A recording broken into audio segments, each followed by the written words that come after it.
Aloha. All right, I'm about to hit record. We are live.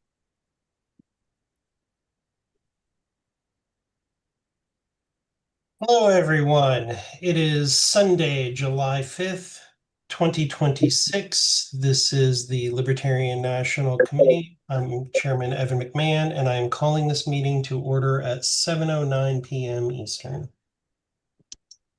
Mr. Secretary, if you can please call the roll. Mr. Koffel, Present. Mr. Hirsch,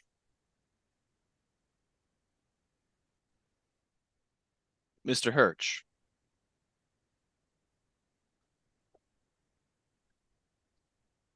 I am here. right? I'm here. Can you hear me? I can hear you now. Mr. Danke, Alive and well. Miss Leatherman, Here. Mr. Flores, I am here. Mr. Phillips, I'm here. Vice Chair Griffiths, I am here on my phone right now. I'm going to keep trying to join with my computer. understood.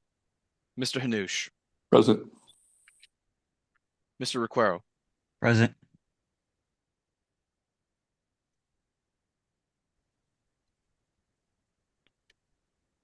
Miss Hayes,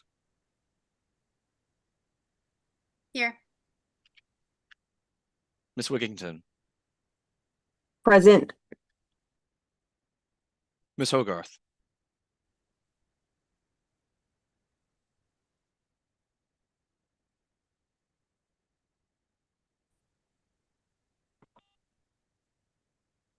Miss Hogarth. She dropped out of the meeting. Okay. She was here. Mr. Bost, Present. Treasurer Nebel, Present.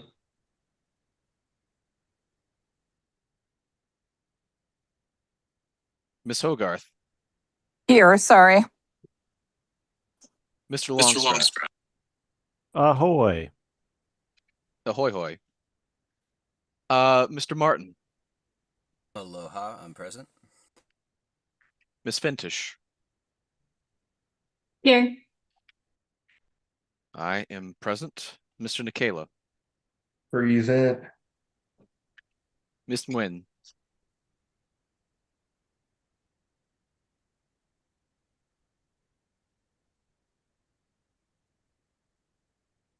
Miss Nguyen,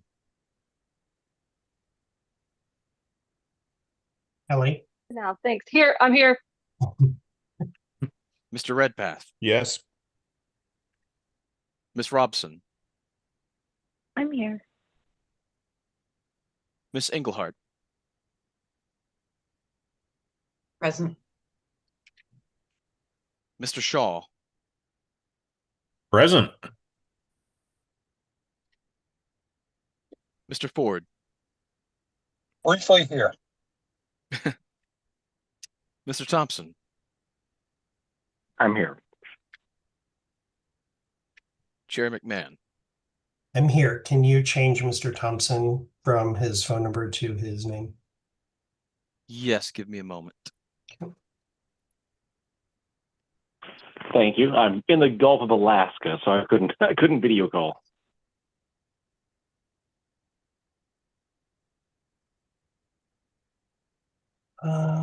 Okay. Next on the, can you report the number? Yes, voting? Mr. Chair, we have 18 members present. We have perfect attendance. Thank you. Madam Vice Chair, can you keep time? I can, yes. Okay, thank you. Moving on to opportunity for public comment. This is from non-members of the board. Please raise your hands. Mr. Ford, you're a member of the board.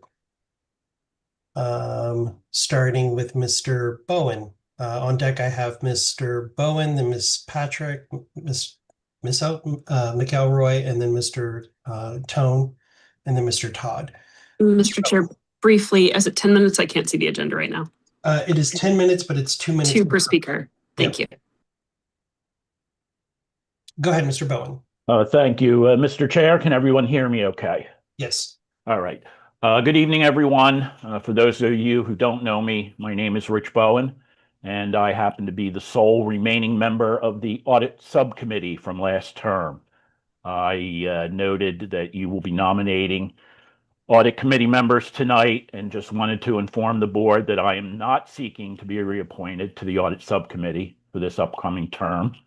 It's been an honor to serve. I've been on the subcommittee for the last few terms, but I think it's always a good idea to put some fresh eyes on the independent audit every few years.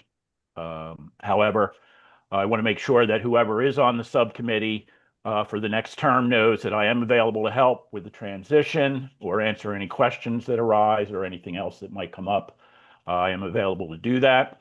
I know many of you on this board already have my contact information, so feel free to forward it to the new subcommittee at the appropriate time if there are any questions or issues. And with that, I'll yield my time. Thank you. Thank you, Mr. Bowen. Miss Addison Patrick from Florida. Hello. Good evening, everyone. As he mentioned, my name is Addison Patrick. I am the Libertarian candidate for Jacksonville City Council at-large Group 1. I am pleased to report that I recently won a lawsuit brought by the Republican Party seeking to remove me from the ballot. I want to thank Evan for all of his encouragement and support, not only in my case, but also for other Libertarian candidates facing Republican efforts to limit voter choice and remove us from elections. Because of this victory, I will appear on the upcoming ballot. The case has generated substantial earned media and created a real opportunity to introduce libertarian ideas to Jacksonville voters. I now need help turning that attention into voter outreach and campaign support. I would ask the LNC to support a broader challenge to Florida's 365-day party registration rule. The law threatens criminal and financial penalties when our party recruits otherwise qualified candidates who did not register Libertarian more than 18 months before Election Day, even when the Libertarian Party recognizes them as their member and candidate. If the LNC cannot assist in that area, I hope others listening can consider helping us challenge this law and defend the Libertarian Party's right to recruit candidates in the third largest state in the country. Thank you. Thank you, Ms. Patrick. Ms. McElroy. You're muted. Hi, I'm Kat McElroy. There you go. I just wanted to speak on my own behalf. I am seeking appointment to the LNC Audit Subcommittee. I just wanted to give a little background. I know that there was, I had some difficulty attaching my resume when I applied, but it was forwarded by Ms. Robson on June 7th, and I received an email on June 15th saying that I didn't need to reply again, so hopefully everything got through okay. I'm a second generation libertarian. I've been active in the party since 2020. At which time, starting 2021, helped reboot my county party and have been a chair and vice chair in the county since then in Fresno County, California. I have experience as the sole bookkeeper and office manager for an architecture firm in the past where I used QuickBooks, did all the profit and loss and income and expense reports, accounts payable, payroll, taxes, corporate filing docs. Basically, I did it all for that firm. I've been on the budget committee in California for Libertarian Party of California for 3 terms, working alongside Ms. Robson and others, putting together a net zero budget every time. I've been a campaign manager, so working actually twice, and working with a treasurer on those campaigns and also for my county party. My other background is that I have a PhD in biochemistry and I work as a scientist, so I'm very good with numbers. And as part of my professional experience day to day, I sign NDAs with my clients for my profession. I'm accustomed to conforming to confidentiality requirements. And just like I did with the budget committee and with all my other activities, I would take this very seriously. Thanks for your consideration. Thank you, Ms. McElroy. Mr. Tone. Can everyone hear me okay? Yes. Okay. I would just like to, I'll be very brief. I would just like to take the committee's time tonight to remind them of a unfortunate situation that occurred last term with the membership data breach that occurred. I'm hoping that we will get an update as to measures that are going to be taken place to deal with that. I understand that some people may think that the information that we got is incorrect, but sitting on it and doing nothing isn't exactly an option.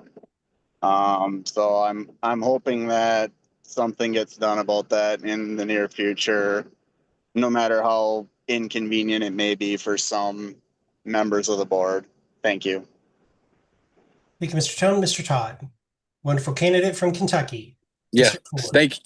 thank you, Mr. Chair. My name is Jeremy Todd. I'm the candidate for Congressional House in Kentucky 4, which is the seat, unfortunately, recently lost by Thomas Massey. I wanted to give an update on our campaign. Over the 4th of July, we passed out we participated in 2 parades. We were well received, a ton of energy. We got out 500 branded Pit Viper style sunglasses because we know the boomers don't love us here, but the young folks do. We also were able to get approved by the health department to throw out 200 hot dogs that were filled with stickers, and it was a great event. The energy here is high tonight. It is my understanding that there will be an opportunity to consider entering into a joint fundraising opportunity between the campaign, the LNC, and the Libertarian Party of Kentucky. I fully support this. I am a proud member and have been for a long time of the Libertarian National Party. The LNC has been incredible, and I'm so grateful for your support, both on social media and from the chair and others in person. And just want to say that I support this measure. I hope to make you proud. My whole reason for running in this campaign is 2-part. One is to punish the people who did this to Thomas Massey. And number 2 is to raise and continue the liberty movement here in Kentucky, where it is very, very alive. I have elected Republican lawmakers here in the state approaching me and saying they are on our side. We are building bridges and continuing the liberty movement here. And so my time tonight, I just want to say thank you all so much, but we can't wait for the opportunity. We have to be prepared in advance. And so this joint fundraising opportunity allows us to take advantage of the opportunities that come up in this campaign. And thank you so much for your time tonight, and I hope to enter into this venture. Thank you, Mr. Todd. Mr. Roos from Florida. Thank you, Mr. Chair. I repeat and echo all the sentiments that have been shared tonight. I wanted to say thank you to Mr. Daspat for a great detailed report. I'm glad to see that we're going to have access to the great speeches from the National Convention, especially from our candidates, like the one you just heard. I wanted to share quick updates. I don't know if anybody paid attention to a recent Supreme Court decision that basically said that the party is now allowed to make unlimited coordinated expenditures for our candidates. So that's a great deal and a great enlargement of the authority of our party. A couple suggestions from here. The LNC secretary is attempting to publish the updated policy manual. I just suggest that the LNC review the version that is being considered and version control notes and actually ratify the version that is being published. That will resolve concerns whether the policy manual is accurate or not. Lastly, I wanted to support our volunteers and the rules that they have to follow to ensure that party members are protected should volunteers go rogue. For instance, it's a great thing that the party has now instituted buffer to allow social media posting without giving away access. However, it concerns me that when volunteers do go rogue and there are no consequences, at that point, what are the point of the rules? So I understand that some members have been involved or volunteers who have been involved in certain issues regarding information security are still being allowed to serve on LNC committees.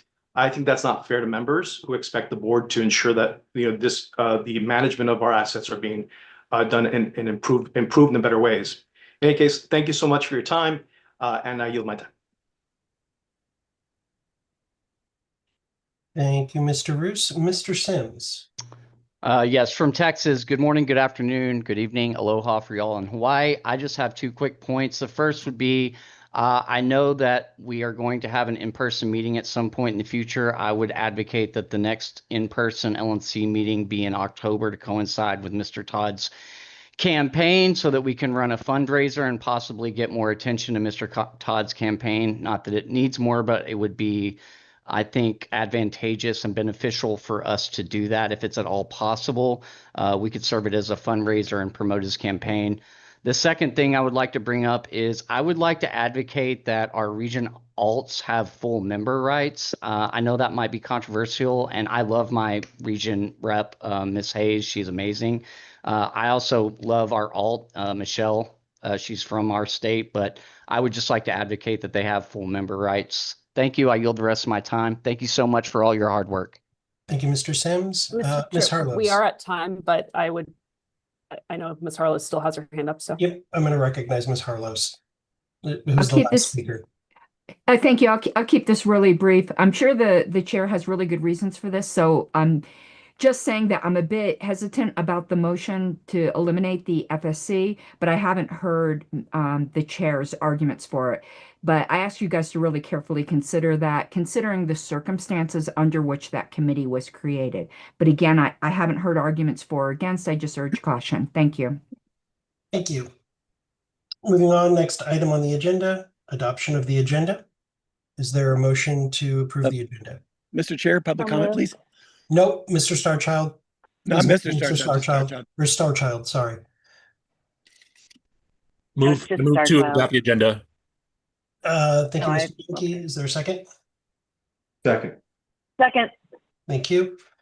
I would seek a motion to amend one thing if somebody would be so inclined. The staff reports was actually zeroed out. That should have been 5 minutes.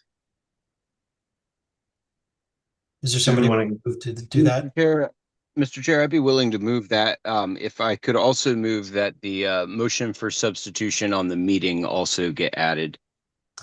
It's in there as a substitution motion. It doesn't get added to the agenda. It's listed on the agenda. On the appendix, the entire resolution in motion is listed immediately under Mr. Dinky's motion. Okay, thank you. Well, then I suppose that's good. Since Starchild has been in the queue, is it possible to give Starchild 1 minute to speak? We've moved on. No. Okay. Mr. Chair, I will move Mr. Martin, you moved to increase the staff reports to 5 minutes. Is there a second? Second. Second. Okay. Is there any objection to that amendment? Okay, hearing no objection to that amendment passes. Is there, Mr. Martin, did you have another amendment? Or was that it? I feel like I did, but I just forgot it, so it must have not been that important. Gotcha. Something, maybe it was, I don't know. Is there any other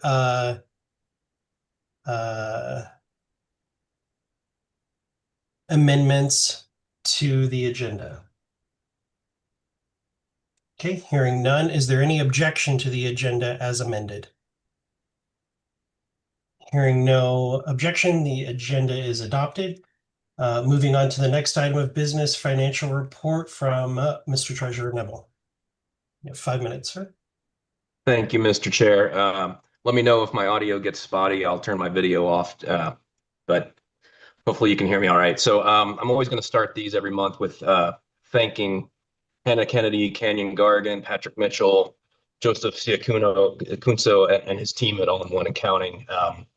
The news this month is Joseph has been on our account for multiple years now, but he's passing the torch to a new controller named Melissa Cardoso. Joseph's not leaving All-in-One, but we'd like to thank him for his years of service here, and we look forward to working with Melissa. I'm looking ahead to the July and August calendar, and July 31st falls on a Friday. I expect that we'll have the August special meeting on Sunday, August 2nd, which means there's no business days in between that meeting and the end of the month. Hannah has raised concern that asking All-in-One to generate a preliminary report and then an amended report later when QuickBooks has completed its bookkeeping, which is on average the second business day, and all checks have been received and accounted for, it doubles their work and therefore their fee to us. So Hannah's come up with a great idea to generate financial statements from QuickBooks ourselves on day one, so that I have something to deliver here to most of the meetings. I guess the July meeting, the August 2nd meeting would be an exception to that because there's literally no business days in between the end of the month and the meeting. But and then that way, All-in-One is only doing the work one time, which is between the 11th and the 15th. So we're still working through Hannah's idea. We're going to strive for continuous improvement as we go. But onto the financials, convention numbers aren't final yet, as we expect final activity to hit in July. But as of now, the tally on it was a loss of 11,400. Last month, when I told you that May was profitable if you remove the loss sustained by the convention, that's still true. May's final number without the convention was a profit of $4,000. June's preliminary result is a loss of $34,000, and the breakdown is $62,000 of income against $96,000 of expenses. So to put that in perspective, our income for June ranked 4th this year so far, behind April, February, and May in that order. Our June expenses are the 4th best, behind February, January, and May in that order. Year to date, we're at a loss of $87,000, and we have burned $64,000 of cash. If we stop collecting donations on July 1st and never collected another penny, and we kept up our same level of spending, we'd reach $0 of unrestricted cash in 196 days. So that's actually up from 175 last month. And that's, so May numbers do tend to get skewed because of the convention, but that's a good step. So I'll close every time with email me at treasurer@lp.org or doug.neville@lp.org with questions and comments. So please reach out to me if you have any questions that are specific to the financials. And you can expect reports to come out in probably this week. Mr. Treasurer, since the policy of within the first 5 days is set by me, because I believe in the policy manual, it's by the end of the next month. So it's technically not due until the end of July. However, I want us to have fresh financial information at the beginning of the month, preferably with the meeting. However, being benevolent, it's unreasonable to expect that we have those reports on the 1st or 2nd of the month when our meetings coincide with that. So don't sweat it. I did review the policy that you and the proposal that you and Hannah had talked about. I think that's adequate. I don't think we need to do a double bill with our accounting firm to try to get 2 reports done in a very quick amount of time. So I support that. Yeah, and lastly, on the next meeting, if we have it, I'll still be able to give a report on our cash activity because I reconcile that frequently throughout the month. It's just that the accounting numbers that are all done on the accrual basis, that takes a little bit more time. And so that's where All-in-One Accounting and Patrick Mitchell and Canyon and Hannah all come into play, but they're all doing a great job. And so I really appreciate everything that they do. Any questions for the treasurer? Okay, seeing none, thank you, Mr. Treasurer. We will move on to staff reports. Mr. Dosbach. Okay, I distributed the director's report to LNC Public, so hopefully you all have received it. And would just like to, if you have any questions, I'll be happy to address them. Mr. Shaw. Yes, I put in a request for all the materials associated with a purported data breach that occurred during the last. That's not relevant to the executive director report. Yeah. Oh, okay. Well, so I was told that requests for things that would come from staff have to basically go through this person. So since well, actually, that would be a thing that would go through me, and it did go through me, and I reported back to you on it. And staff is working on it, not Mr. Dosbach, because he was not party to it. But that's something that we can discuss, but it's not pertinent to Mr. Dosbach's report. Alrighty.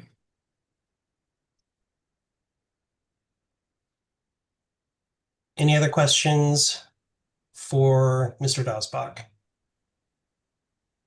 Okay, hearing none, moving on to Convention Oversight Committee report and update. Mr. Ford.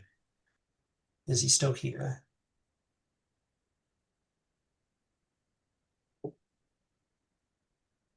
Mr. Ford. He may have dropped off. It looks like he did. Okay, I actually spoke with Mr. Ford earlier today. He is in the final round of discussion on the attrition rate with the hotels. He does expect to have the final report done and those bills for us to pay finalized within the next couple of weeks, definitely before the end of the month. So we should be able to close that out and then reconstitute a new convention committee. And I want to thank him for his continuing effort with Mr. Hall in negotiating with the hotels to undo some of our attrition rate.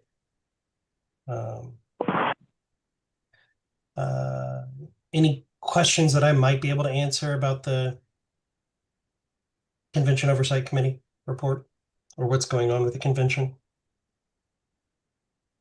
Mr. Shaw. Just one quick question. When will the new Convention Oversight Committee be chosen? After the final report is given by the current Convention Oversight Committee, then we can move to appoint new Convention Oversight Committee members at that point. And I would say pretty quickly thereafter. We might even do it via, depending on when, we have applicants to the Convention Oversight Committee.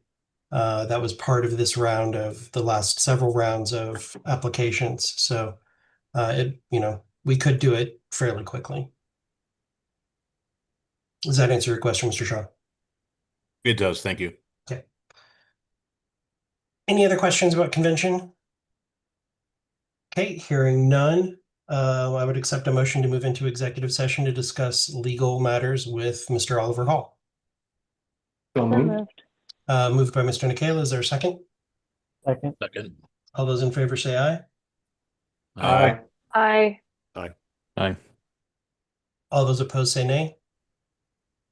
Okay, we will move into executive session. Mr. Secretary, if you want to go ahead and create the breakout room and make Ms. Harlos your better. Please turn on the chat for the main room.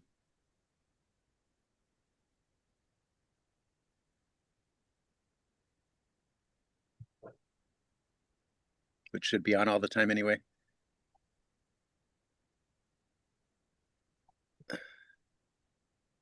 Pause the recording too.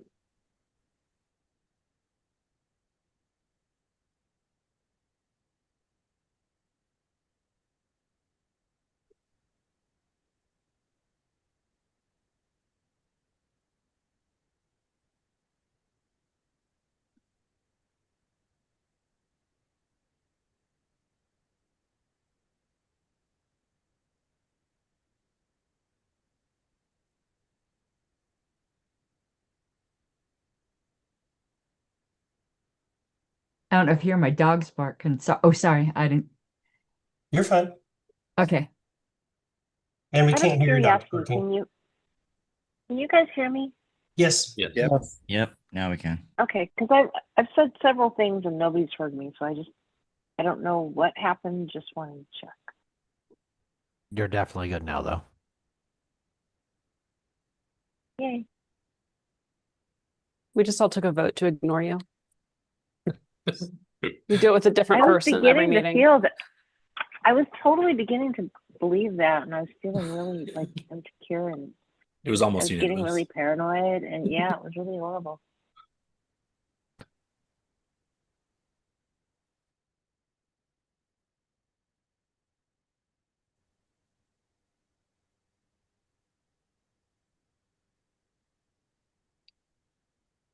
Can the chat please be turned on for the main room while people are waiting?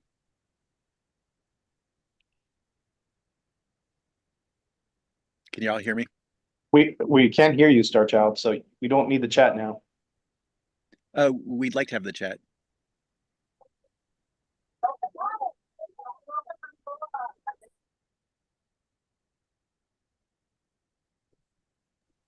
Would you amuse me by describing what your public comment would have been? I had multiple things I wanted to talk about, and I'm kind of angry that I've been disenfranchised for no good reason except to cap the overall length of time, given to public comment, which to me, like, nothing is more important than hearing from the members.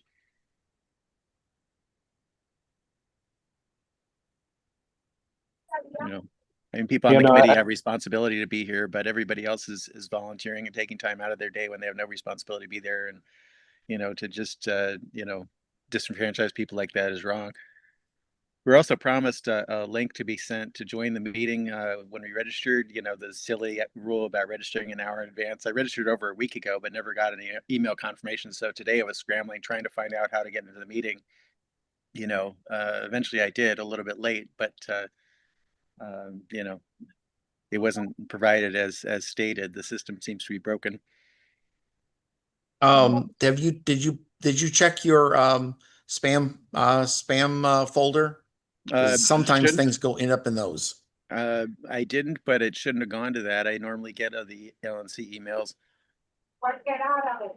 So, yeah, it could More be that important. It doesn't come from the LNC, it comes from Zoom. Right. Well, I normally get Zoom emails as well, so I don't know. In regards to the Zoom settings, they just started. They just updated this account. So it may have been that they didn't turn on something that would have been automatic to send out that email, and then they did later. More important, if you don't get anything, simply resubmit the application and see what shows up. Well, then it would have been in less than an hour before the meeting, George, and so you had a week to send it a second time.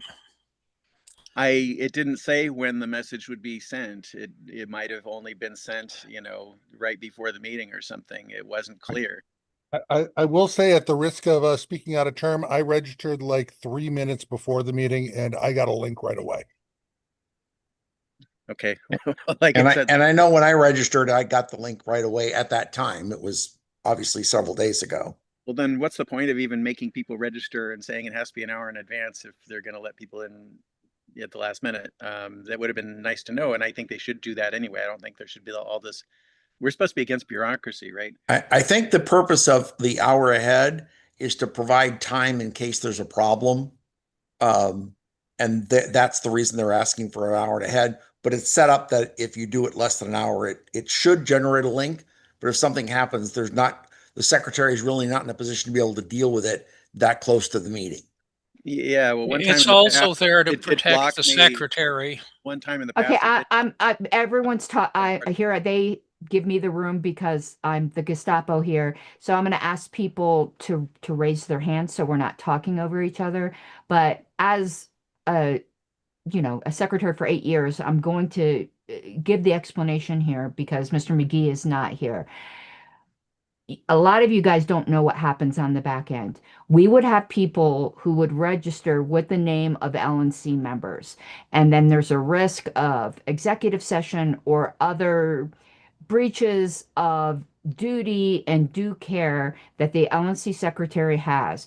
Or we would have people sign up with homophobic names or racist names or all kinds of things that they would just get an automatic email, and it was causing a problem for the reputation of the party. That has since stopped. So McGee has it sent to automatically send out an email. If you don't get it within 5 minutes, you should be contacting the secretary.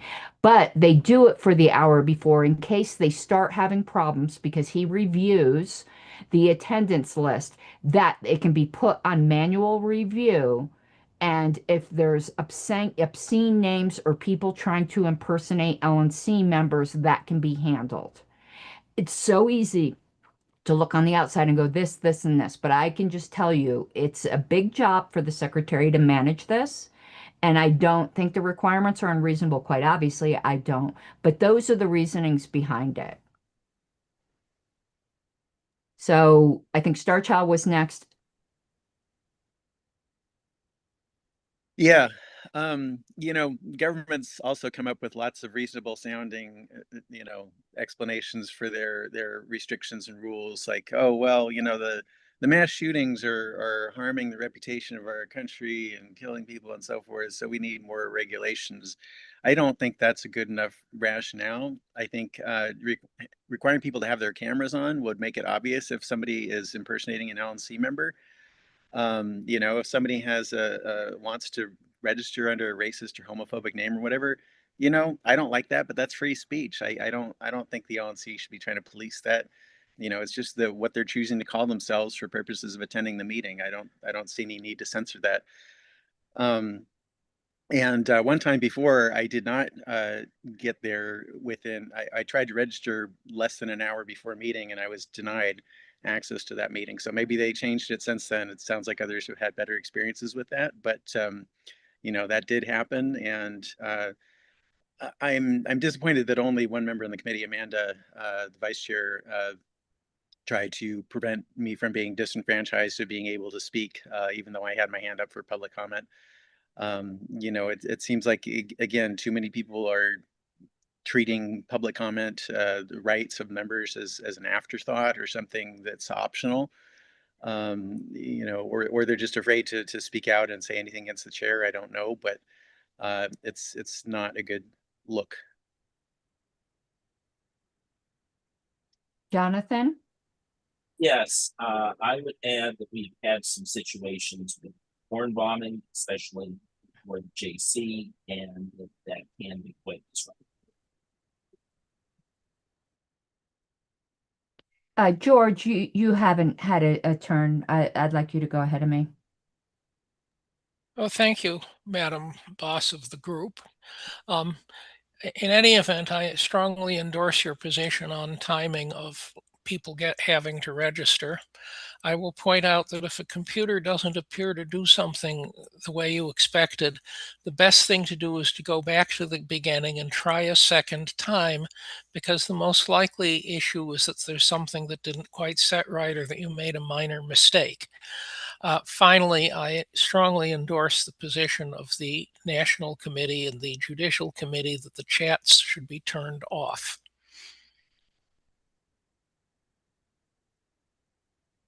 Okay, just before, in case we move on to another topic, I want to say something just quickly in response to Star Child.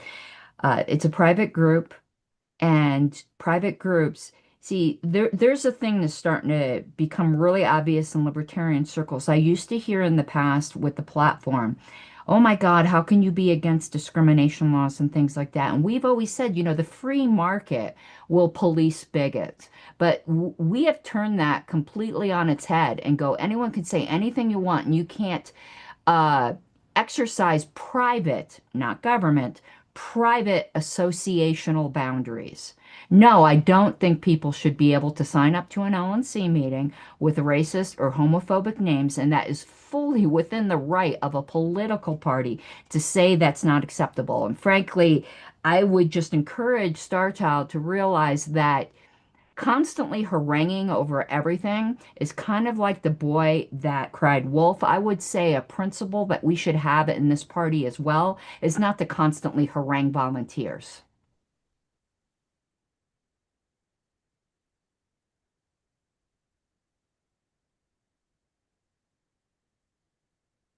What? I'm mute. Richard, I'm sorry. You're on mute, Richard.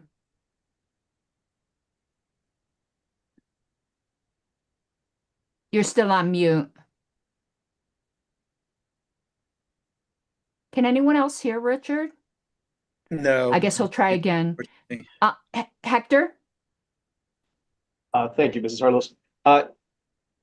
I was wanting to jump in on a different topic, but I guess I'll just say one last thing is, you know, it seems pretty obvious that an organization that's trying to appeal to the masses should use the language that reaches the masses as opposed to making exceptions. But on that note, I just would, on the new topic, I just wanted to mention, it was mentioned about alts that are being considered a new policy manual to restrict alts. I don't know what authority the LNC has to restrict free substitution. Regardless, we've seen a lot of problems with alts and how it's been regulated by the chair or the LNC generally. Instead of saying what's the rep actually say, or what's the chairs of your region actually say. And the first example I've ever seen of it being abused was actually in a deciding vote. It's always typically in a deciding vote involving an out. That going all the way back to was it 2021, 22, with a vote to remove you, which I kind of vehemently disagreed with at the time. There wasn't no indication that an alt was even going to be present, so the rep left without any further instructions. So I think this issue has been abused far too much by the LNC, and I see more rules subject to it. Just adds more gas to this fire that's been going on for years. But thanks. I yield. Darchild? Yeah, Karen Ann, you accused me of haranguing volunteers. Well, guess what? I'm a volunteer and you were haranguing me. And you have probably brought more drama to the LNC than 90% of the people that have ever served in that body. And that's probably an understatement. So I find that a little bit hypocritical coming from you to be saying that. George, I don't know why you think the chat should be off, but I think letting members communicate among themselves, especially right now when they're in a secret meeting, why can't we have the chat on to be able to talk to each other? That makes no sense whatsoever, except to just limit our ability to talk to each other in this forum. And Karen Ann, yes, as far as private organizations, yeah, they have, of course, the right to set their own rules and so forth. But the Libertarian Party isn't just a private organization. We're a political party. We're a place where people in the freedom movement come together to work for liberty. And it behooves us to practice what we preach and to set rules for our own organization the way that we want government to behave, to let our actions and our operations mirror our beliefs so that voters can see that we have credibility and deserve to be entrusted with power. And it doesn't really hurt anything to allow people to identify themselves as they want or to express racist views. I mean, we were on now. Forgive me if I'm wrong, but I think you actually your position on the language about repugnant, bigotry being irrational, repugnant. Wasn't that to support removing that from the platform? Absolutely not. Okay, well, I'm glad you're at least consistent then. But I think that when it comes to just letting people name themselves, I mean, it's one thing, putting stuff out in the name of the party, such as New Hampshire LP did. I'm very much against that. I supported the disaffiliation, but individual members having the ability to speak freely, I don't think that hurts us as a party. I think trying to censor it hurts us more as a party than to allow it. So I'd like to just 2 points. Hector, on the thing with the alts, I did a whole show on that, but one thing to go back to 2021, that alternate vote was perfectly valid. That was within the rules. While I do think that was a regional issue because the primary was not told that the alt would show up, that wasn't an LNC issue. That would have been between the primary and the alt and whether they were honest with each other or anything like that. The regional left, the alt could drive all night and show up the next day. Somebody might think that was a dirty move, but it certainly wasn't against the rules. That could have been an issue for the region, definitely not an issue for the LNC. And Starchild, you can have your opinion on whatever things cause drama. I do pick my battles, and when I do pick them, I pick them fiercely. I'm just asking you to consider, and you don't have to, no skin off my back, that every single time you come in and it's always something wrong with the how things are done, and you can't accept that sometimes people have a different point of view and just go on and on at the same thing. Now, you can do that if you wish. I can tell you that it's a turnoff to a lot of people, but you don't have to care about that because I don't care about that a lot of times either. That's completely up to you. I want to clarify on the bigotry plank. I did not vote for its removal. I was in the Mises caucus at the time. I counseled them not to push for its removal, that would be an albatross around their neck. And though I don't mind putting albatrosses around their neck at this point, that's come to be true. Now, is that pure libertarianism? Is that plumb line libertarianism? No, it definitely isn't. It probably better belongs as a resolution rather than in the platform. But even though I'm just like why I'm pro-life, but I did not vote to remove the abortion plank because I think it's a bulwark against Republican infiltration. It's Republican repellent. I think that having the bigotry plank, though it might be thick. It might be thick libertarianism, but I think political parties have to be a little thick, and you need to repel bigots. And a private organization in its meetings does not have to give place to that. That's what leads to libertarian dystopia. Chuck. Thank you. Just two really brief points, kind of unrelated to this discussion, but just way to chime in while there's a bunch of people here. I serve on the Judicial Committee. First of all, we have JC rules coming up for approval. The rules that we put together were passed by committee. They're not perfect. I feel like some of the criticisms of these rules have been things that were even in the past rules. So I hope they're approved, even though they're not perfect, because I think they're better than the ones before. Secondly, we have a case before the JC. A number of you have submitted amicus briefs. The JC really appreciates those amicus briefs, especially to the extent that they bring forth new facts or new arguments, which will help us in our deliberations. And anyone out there who has relevant information that is not already contained in other amicus briefs, please bring that to light and bring it to our attention. Thank you.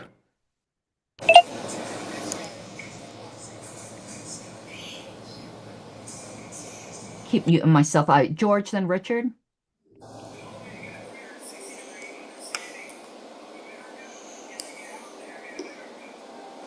Looks like Richard's on. Richard, go ahead. I think you're unmuted. Then we'll go to George. I'm unmuted now. Yeah. A while ago, I've got an alternate pair of earbuds that I was using, and for some reason, when I'm on Zoom calls, I guess it's if I don't use the microphone for a long time, it just shuts down. And when I try to join in and say something on Zoom, it doesn't work. So. But anyway, I'm back. I had to leave and come back.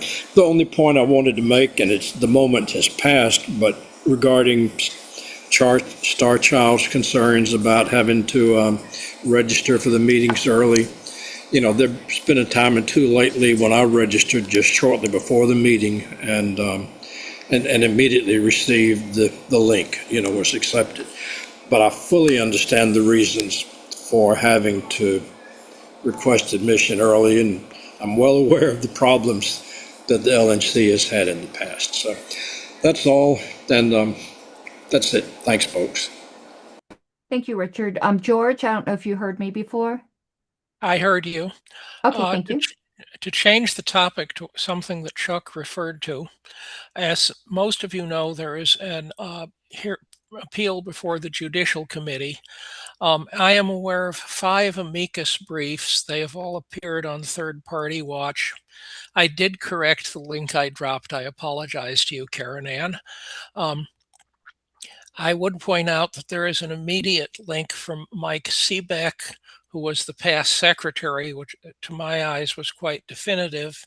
There is a completely different link from Justin O'Donnell, who was active inside the Mises Etc. group and has much inside information on how that group actually functioned in New Hampshire. I will also remind people that Justin is busy collecting signatures for the Libertarian candidate for governor of New Hampshire. As some of you may know, the only way you get major party status, the only practical way you get major party status in New Hampshire is to run a candidate who can get 4% of the vote. And this is our shot at doing this for the next 2 years. So send him donations. No, I do not have his link. Sorry.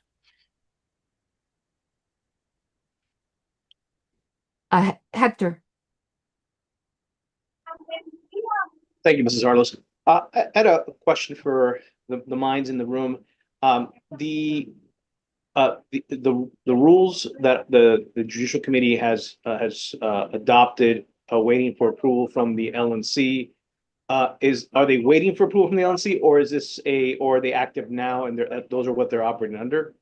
And then the second question I had, we're still regarding JC policy, is this question about quorum and whether what was the discussion in regards to two members being elected, meeting as two members of the JC to then, I guess, we don't count the quorum requirement of 5 for them, and that's it. Thank you. I yield. I'd like to answer the rules question. I'm not going to touch upon the quorum issue because that may turn out to be a legal issue, and I'm not getting into that, except to say the delegates at convention, there was an appeal from the ruling of the chair on that issue of whether the two can appoint the others, whether anyone agrees with that ruling of the chair or not. The convention is the superior body, and I have better things to do than to get into that until it's another convention. But on the rules, that's a really interesting question. Maybe Richard could opine. I think the old rules are operative until the 90 days elapse. But I could probably argue both ways. The LNC doesn't approve the JC rules. They can disapprove them, and they have a 90-day window to do that. So I'd be really interested as to opinions on that. I could tell you my knee-jerk opinion, which I'm willing to be persuaded, is that the old rules are in effect until that 90-day window passes. It's a really interesting question. I think Star Child was next. I'll let Jonathan go ahead actually, because he hasn't spoken yet. If he wants to. Jonathan? I have spoken, but not on this particular issue. Oh, yes, sorry. I would agree that the new rules are not in effect until after there has been a chance for basically adjudication of them by the LNC for adoption or rejection. If they are rejected, which I believe takes a 2/3 vote, then they would revert to the old rules automatically. But I think the new rules will not be in effect until after the LNC has adopted, or until after the LNC has had a chance to approve or reject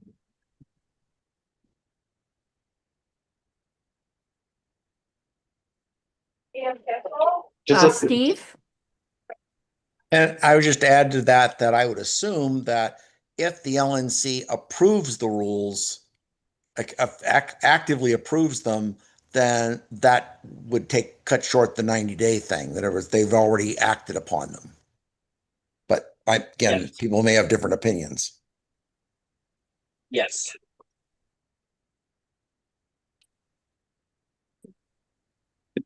Under those same rules, can the JC simply take the notes that they're getting and reissue their rules within the 90 days? Star Child, are you wanting to talk on this, or may I answer Hector and Steve? Go ahead. I was going to go back to some of the other points. Okay. That's another interesting question. The LNC can disapprove them. I don't really think it's in order for the LNC to approve them. I think they have a 90-day window to disapprove them. And I think even if they voted on it tonight, somebody moved to disapprove them even if there was a disapproval that somebody moves to disapprove them and it fails, I still think that motion can be renewed within the 90 days. Again, I don't have the bylaws in front of me, so I'd be curious as to other things. But I think that entire 90-day window needs to elapse. I'm not certain on this though. So this is all very knee-jerk, and I'd have to sit down and really examine it. But that's a really good question. Also, I don't think it's a one-shot thing. If they vote to disapprove them, I think as long as it's within the 90-day window, the JC can submit a revised set of rules, an entirely different set of rules, whatever it might be. I think everything's in play during that 90-day window, and any new rules are even after a failed disapproval vote are not in effect until that 90-day window has elapsed. Jonathan. Just to kind of follow up, I think there's a relatively large amount of agreement here. The Judicial Committee could, within that 90 days time, take the recommendations of the LNC or even the recommendations of individual members and decide to alter the rules and basically submit an updated rule set if they so wish.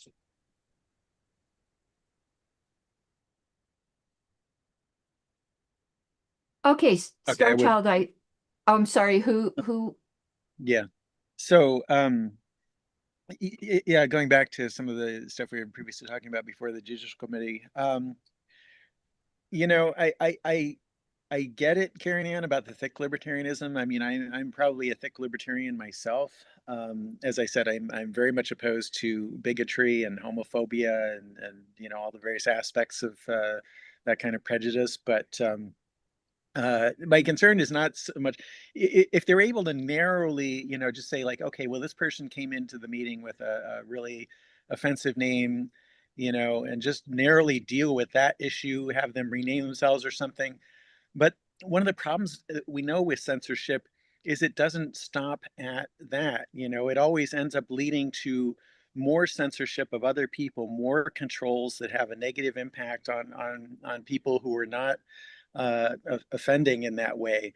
And that's exactly what we're seeing here. You know, it's being used to justify this whole extra registration process and everything that ends up infringing on the rights of members. And you know, the disregard for somebody being able to speak who had their hand up in public comment. In the San Francisco Board of Supervisors, where I live in San Francisco, California, lets everybody speak on public comment on each individual agenda item that comes up. We should be at least that good as a libertarian party that believes in liberty and wants to empower individuals. And if we can't get the little things right, you know, I mean, it may seem to you and some people like, okay, I'm not picking my battles right or whatever, you know, I'm not focusing on the important stuff. But if we can't get the little obvious stuff right, then what chance do we have of getting the big stuff right? You know, it's very important that we not just sort of sweep this stuff under the rug or act like it's not important to hear from volunteers and people who show up. Okay, Sir Child, we're back. Time to be there.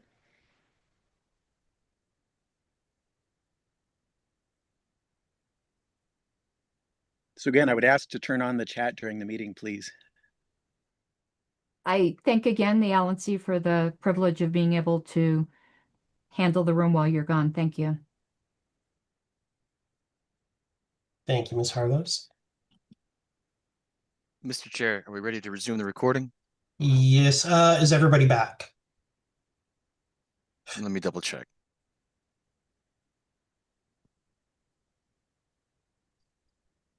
Everyone but Mr. Thompson.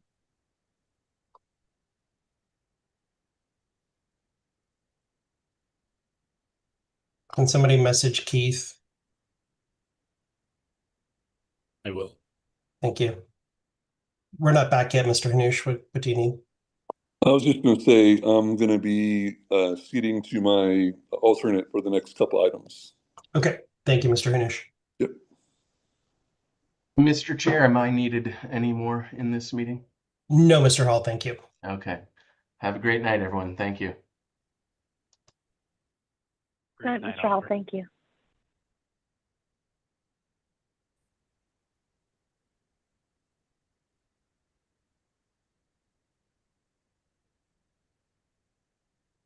Are you ready? I'm ready, but I don't see Mr. Keith as being back. We'll just move on without him. He'll come back when he comes back. Understood. Okay, the time is 8:08 p.m. and we are back on the main agenda. Next item of business is a resolution on tribal and national sovereignty, long overdue. Mr. Flores, would you like to move your motion? Or resolution, I'm sorry. Yeah, I'd like to speak to it if I could. Or well, You move it first. Sure. Okay, moved by Mr. Flores. Is there a second? I'll second it. Seconded by Vice Chair Griffiths. Mr. Flores, if you'd like to speak to your motion, your resolution. Sure. Members of the committee, I wanted to take a few minutes to speak to the resolution before us and why I believe it matters. Not just as a political document, but as a statement of who we are as a party. I'll be brief, but I think it's relevant. I have Apache heritage. It's part of why this resolution is personal to me. But personal is why not why I'm bringing it forward. I'm bringing it forward because the history demands it, and because the Libertarian Party has an opportunity that no other party has taken. What we're looking at is not a grievance; it's a pattern. The Haudenosaunee Confederacy provided the blueprint for a democratic federation. Benjamin Franklin pointed to it directly, and Congress formally acknowledged its influence in 1988. And yet, tribes were never invited to the table where the framework was built. The Cherokee proposed the state of Sequoia through proper channels and were simply ignored. Treaties were signed as nation-to-nation agreements, the supreme law of the land under the U.S. Constitution, and broken almost from the moment the ink dried. This is not ancient history. Alaska Native communities are fighting for subsistence rights right now. The Hawaiian Kingdom never relinquished its sovereignty. Congress said so itself in 1993. The kingdom is trying to assert its independence right now. These are live, unresolved questions the federal government has addressed through imposition rather than respect. And it's still happening just south of where I live right now in Oak Flat. Chichil Bilgotil is a sacred Apache site about 40 miles east of Phoenix. In the Treaty of 1852, the same treaty this resolution cites, the United States promised to protect that land in perpetuity. President Eisenhower reaffirmed that protection in 1955, and then in 2014, a last-minute rider slipped into a must-pass defense bill, ordered the land be transferred to a foreign-owned mining company that intends to turn it into a crater 2 miles wide. That transfer was finalized just 3 months ago. The promise made in 1852 is being broken as we speak. So it's not, that's the pattern. It's not history. This is now. What this resolution asks the Libertarian Party to do is simple and radical at the same time, to refuse to repeat that pattern. Not to invite tribal nations to a table where the framework is already set, but to ask them how they want to show up and build around that answer on their own terms. This is not a departure from libertarian principle. This is libertarian principle applied honestly and completely. I ask for your support and yield the remainder of my time for discussion. Thank you, Mr. Flores. Mr. Martin. Aloha, everybody. Thank you, Mr. Flores. I really want to just thank you for bringing this really important issue. I'd like to speak in support of this resolution. In addition to what Mr. Flores says, there's a systematic pattern in the U.S. government that goes way beyond just in how we treat this or that group, but in systematic disregard for the highest laws of the land, from the provisions of the Constitution to treaties. And we're standing on solid ground when we ask the government to follow its own law in the direction of our principles. And that's why localism and sovereignty matters, the ability of a community to make up its own mind about its political destiny. And it's why I'm happy to support this measure. And I just hope that people will understand this is not just a mere symbolic resolution that has no effect, but in fact, it's us using our voice as libertarians to show the way. And importantly, it will have ramifications not just optically, but down the line for what we can do in these areas that right now we are not effectively reaching or organizing. And I'd like to see more in that regard. So thank you, Mr. Flores, for bringing this, and thank you for those who support it. Thank you, Mr. Martin. Vice Chair Griffiths. I just briefly would like to rise in support of this resolution, and I would hope that it leads to eventually the chartering of Indigenous affiliates as well. I'd like to see us move toward that. Thank you, Ms. Griffiths. I just want to say that, thank you, Mr. Flores, for bringing this resolution forward. As somebody who also has First People heritage, I think it's important. I think that this is a small first step for bigger things that we should do. But while it is a small first step, it is still monumental because we're also going to be the first. And I think that we're going to have responsibility to continue pushing forward. So I hope that this isn't the stopping point, that the foot now is on the gas and pressed firmly to the floor should we pass this resolution, which I hope we do. I know I'm not supposed to say that, but tough. You can censure me if you want. Is there any other discussion? Mr. Ricciuto. Thank you, Mr. Chair. I rise in support of this particular resolution, even though my my general inclination is just to not be in favor of resolutions, just because they sometimes, they just sometimes do weird things or say weird things or don't have any action. But this is this really means a lot to Alex, and he reached out to me and we had a conversation about it. And so the more and more I've thought about it, it makes sense. And everything you just said too, Mr. Chair, also really, makes sense. So I'm actually happy to support a resolution for once. Thank you. Thank you, Mr. Ricciuto. Ms. Robson. So there had been some discussion in my regents group about this, and saying that possibly we should have more discussion before we do this resolution. After listening to Mr. Flores and others and reading through it more carefully, I think that this is a good first step because it's going to start the conversation. So I will be voting yes for this. I support this resolution. I think that it's something that is a great thing for the Libertarian Party to do. Thank you. Thank you, Ms. Robson. Is there anyone else that wishes to speak? I would one more time before we wrap up. Yep, you can close, Mr. Flores. I will say in response to noticing this resolution that I have had a wide variety of responses, and I do appreciate participation from membership and those who have both thought that we should maybe pause a minute and both who thought that this didn't go far enough. And so I appreciate all of the input, and I look forward to working with everybody on taking the next steps and opening these conversations. Thank you. Thank you, Mr. Flores. Brief point of privilege, Mr. Chair. I just want to make sure that Keith Thompson got back.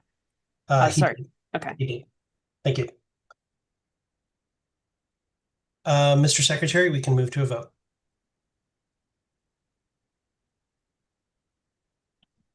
All right. Mr. Koffel. Hold on one second. We're not seeing your screen yet. There you go. Okay. Mr. Koffel. Enthusiastically, aye.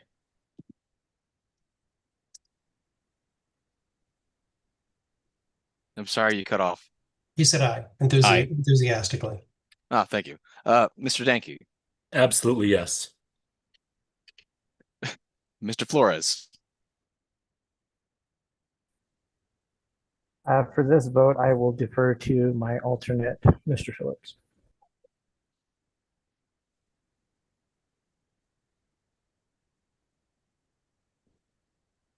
Mr. Phillips.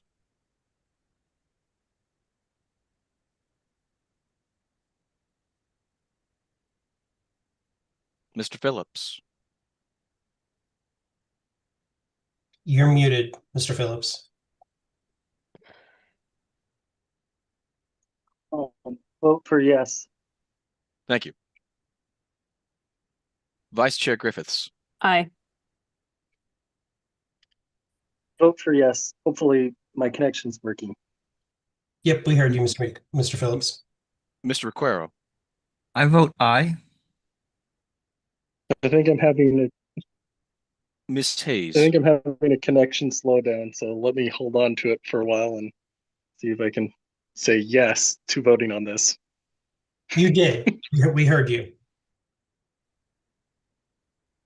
Ms. Hayes. Yes. Ms. Hogarth. Yes. Treasurer Nepple. Aye. Mr. Longstreth. Yes, great job, Mr. Flores. Mr. Martin. Aloha. On behalf of Hawaii and Region 1, I vote yes.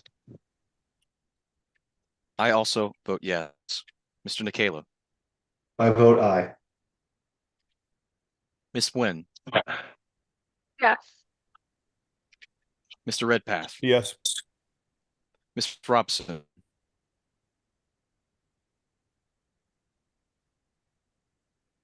Ms. Robson. 100% yes.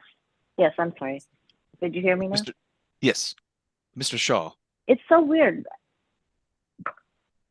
On behalf of Region 6, I am proud to vote yes. Mr. Thompson. Yes. Mr. Chair, the vote is 17 in favor, no opposed, no abstentions. I will vote yes as well to make it fully unanimous.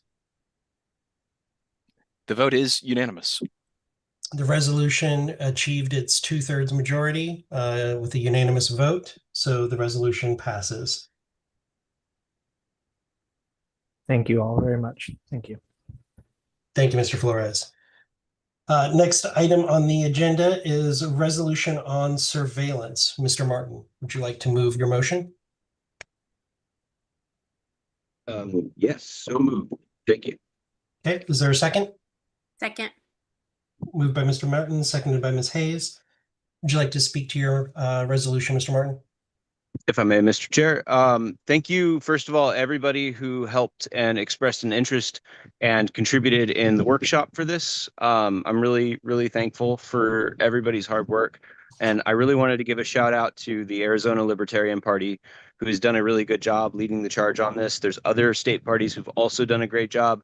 And I just want to thank the people who are leading the charge. It makes it really easy to pick something up like this. I hope this will be a tool that we can use in legislative and county level activism to force on the record who owns these machines and the information that the public needs in order to mount an effective defense. And in order to do that, we need to spread kind of the word on what the problems are and present this as an issue that we can unify around. That's my hope with this resolution. It can lead to more action, but the first step is kind of naming the problem. So I hope that you guys will vote yes. And again, thank you everyone for your support. Any discussion? Mr. Nikela. Thank you. I read the resolution. I think it's a timely resolution. I know flock cameras are a big hot topic right now. We've actually got a few in the Keys, which you really can't avoid because there's only one road in and one road out. I will remind folks that in Florida and in other states where we're within 100 miles of the border, the federal government can actually pull somebody over if that vehicle is not registered to a U.S. citizen and use that as probable cause to check their papers, amongst other things that flock cameras have been used for. So it's an easy way to get into people's to violate our Fourth Amendment, just like canines and other methods of pulling people over. So I think that the Libertarian Party should absolutely be very vocal on the flock camera issue, and they have been around for some time, but the prevalence in their existence is becoming much more of a hot topic recently. So for those reasons, I support this resolution. Thank you. Thank you, Mr. Nikela. Ms. Hayes. Yeah, I'll just speak to since I seconded it. So living where I do outside of Wichita, Kansas, I mean, the surveillance state and what WPD has been able to build quietly over the past few years. I mean, we started with just a test program of drones. Now we have entire drone nests that are put up all over downtown. You cannot escape these. They're putting the poles on the cars where they're able to track our cell phone data, not just our locations. I live like outside of the city limits on purpose, and they just put a flock camera out in an unincorporated area for no reason, right? The county did. So, yeah, we also just passed that they just bought a robot dog because it's not bad enough in Wichita, right? So this is the forefront. This is even like the gunshot detecting technology. They are targeting, in my opinion, Black and brown neighborhoods, and it's a problem, and it's been a problem. Not only that, but we have more than one officer who has already been proven guilty for using just the flock, just the sorry, not the flock, just the license plate technology to track ex-girlfriends that they didn't want to be dumped by, right? And so it is a problem. It's something that's very real for us every single day, which is why I was happy to second this, and I do hope we pass it. I think this is just the beginning of how bad it could get, and it's important that we take this stand early. Okay. Thank you. Mr. Martin, I'm going to come back to you because there's other people who want to speak, and I'll let you close out. Mr. Flores, Mr. Longstreth, please keep it brief, guys, so we can let Mr. Martin close out. Yeah, briefly, I just wanted to rise in support of this resolution. The AZLP helped in drafting of the resolution. We've been successful with the AZLP in getting some of these cameras removed in communities around our state, and we highly encourage other state affiliates to take up this cause. Thank you. Thank you, Mr. Flores. Mr. Longstreth. Yes, Mr. Chair. I really like this, except for one small piece of it. So I'm going to move to amend in the second "be it further resolved" paragraph that we remove two words. Those two words are "and affiliates." Second. It's been moved and seconded. May I speak on behalf, Mr. Chair? You can. I see where you're going with this. We can't direct affiliates to do anything. Thank you, Mr. Go Chair. ahead, Yeah. go ahead and speak on it. Yeah, you've kind of previewed my argument. Actually, was there a second to your amendment? Yes. Okay, thank you. Yeah, you've already kind of previewed the argument, Mr. Chair. I like the spirit. I think that we can absolutely push the message. I think that as national, we can send out all sorts of communications, make resources available. But in the spirit of state autonomy, I'd like states to be encouraged to take this up, but I don't want us to direct the states to do anything. I want them to take our lead and hopefully take this up, and they are encouraged to do so. So for that reason, I urge fellow members of the committee to support this amendment and then support the resolution. I would like to see an amendment to your amendment that says "and encourage affiliates." So moved. Thank you. I appreciate the point. You're right. Directed is way too strong of a word, and maybe it would just be a little easier to say encouraged, and then that way we can transmit this and encourage our affiliates to do that. Thank you, Mr. Longstreth and Mr. Danke, for catching that. I will support that amendment to the amendment as a second if I can, or if we can do this a little cleaner way. If not, I'll second it. Seconded it. Is there any objection to the amendment of changing Mr. Longstreth's amendment from striking "and affiliates" to instead being adding encouraging in front of affiliates? Is there any objection? Hearing no objection, that becomes the main amendment. So the amendment now would be to change the line to read that the Libertarian National Committee directs its communication staff and encourages affiliates to educate communities about surveillance threats. That's the amendment. Is there any objection to that amendment? Hearing no objection, that becomes the main resolution. If I can be so bold as to speak for a second towards this, I think this is great. I had a gunshot detector put in the house and right next to mine because I live in a fairly marginalized community. And the police came for fireworks, which they said fireworks would not trigger it, and it did. And they used that as pretext to stop people in the neighborhood. APRs, automatic plate readers, are now being joined with cell phone data companies that are looking at, now we see your plate and now we're pinging all of the cell phones near it so that we can lock on to your mobile ID information so we can track you even more places.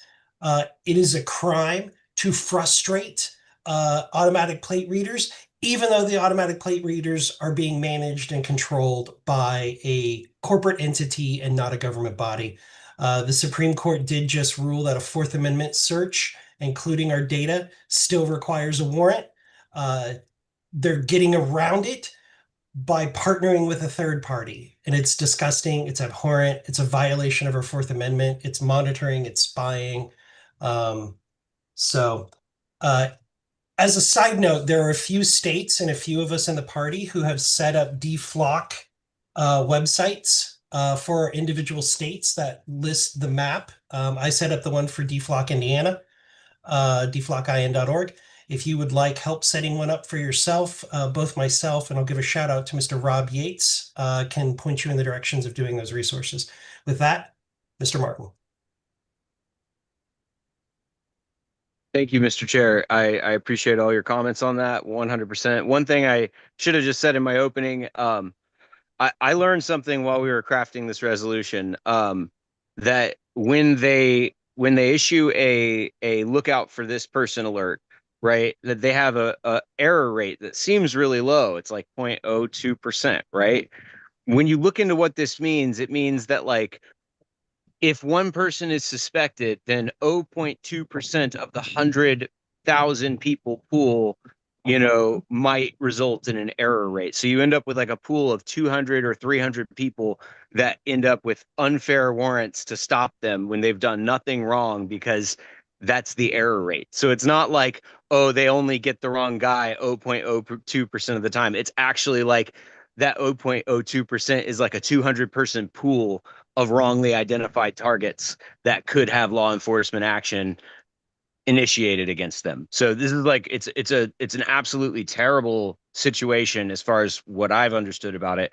And I just want to thank everybody again for contributing, including the most recent amendment. That was a really good catch. And I feel like the resolution is better because of it. I'll stop talking and thank you guys. This is a subject that I'm very passionate about. I won't give you more points of information right now, but I think it might end up being my first X live space. Might be a video about the surveillance state. Okay, is there any other discussion? Hearing none, Mr. Secretary, we can move to a vote.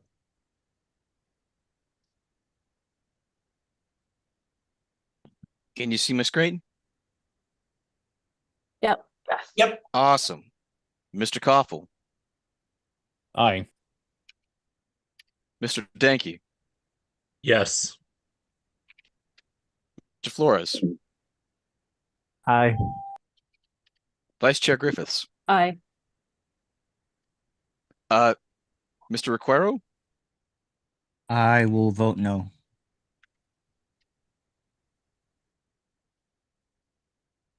Ms. Hayes. Yes. Ms. Hogarth. Yes. Treasurer Nepple. Aye. Mr. Longstreth.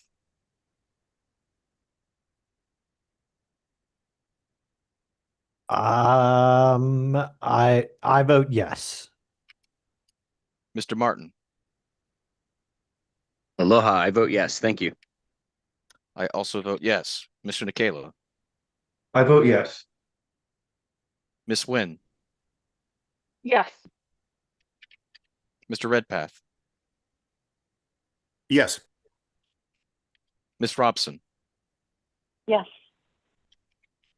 Mr. Shaw. Yes. Mr. Thompson. Block yeah.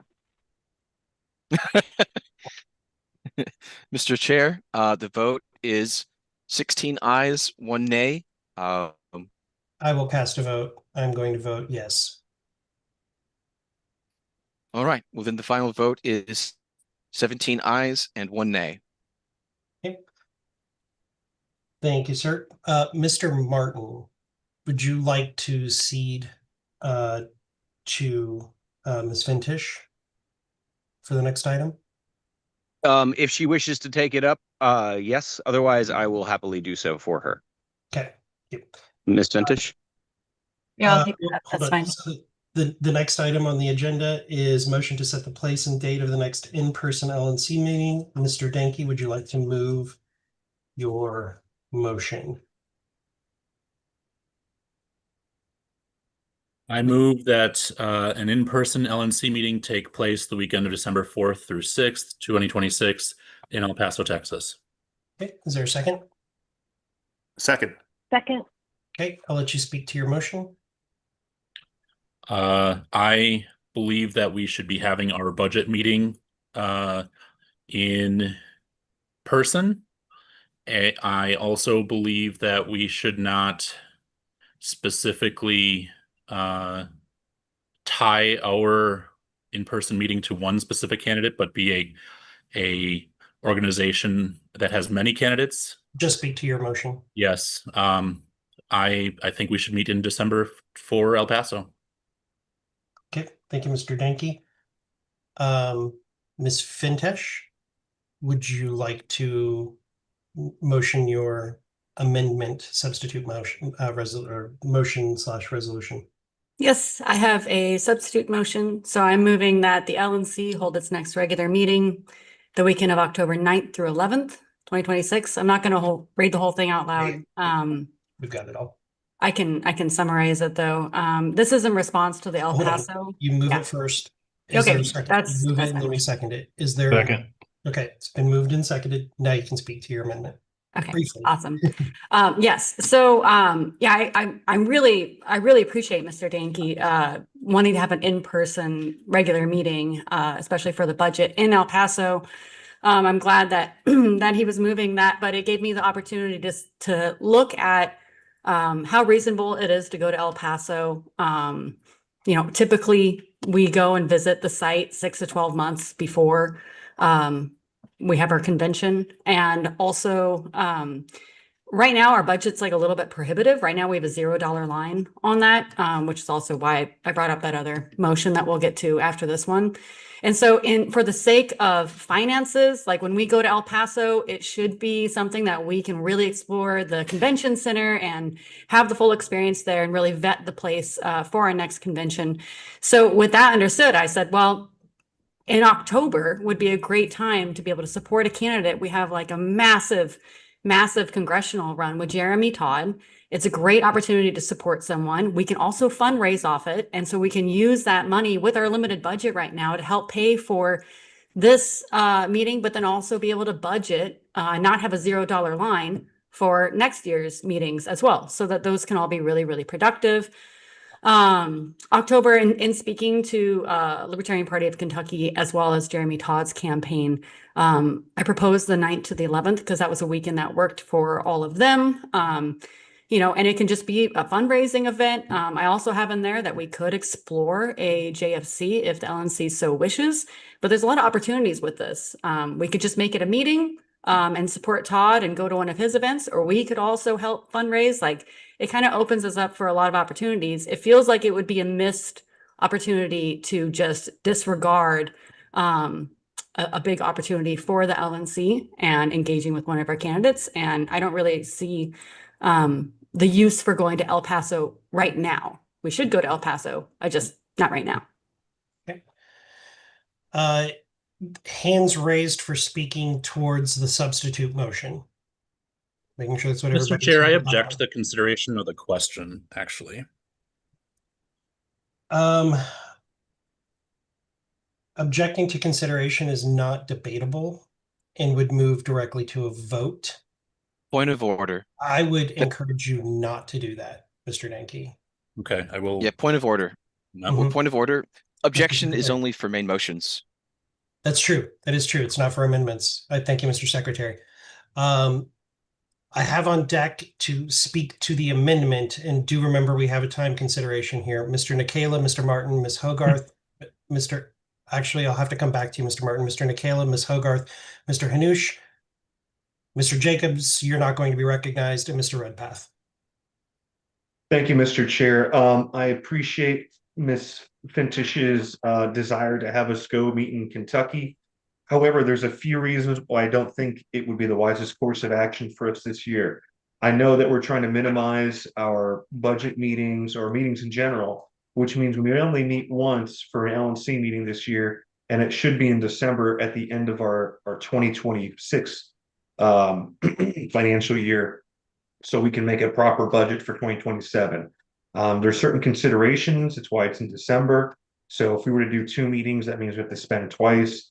I also know that by the time we get to December, February 2027 is only 2 months away. So either we have a third meeting or a second meeting then to get into Texas and figure out the space. But I know it's the chair's desire to want to start selling tickets and packages by the end of this year.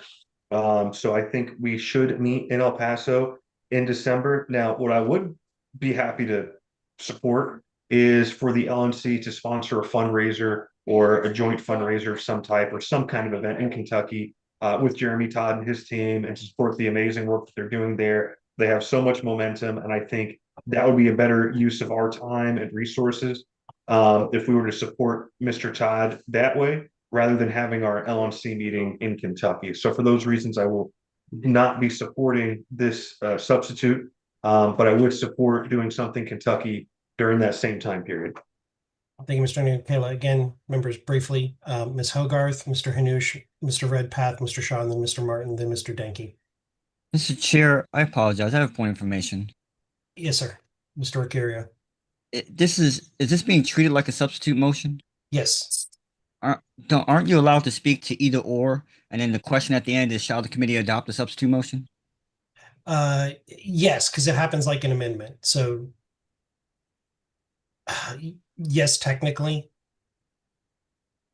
Okay, I just wanted to clarify that because specifying we're only talking to the substitute. I didn't want to raise a point of order, but I was like in between. I think you are technically correct. Yes. Nicola, put your hand down. Ms. Hogarth, Mr. Hanush, Mr. Redpath, Mr. Shaw, Mr. Martin, and then Mr. Denke, and then Ms. Fintish to close out. Ms. Hogarth. I do think a budget meeting is vital. So, and while I like the idea of supporting candidates, I don't think an LNC meeting is very exciting press for supporting a candidate. And the idea of trying to fundraise for a candidate and fundraise for the national party at the same time, I think is a bad one. So I'm against the amendment. Thank you, Ms. Hogarth. Mr. Hanush. Yeah, thank you. I think in-person meetings as in general are a waste of our money and a waste of our time. So I'll be voting no for that reason. Further, I believe we've tried to do LNC meetings / fundraisers, and they don't really work out. So we can do a fundraiser whenever we want. It doesn't have to be connected to the LNC meeting. So I would suggest doing a fundraiser anyway, but it doesn't have to be connected to the LNC meeting. Thank you. Thank you, Mr. Hanush. Mr. Redpath. Yes, I will vote no on the amendment. I am the U.S. Senate candidate in Ohio this year. And please don't put me in a position of having to choose between going to an LNC meeting and campaign activities in a toss-up U.S. Senate race. Please vote no on this. Thank you. Thank you, Mr. Redpath. Mr. Shaw, and then Mr. Denke, then Mr. Martin, and then Ms. Fintish, if you want to close out. Mr. Shaw. Yeah, I guess my thinking on this is that, due to the circumstances surrounding that particular campaign, there's a lot of eyeballs on that.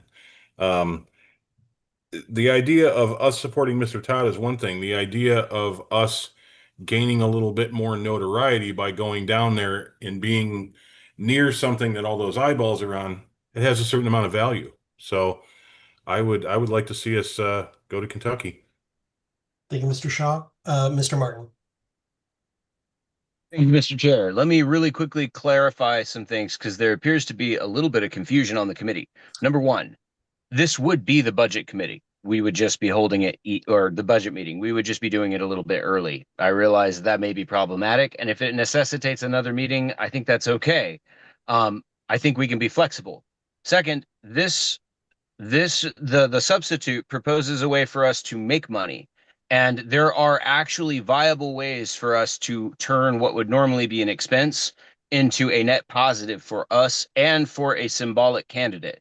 For those who don't know, Massey lost the primary in this race. There is money that is seeking Liberty candidates that will not donate to the APEC crowd that would love to have another option.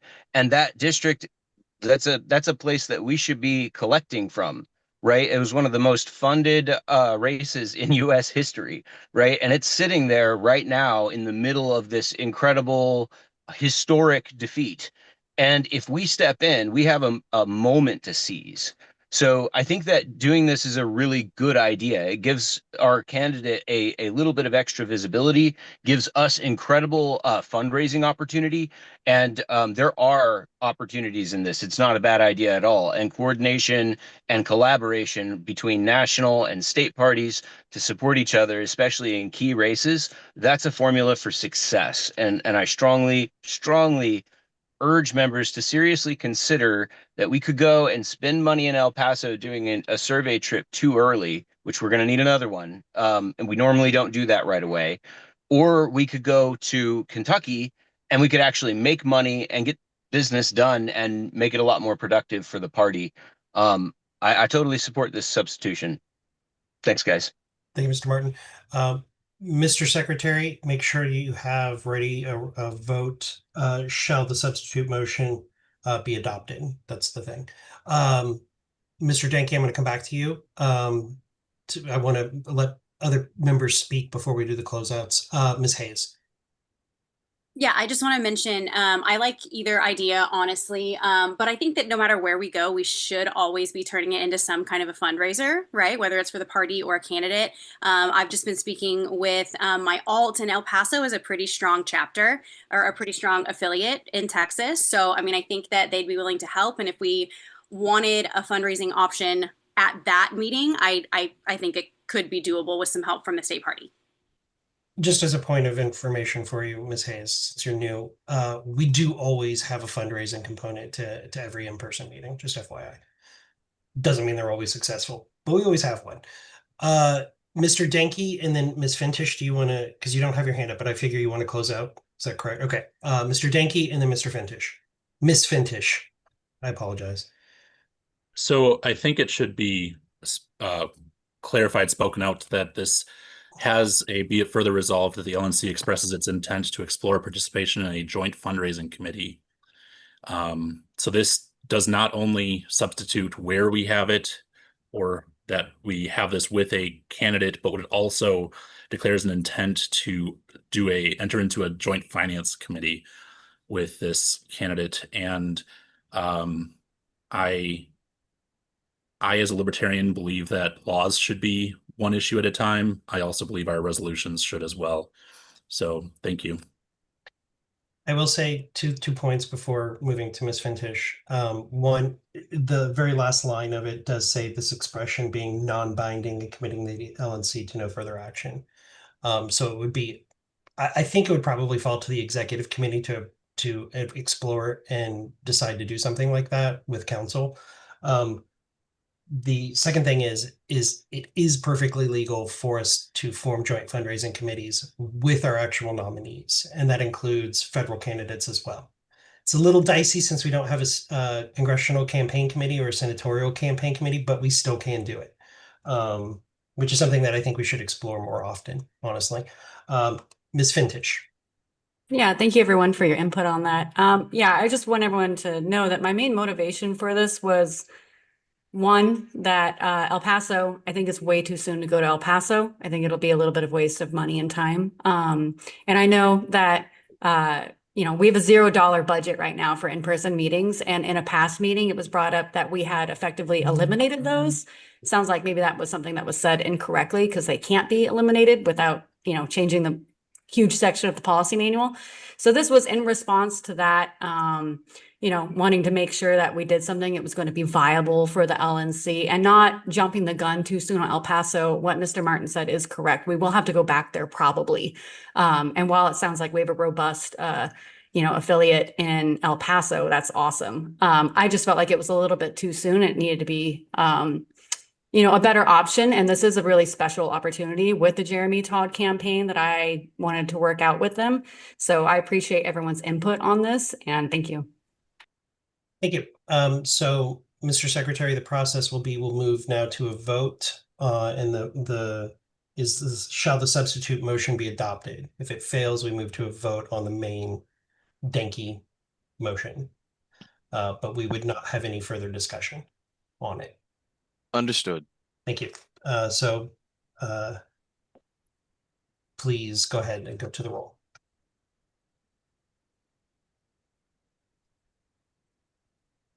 All right. Mr. Koffel. No.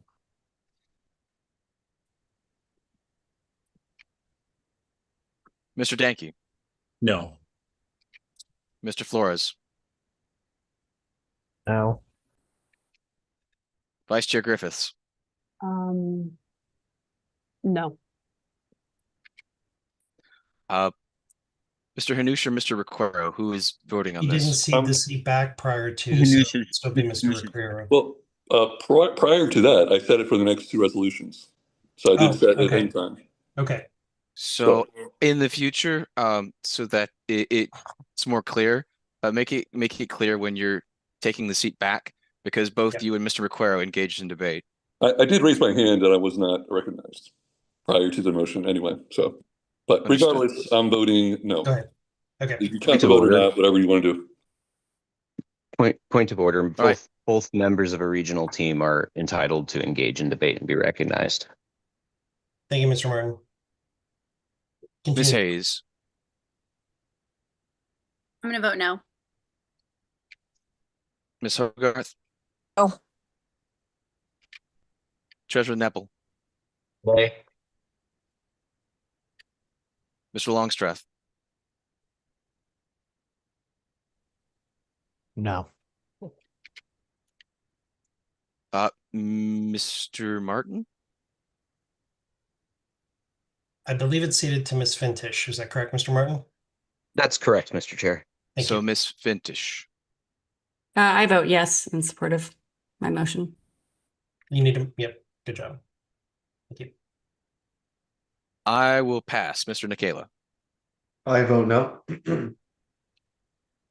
Ms. Nguyen. No. Mr. Redpath. No. Ms. Robson. No. Mr. Shaw. I'm going to vote yes. Mr. Thompson. No.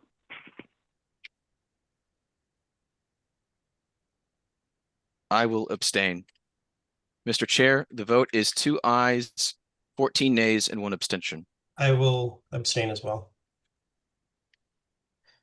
So the substitute motion is not adopted. We move on to a vote for the main Denki motion. All right. Mr. Koff. Aye. Mr. Danke. Yes. Mr. Flores. Yes. Vice Chair Griffiths.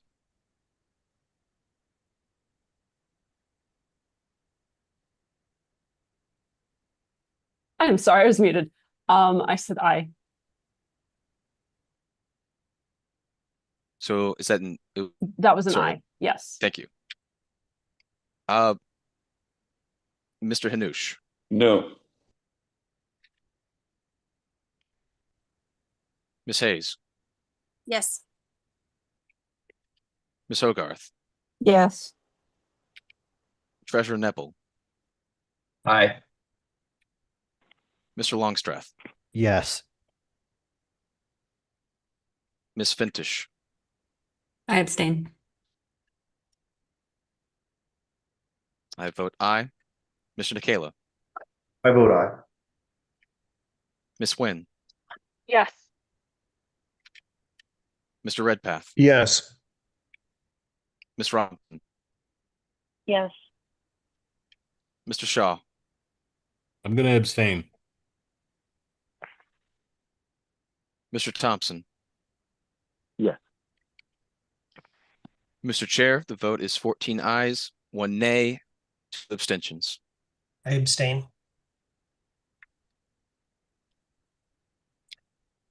So the vote is 14-1-3. The motion passes. I would, as a point of personal privilege, ask Mr. Shaw in the Jeremy Todd campaign, I would like to organize a fundraiser and do something to come and help. And I would also like to explore joint fundraising committee with our congressional candidate in the 4th District of Kentucky. I will, because time was of the essence of that, I will let you bother me with it while I'm at Freedom Fest. Let's see if we can schedule some time this week to have a discussion and see if we can get the ball moving as quickly as possible. Thank you, Mr. Chair. Next item on the agenda, Mr. Martin, do you want to stay out of the room, allowing Ms. Fintish to bring the motion? Yes, unless she prefers me to do otherwise, I will let her remain in the seat. Okay. Next agenda item is motion to amend LNC budget regular meeting funding. Ms. Fintish, would you like to move that motion? Yes, Mr. Chair. I move to amend the current LNC operating budget by increasing the administrative LNC meetings budget from $0 to $8,000 for the remainder of the fiscal year. I don't have to read the rest of it probably. Is there a second? I'll second. Seconded by Mr. Shaw. Okay, Ms. Fintish, if you'd like to speak to your motion. Yeah, so I think this, it's very relevant to the motion that just passed, going to El Paso.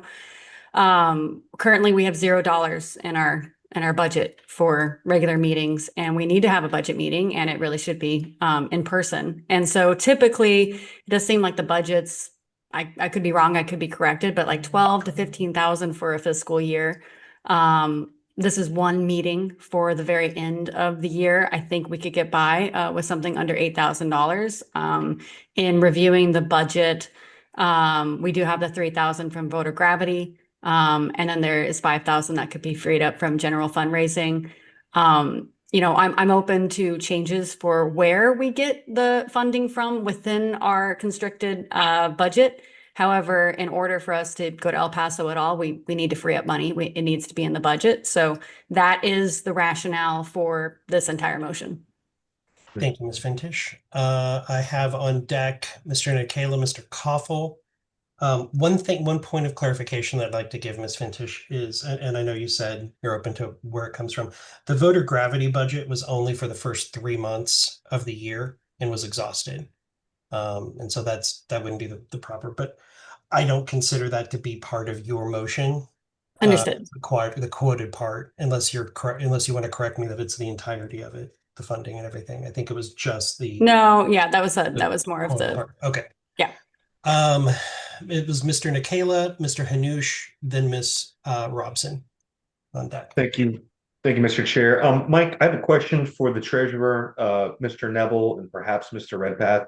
I think you would ask the question to the chair, and the chair. Mr. Chair, I have a question you might be able to direct, which is, do we know what we spent average on these LNC meetings plus a fundraising component? I can tell, I do know, and then we can defer to the treasurer to correct me if I'm mistaken on this. For the previous meetings, we'd allocated $10,000, mostly for staff, travel, and hotel accommodations, plus their labor for being there.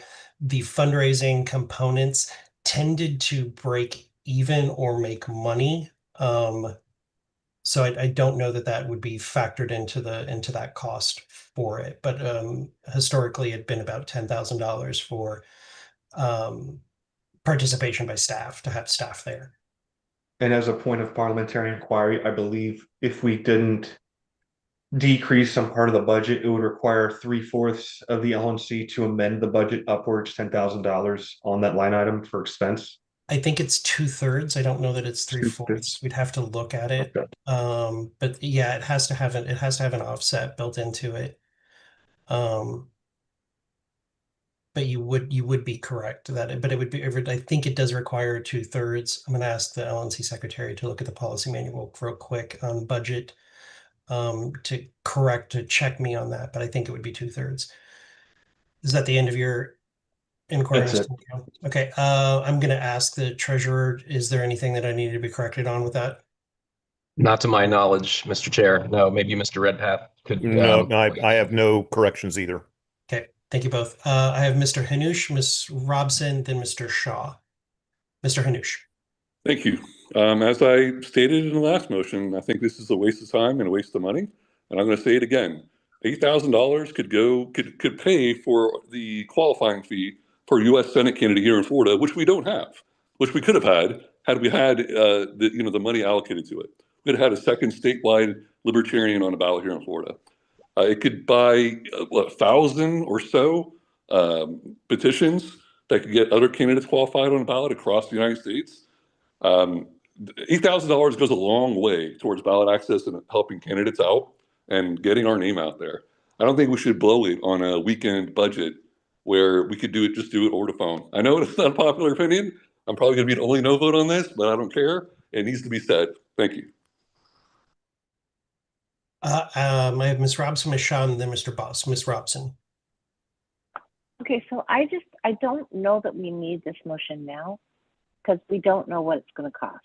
I think that we can do it for less than $8,000 because I don't think that we need staff there. I think that we can do it for far less. I don't think that we need to do this at all until we know how much it's going to cost. So my opinion is that we already have said we're going to do it, but there's no reason to do anything with the budget so that we're taking it from one place, putting it to another, saying we're going to spend money because we have no idea how much it's going to cost. So I'm going to vote no to this because I want us to have this meeting, but I don't think we need to do this now. Okay, thank you. Thank you, Ms. Robson. Mr. Shaw, then Mr. Boss, then Ms. Fintish. Yeah, so I mean, we committed ourselves to a meeting, and of course, whenever that happens, people like myself that are on the other end of the country need to be able to make plans. If for some reason we vote this down and there's no funding for it, then could the plans change when I've already, committed, bought plane tickets and everything? I guess I feel that we've committed ourselves to the meeting. We need to fund it. Thank you, Mr. Shaw. Just as a point of clarification, a meeting could technically be canceled at any time. Budget, no budget. If something catastrophic happened, it technically could be canceled. Mr. Bost and then Ms. Fintish. Mr. Bost. Yes, I believe $8,000 is just a set aside. It is not saying that we are going to spend $8,000. We might spend $500. Thank you, Mr. Boss. Ms. Fintish and then Mr. Martin. Actually, Mr. Martin and then Ms. Fintish. That way you can close out Ms. Fintish. Mr. Martin. Thanks, Mr. Chair. I appreciate Region 4 very much, but I'm pretty sure I heard the Region 4 representative say something very Californian, and this reminds me of why I tried to censor them for being Californian.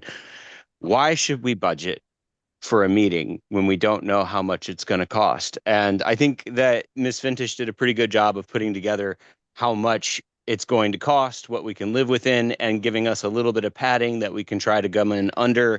I think it's just responsible fiscal planning. It's not smart for us to just do this with no budget.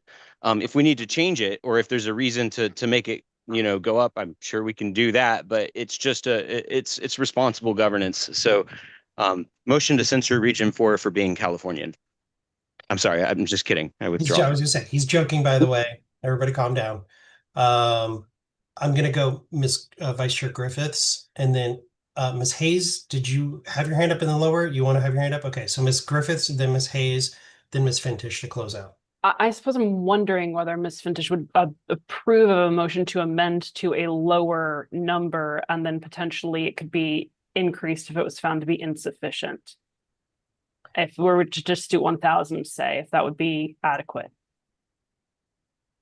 You're wanting to amend it to a maximum amount of $1,000? And then it could be amended if that were found to be inadequate. But if the desire is to have something in the budget, I find that reasonable.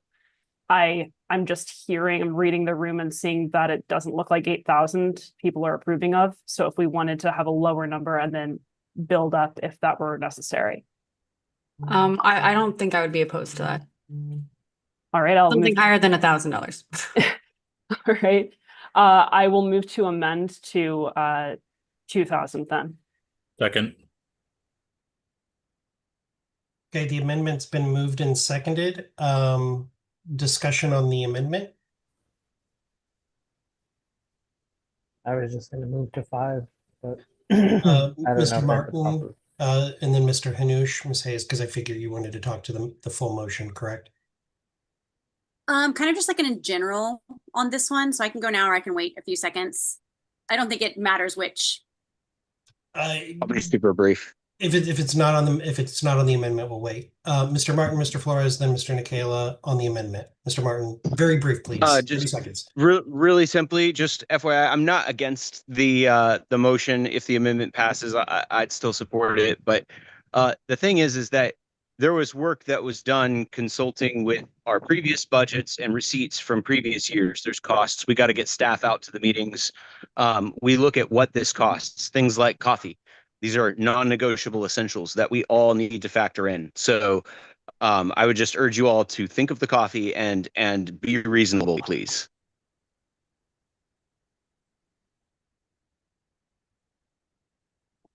Mr. Flores, then Mr. Nicola. Brief.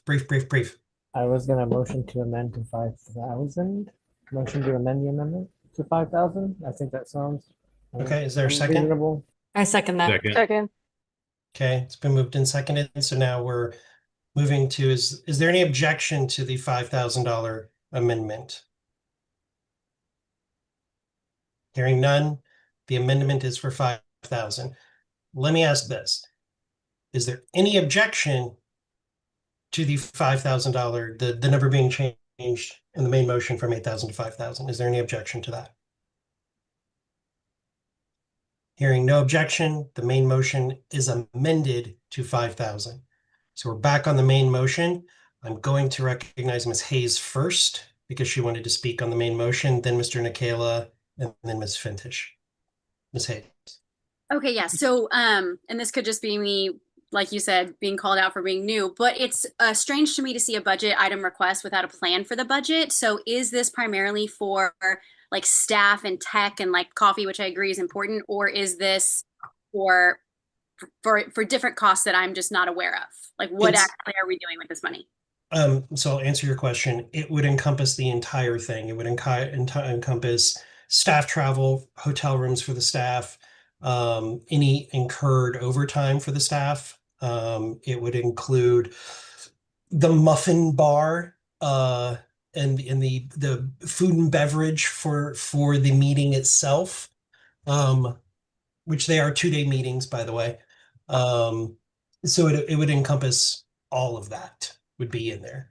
And typically staff deals with that and tries to stay within the full budget for those meetings. With this example, we would probably get a budget request from staff.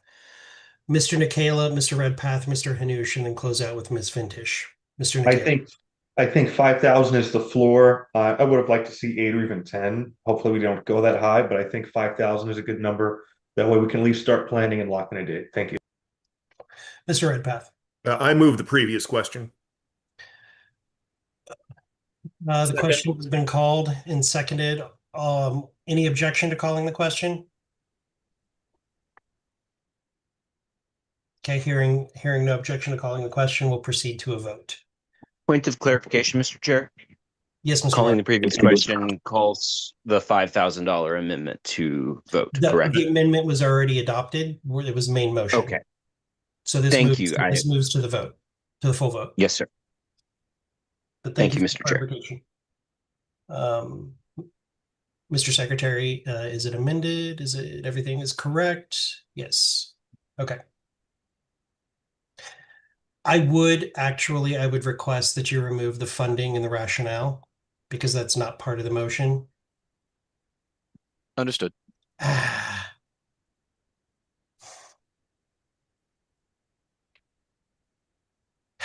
Okay. Mr. Koffel. Aye. Mr. Danke. Yes. Mr. Flores. Aye. Vice Chair. Aye. Mr. Hanush. I don't drink coffee. No.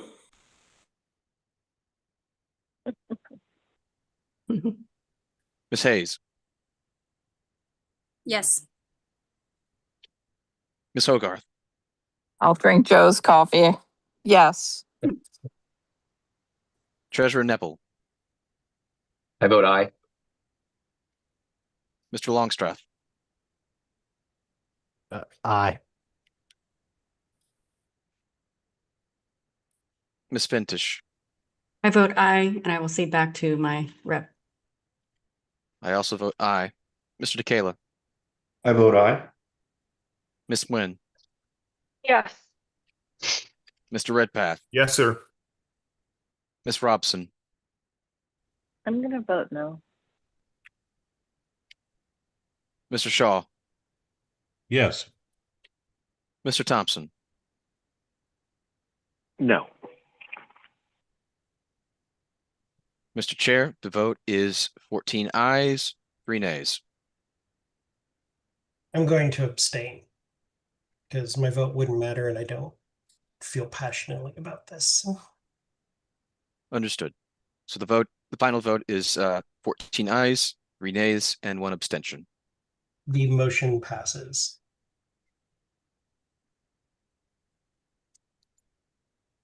Okay, Mr. Hanush, I saw your hand was up. Were you wanting to do something? I was going to speak on the previous question. Oh, okay. Then no. It was really good, but yeah, go ahead. I'm going Wait, so to pass the gavel to Vice Chair Griffiths for a moment, unless somebody just wants to make the motion for me. I don't plan to debate on this, but I need Mr. Chair, just to confirm, I'm pulling up my agenda on the screen. Which motion are you about to move? The JC. Yeah. The I'm JC making ad that hoc motion. committee? Oh, okay. No, I'm making the motion. Is this the motion about? Sorry. Yes, this is the motion yeah. On the About the Judicial thing. Committee. Yeah, so I'm moving that right now we have a motion to accept it, which is against bylaws. Hold So on. I So move you have to make the amend- motion. wait. Hold on. So you would have to make the motion, it be seconded, and then somebody could amend. Right. if they so So choose. I want to move that the Mr. Chair, point of order. that Would it be proper for her to amend her own motion if introduced? No. No. Okay. I would move to accept the Judicial Committee 2026 rules and appellate procedures as submitted. Moved by Mr. Thank you. That was the Longstreth. part It's been that I was getting seconded. confused by. Okay. Okay, I move to amend that motion to instead, per our bylaws, by a 2/3 vote, in not accept those rules. Second. So it'd be moved to reject the Judicial Committee 2026 rules and appellate procedures as submitted. Correct. Okay. And there was a second. Is there any objection to that amendment? I see hands up, so I'm going to assume that there's an objection. I'm not sure I want to phrase it as an objection, Mr. Chair. Maybe just I would raise the propriety that we have two motions here that are dealing with the JC rules, and one of them takes they're not really, they're pretty mutually exclusive. And just considering the stakes and everything, maybe, I don't know. I'll let somebody else lead the way on this. I don't want to taint anything here with like partisanship or whatever, but I am concerned about this. I'm not necessarily objecting.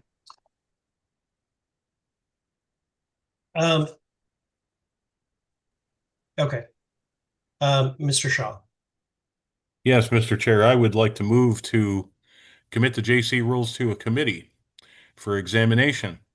Committee composed of myself, Mr. That's out of Martin. order. That's already on the agenda. This is the motion to reject your. In that case, Mr. Chair, I would like to make a motion to substitute my motion for this one. Okay, that's in order. Point of order, Mr. You have a Chair. second? It's within order.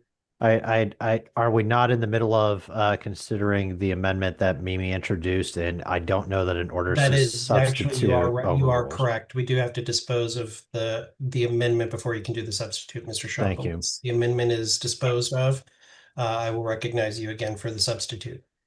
Is that fair, Mr. Shaw? Sounds good. Okay. Is there objection to the Mimi amendment to change it from accept to reject? Is there objection? 1, 2, 3. Hearing no objection, it is amended. Mr. Shaw. Yeah, I would like to move the substitution I just mentioned. Okay. And for those kids playing at home, it would be moved to substitute with item J.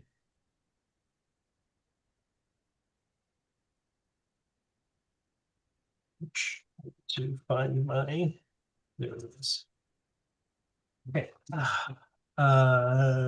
No, of order, I'm you mean sorry, it's item not Mr. M. J. I'm sorry, it's not item J. It is item M. Secretary, help me out. M.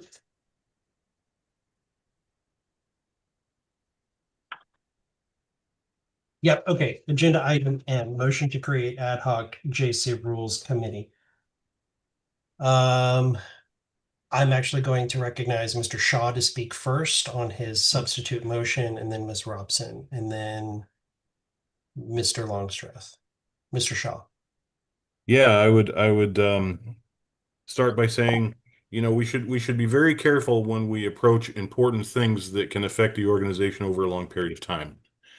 I think that we need to be very careful at taking a look at these rules. There have been 2 analyses that have been presented that shows some issues. I mean, there's a great amount of discretion and lowered transparency in the new rules, and I think it would be important for us to at least make an effort to look them over properly and return with a recommendation for the LNC. Ms. Robson, then Mr. Martin, then Mr. Longstreth. Okay. Okay, Ms. so Robson, then Mr. Martin. Okay, so I had originally been in favor of having like this ad hoc committee. However, afterwards, I started looking into our rules and I realized that that's not something this committee can do. The thing with the judicial committee is the judicial committee is there to make sure that this committee, the LNC, follows our bylaws. The other thing is that the way that the bylaw is written is that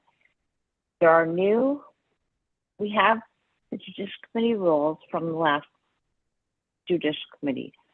This judicial committee can decide to create their new rules or not, and we can deny those. But what we can't do is we can't amend them. We can't make them do anything. And once they have submitted their rules, those are the rules. If we deny them, then it goes back to the last rules. If we don't deny them, it goes to these rules. But once they submit them, there is nothing that makes them change them. And I don't believe that there's even a way that they can change them once they submit them. So I think that what we're doing right now, unfortunately, is silly, but it is our bylaws. I think that there were parts of them that could have been better phrased. just like any rules, you know, we can all decide that it should be better. They don't have to listen to us. They don't have to change them. And not only that, I don't think they can change them. So I think we have one of two options. We can either deny them by a 2/3 vote, or we can accept them by not doing anything. Those are the two things in the bylaws that we have. So that is why I'm against this committee, which I would have been totally for if there was a way we could do it, but we can't. And unfortunately, I'm like you know, a Ronar bylaws wonk person. I don't think we can change this. So sorry, but I'm against this amendment for those reasons. Thanks. Okay, so I'll recognize Mr. Martin, then Mr. Bost, then Mr. Shaw to close out. Mr. Martin. Thank you, Mr. Chair. Okay, so first of all, I'd like to speak to the intent, as I understand it, of this committee is to review and evaluate the rules and provide feedback mainly to the LNC on whether they should be accepted or rejected, highlighting some of the issues and looking at them comparatively to the old rules. This would give us a chance to review them a little bit more before we rush to a decision either way and prevent the issue from potentially being raised twice. So it just gives us a little more time to consider.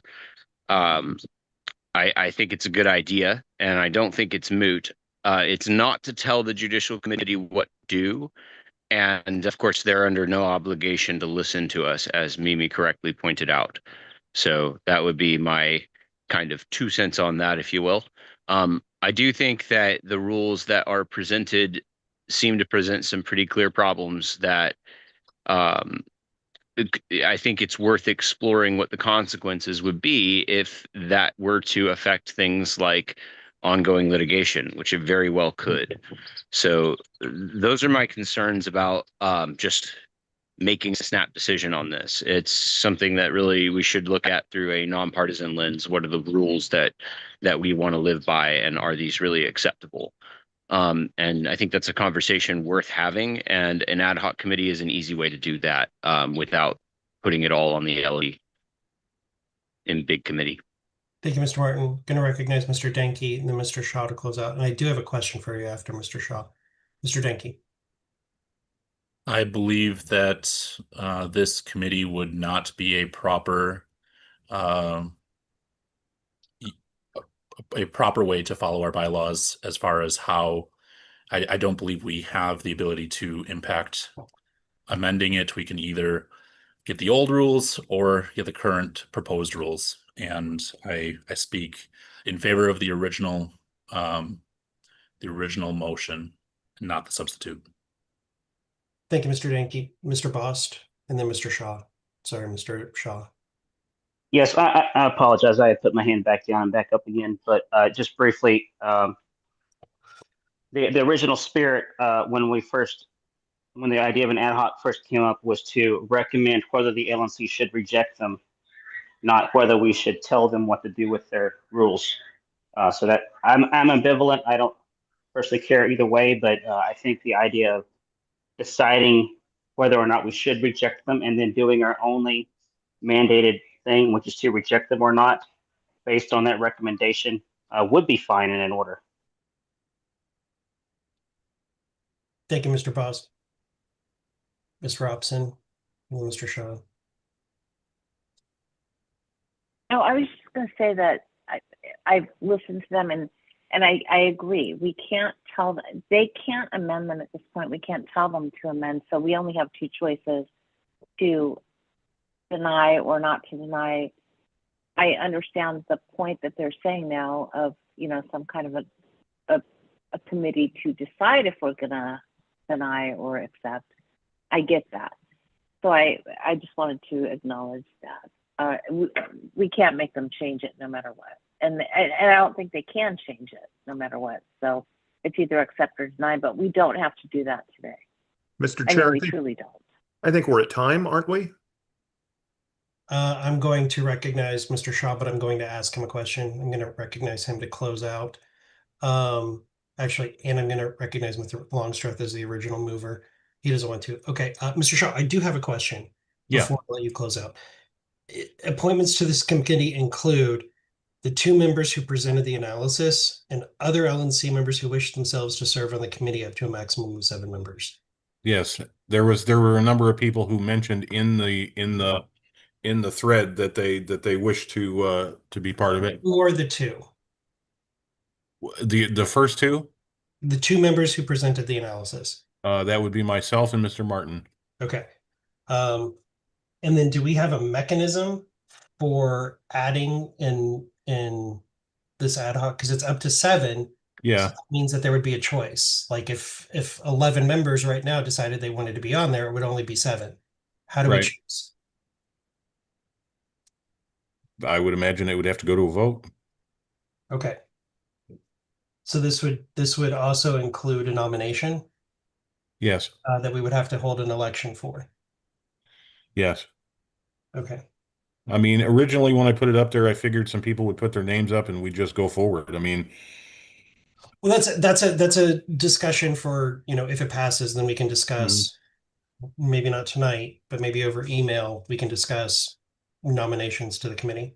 now in closing out here, there have been a couple things that came up. One of them is, oh, we can't tell the JC what to do. Well, we can reject the rules if we so choose, if we decided that they were unacceptable, and they could write another set and present them if that path were taken. Now, as far as whether or not we are empowered to do this, my belief is that the LNC is empowered to form a committee to investigate anything it's making a decision on. So, again, I will urge everyone, when we're making decisions about things like this, maybe we should start using thorough processes. It is entirely possible that we could end up stepping in all kinds of stuff that we didn't anticipate unless we go through the, processes to show that we actually did our work. So if down the road, a year and a half from now, we have the ability to pull out, a folder and say, we did our work. We can show you our arithmetic, and that is the spirit that's behind this motion.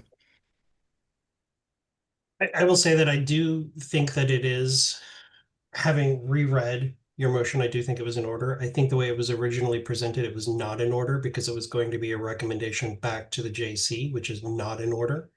It would not even be appropriate for us to send such an email to them. But this does appear to be just an ad hoc committee of the LNC reviewing it to make the recommendation as to whether or not it should be rejected and instead use the previous JC's rules or to adopt it. I will say that I think that absent an ad hoc committee doesn't necessarily mean that members haven't done their due diligence and done their work to review it. I don't think that the two are mutually exclusive on that. I would say that a lot of times there is a saying that if something is not documented, then it didn't happen. There's a standard though that members read the thing, and absent evidence that they didn't read the thing, the conclusion is that they did read the thing. Okay, we were out of time, so Mr. Chair, we will move to a vote, and this is a vote to substitute with item M, the motion to create an ad hoc committee. So it's shall the substitute motion be adopted? And if that fails, then it moves to the main motion, which was the amended version. Does this work? Yes, actually, I can't amend it for you. I'm sorry. I was going to have the two names put in there, but we can't amend it. Yes, proceed to a vote, calling the roll, Mr. Secretary. Understood. Mr. Koffel. No.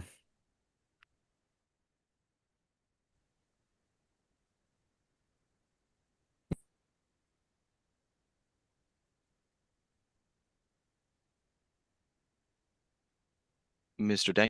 No. Mr. Flores. Abstain. Vice Chair Griffiths. No.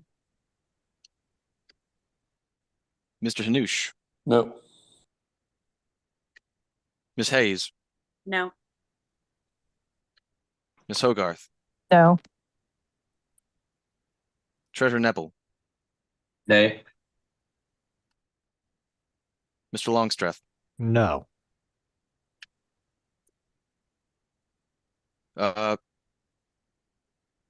Mr. I vote yes. I'm sorry, Mr. I vote yes.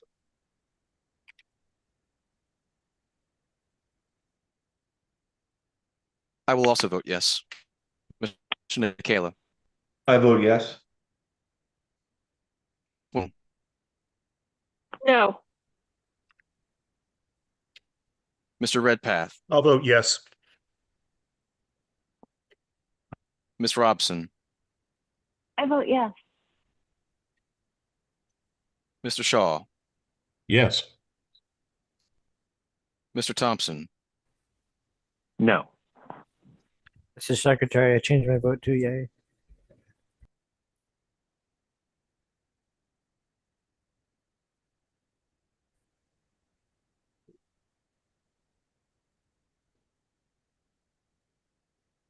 Mr. Chair, the vote is 7 ayes, 10 nays, 0 abstentions. I abstain.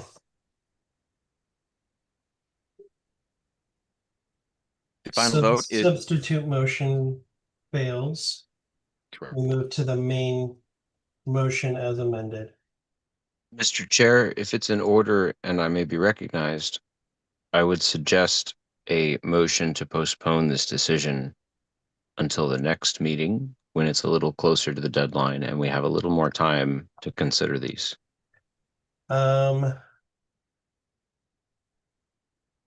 We technically are into a vote now, so the motion would be out of order, Mr. Martin, Understood, Mr. Chair. Thank you. but I appreciate it. Point Yes, of sir, no information. Mr. Boss, point of information. Yes, if we were to fail to reject them tonight, could we revisit it at the next meeting? It would have to be a member of the prevailing a motion to reconsider.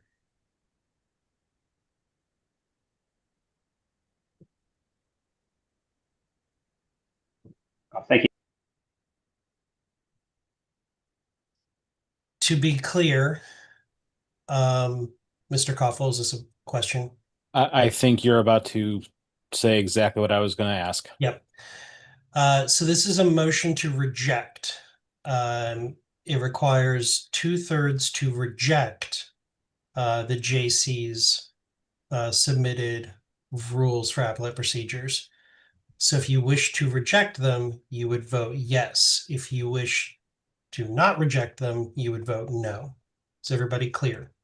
Yeah. One further clarification. Yes, Ms. Hogarth. If they are rejected, the current rules of a procedure apply? The previous term, yes. Right. And they can also be reworked, or they No. could offer again? No. No. Okay.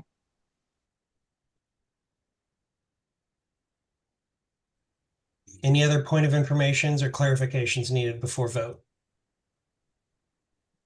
Okay, hearing none. Mr. Secretary, please run the vote. Mr. Toffel, I will vote no. Okay.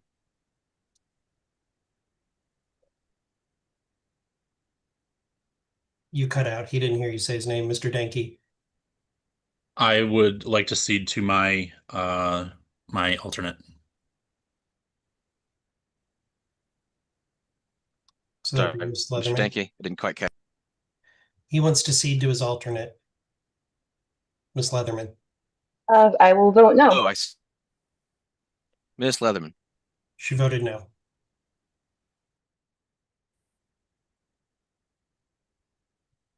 She voted no. I think Thank the you. secretary is like really having Mr. a problem Flores. in and out.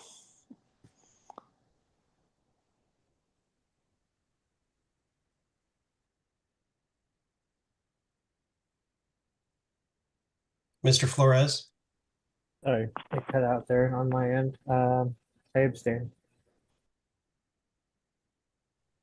Vice Chair Griffiths, No. Mr. Hanu, No. Ms. Hayes, No. Ms. Hogarth, No. Treasurer Nebel, Nay. Mr. Longstreth, No. Mr. Martin, I'll pass. What's up? Can you hear me? I will vote nay. Mr. Nikela, I'm gonna vote nay. Ms. Nguyen, No. Mr. Redpath, I'll abstain. Ms. Robson, I'll abstain. Mr. Shaw, I will abstain. Mr. Thompson. No. Mr. Martin, I'll state the reason for my abstention. This is, I think we're breaching contract by accepting these rules. And I think that it's a very serious problem. And I really wish that we had had more time to consider it. And I feel like this is partisan. And so I'm abstaining from this vote. Thank you, Mr. Martin. Mr. Chair, the vote is 0 ayes, 12 nays, 5 abstentions. I abstain.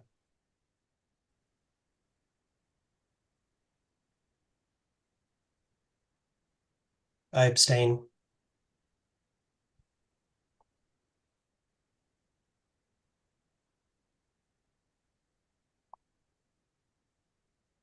Mr. Secretary. What is your vote? I abstained for the 9th time. Thank you. So the Judicial Committee 2026 rules and appellate procedures are not rejected. Thank you, guys. Would there by chance be an appetite and a motion to recess for 10 minutes? So much. Yes, please, please. Is there any objection Yes. to recessing for 10 minutes? Okay, we're going to be at ease for 10 minutes. We will come back at 9:45. If you can pause all of the things, Mr. Secretary. Since we're at ease, can I request that we stick a little closer to the times on the agenda for debate? Sure.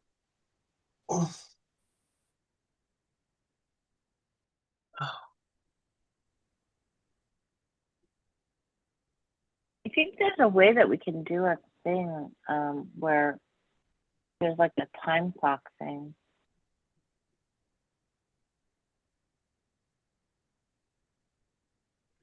Oh, There's are these we we're beautiful recessed, right? There's these beautiful time that's clocks okay. that have like for $40. Somebody could have behind them on the wall a time clock running, and they're Yeah, fantastic. Zoom has a I feature seriously- where you can put a time clock and it'll show in the window of your screen. I think it's only available to meeting moderators, but it's there. I would encourage it to be used. I think it would be useful. Yeah. Well, and also I've people used need to it on understand they're not obligated to speak on everything Yep. when there's clear agreement every time.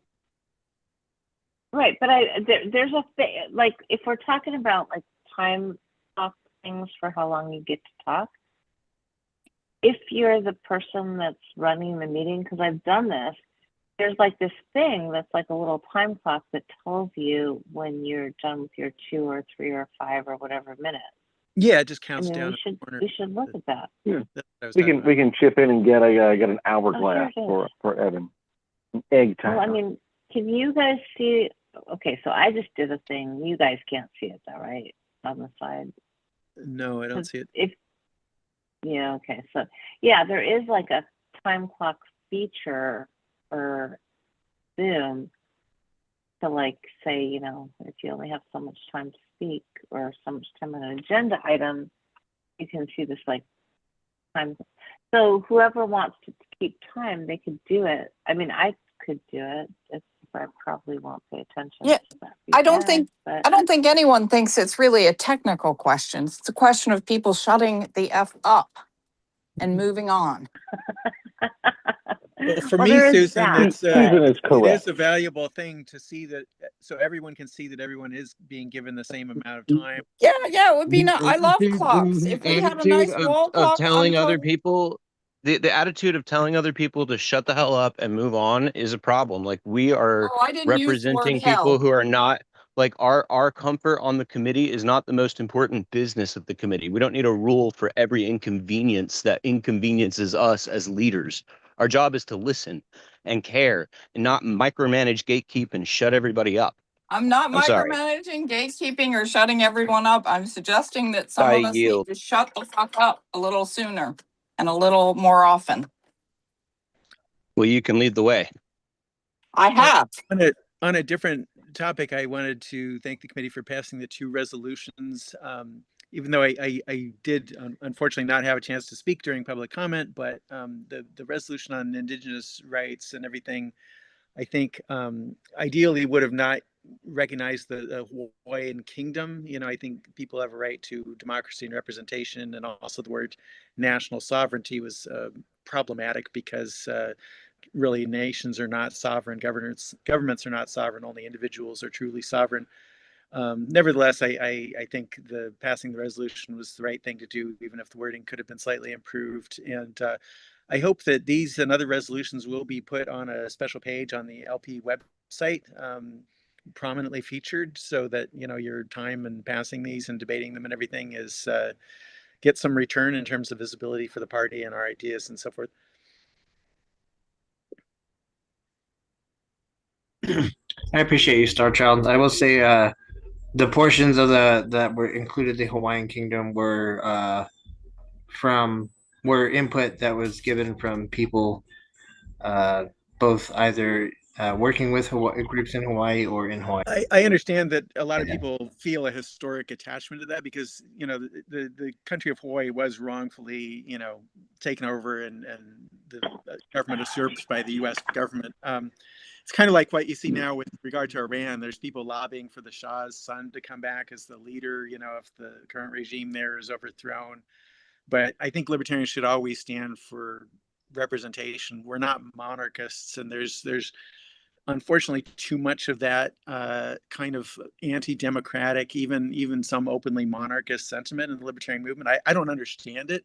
It's so blatantly at odds with everything we believe in, but there are some people that seem to think like, oh, it'd be great if we had a king, and they have the idea that the king is somehow going to be on their side and it's going to be better.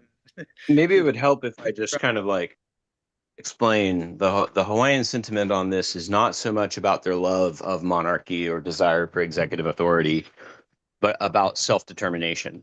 That the people were never really asked for their consent to be dominated and denationalized, and not just their king, but their entire culture got ripped from them.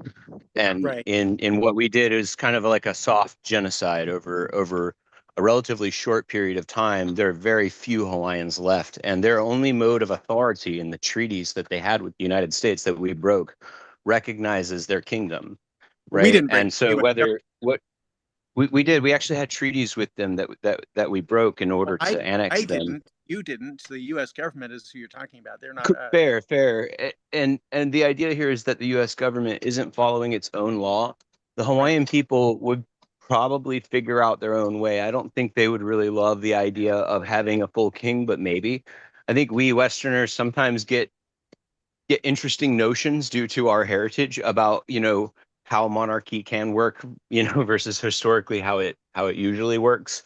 And I'm not trying to say it's a good thing. Government sucks usually in all of its forms. So the point here is that the more local that power is based, usually speaking, the less oppressive it can be and still get away with it, right? Agreed. And the putting it in stance of individuals in terms of having a vote is decentralizing it and getting it to the local level more than having a monarchy. To some extent, So it that's does. what I'm saying. On the other agree hand, look determination at us.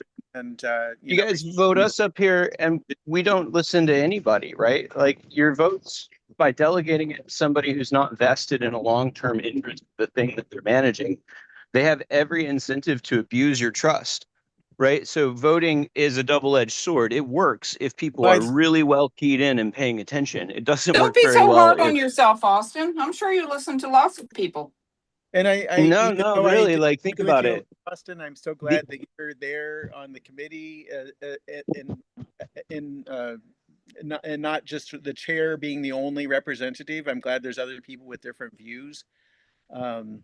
You know, maybe I wouldn't vote for you to be on the committee specifically necessarily, but you know, Okay, no worries. it's good to have a variety of views and not have a top-down monarchy of one person controlling everything. So I totally that's all agree, and I appreciate the candor big time. Like, thank you.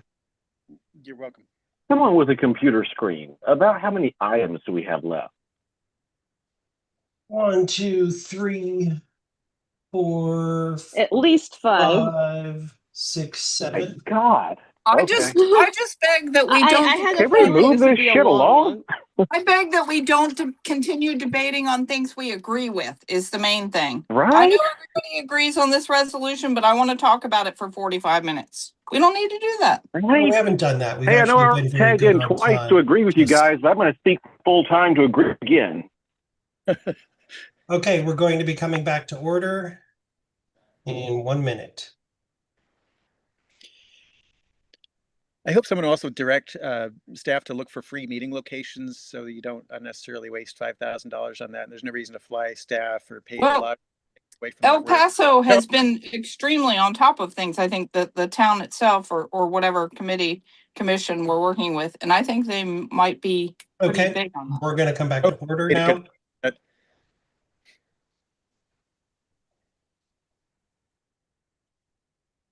Ready when you are, Mr. Secretary? Ah, shoot. I never You didn't paused the stop recording. in the, yeah, I didn't think you did. Ah, my goodness. Okay.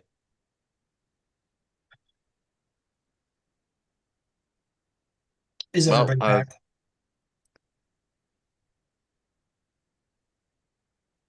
I'm going to assume everyone is back. Speak up if you're not back. Yeah, could you raise your hand if you're not here? Mentally vacant doesn't count. I'm not here. Okay, it is 7:45 p.m. Eastern time, and I'm calling us back to order. The next item on the agenda is nomination and election to Affiliate Support Committee, Candidate Support Committee, and Audit Committee. Mr. Chair, Yes, Mr. Ricurio. 9:45, What did I say? 7:45. Wishful thinking. We are back at 9:45 p.m. Thank you. So the process would be to open nominations for one committee at a time. I move to open Hold on for one audit second, committee Miss first. Robson. Hold on one second, Miss Robson. Please wait to be recognized. So we would open nominations one at a time, one committee at a time, and then move to close nominations. My recommendation would be, if the body would allow it, assuming that there's more people nominated than there are seats, that we then move to an OPA vote for those. That would open Monday morning at 9 a.m. and would close Friday at 11:59 p.m. Pacific time. Is there any objection to that process? Okay, hearing none, we'll move forward. It's Mr. Shaw first and then Ms. Robson. Mr. Shaw.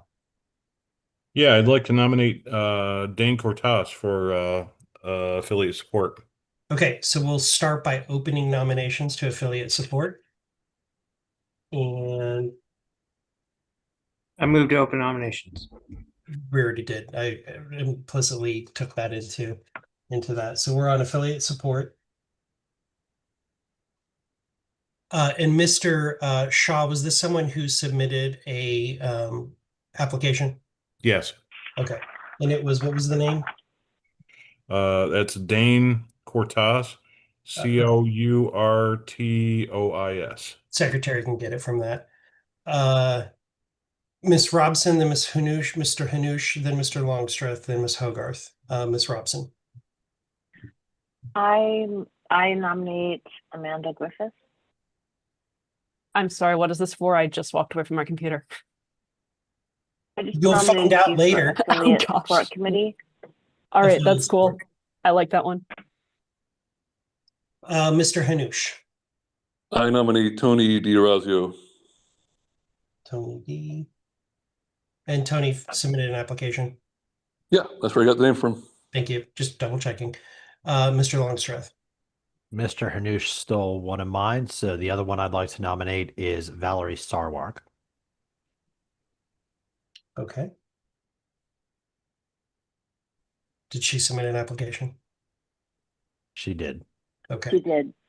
I've got Miss Robson, then Miss Griffiths, then Mr. Denke, then Mr. Redpath. Miss Robson. Wait, I nominated. Okay, then your hand was Griffiths. still up. Let me lower. I'm your- sorry, I didn't lower my. I'm sorry. I apologize. Mr. Secretary, can you also remind me how many seats there are, how many we elect, and how many have to be LNC members for the affiliate support? Ms. While you're Mr. looking. Chair, can I tell you that? Yes, you can. Yeah, so for affiliate support, it is 3 people that are on the LNC and 4 others for a total of 7 members of this committee. Thank you. Ms. Griffiths. I nominate Mimi Robson. Thank you. Mr. Redpath. I'd like to nominate Omar. Okay. Omar Mercurio. Mr. Koffel, your hand was up. That was a mistake. Sorry. Thank you. Ms. Griffiths. Do I just nominate one at a time? Is that Yes. correct? Okay. Then I nominate Tim Krenz as well. Tim Krenz. Yes, Krenz. Thank you. Ms. Fintish. I nominate Charles Essner.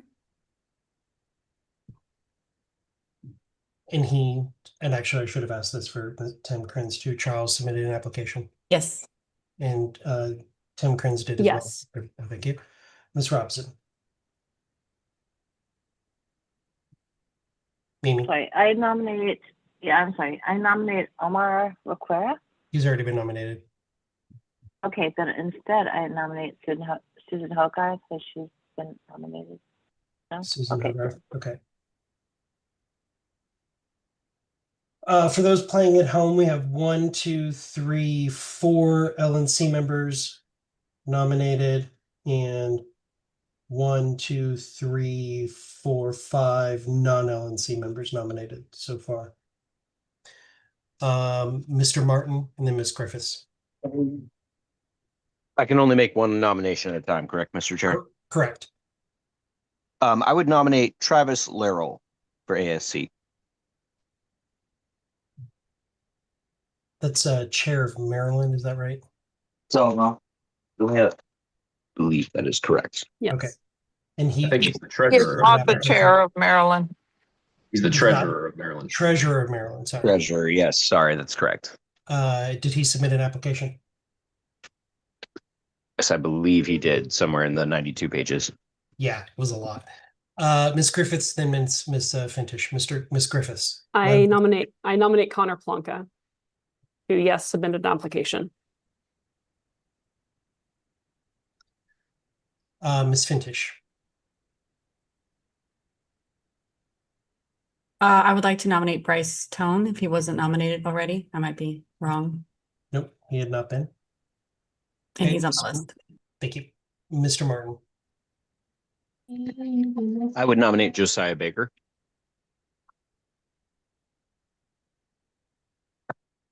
And he submitted an application. I believe he did. I remember seeing it. Yes, sir. I believe so. Okay. I tried rifling through the pages, but I admit I'm struggling. Okay. I'm gonna put your hand down, and then so you can re-put it up if you need to. Madam Vice Chair, I nominate Brittany Cozen. did Brittany? Yes, she did. It might speed things along faster if you just say if they're not an LNC member. Oh, If you know for sure that they submitted an application, that'd be great. Yes. See no other hands up. Is that it for nominations? Mr. Martin.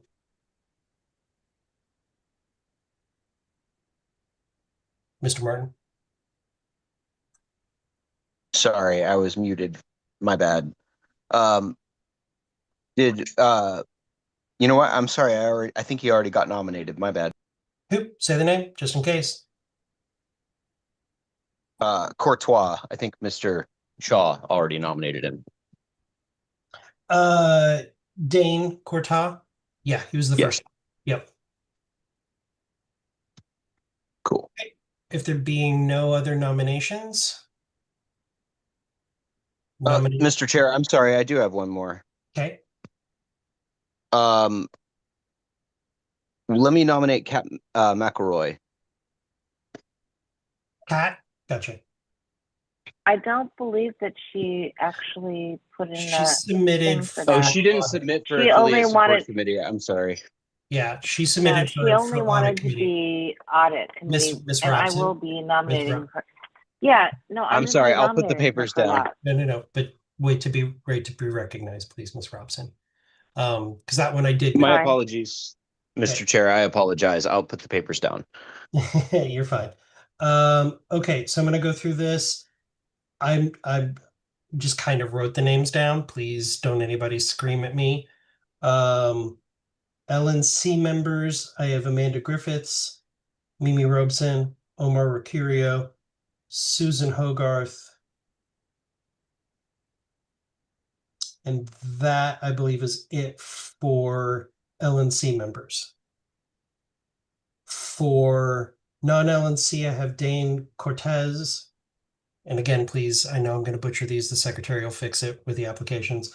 Tony DeRazio, Valerie Sarwark, Tim Krenz, Charles Esther, Travis Laurel, Connor Plumpkin, Bryce Tone, Josiah Baker, and Josiah Baker and Brittany Cosin. Am I missing anybody? Mr. Martin, am I missing anyone that you named? Did you mention Travis Laurel? Yes. Okay, then I think you got them all. Miss Robson? I just have a question. So we are nominating, or we have to have a certain number of LNC members They'll versus be separate. There'll be separate votes. So there'll be one Okay, vote that was for my the question. LNC members for the affiliate support and one for the non-LNC members. So there'll be two votes for the affiliate support committee, two separate votes. Okay, but my question then is, we can have at least 3 LNC members, but we could have more than 3. So there's 4 LNC members that have been nominated at this point, correct? Correct. So What how does does the that work? actual policy manual say? Does it say 3? It says at least 3. At least 3. In other words, it could be 4. But it's up to 7 members?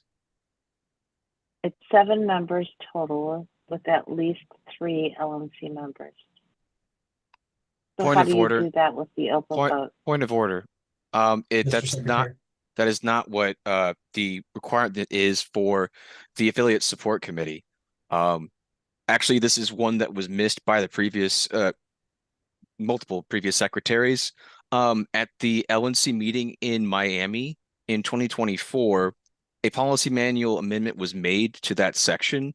So it says a minimum of 7 members, not up to 7 members. Okay, what does it okay. say for non-LNC members? A minimum of 2. No, I believe, well, on what I saw, it's a minimum of, okay. I For thought it was three non-LNC. for affiliate. Okay, so the vote for this, and everybody please be quiet. So the vote for this, there's a minimum of 3 LNC and a minimum of 2 non-LNCs. That doesn't make any sense. That doesn't get us No, to it's not 7. no, he said it's at least 7 total, which sounds like it could be more than 7. Ms. Correct. If I'm not mistaken. Mr. Chair, if I may. Yes, Madam Vice Chair. So the minimum of 3, minimum of 2 doesn't mean. Hold on 1 second. Mr. Secretary, I accidentally muted you trying to let Addison in. Sorry.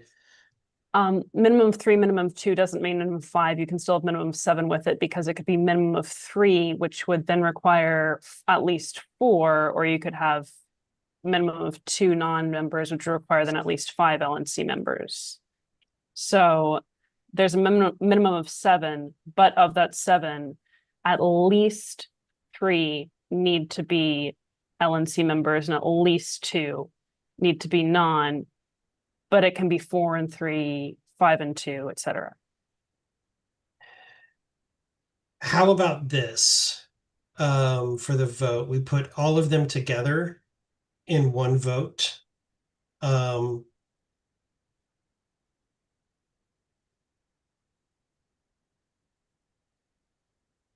You're getting there. You want some help the rest of the way? Mr. Hanush, I recognize you. All right. So you got that right. We put them all on the same ballot with the minimum of, regardless of how many votes they get, the top 2 of the blah, blah, blah, blah, LNC, I think, get on no matter what. And then the top 3, no matter what, the non-LNC get on. You flipped it, Mr. Hanush. That's what I meant. I did blah, blah, blah for a reason. That's what I meant.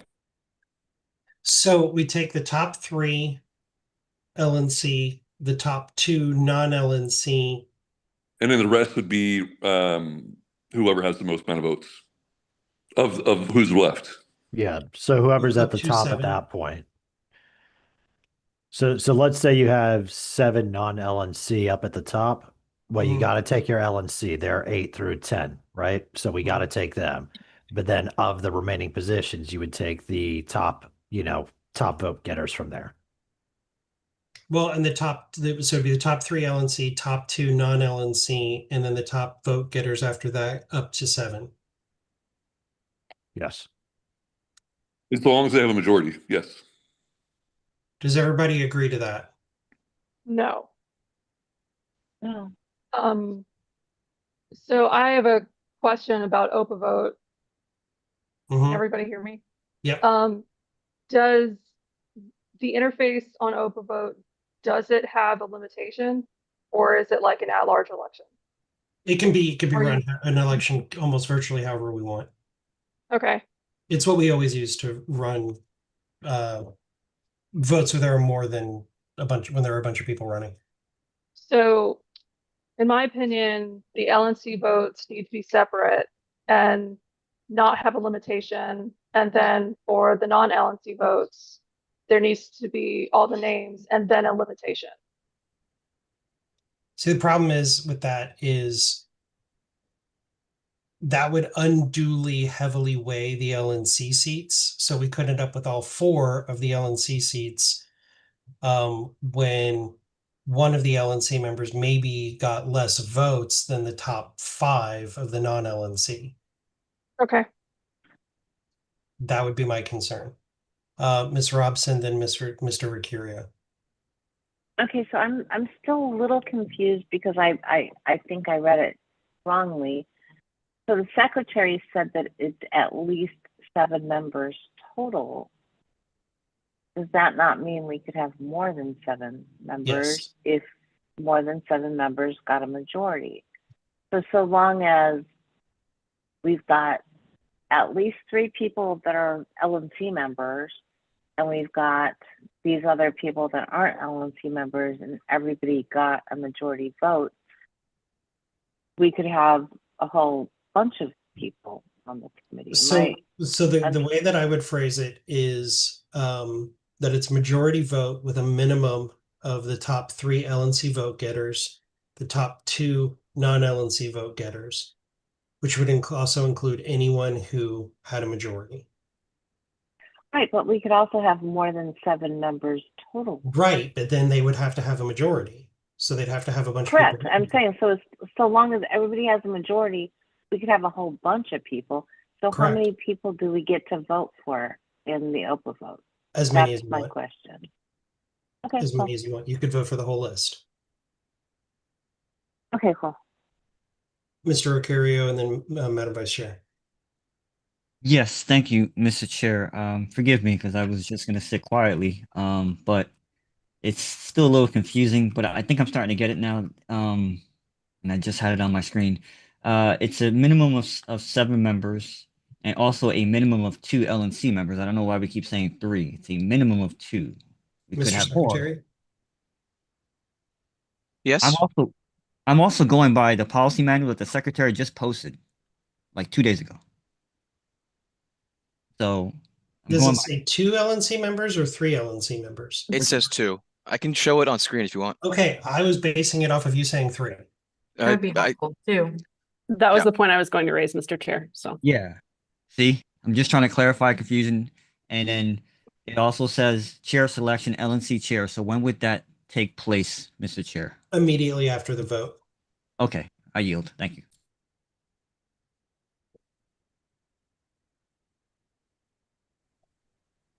So does that make it clear?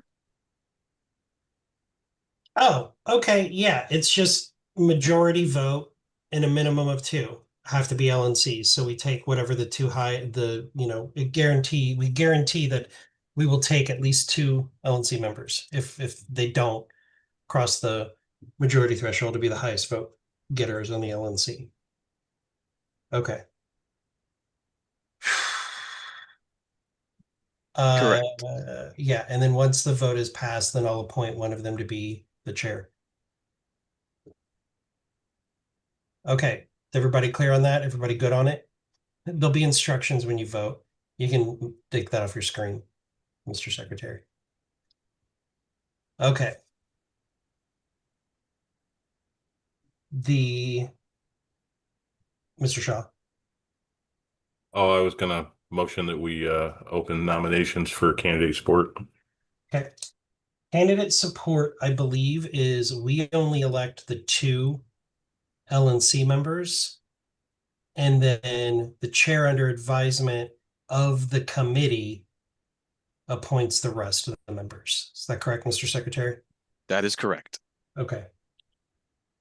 So Mr. Shaw, you would like to open nominations for candidate support? That's correct. Okay, did you have a nomination? I do. Travis Laurel. He's not an LNC member. It's only Oh, LNC members. okay. Mr. Hanush.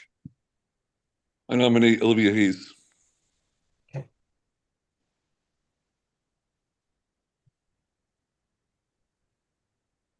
Mr. Denke. I nominate Joe Hanush.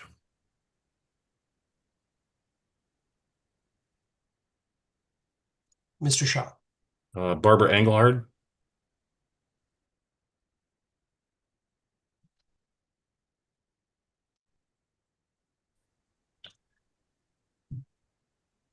Mr. Denke, is your applied hand for that. still up? Is that a problem?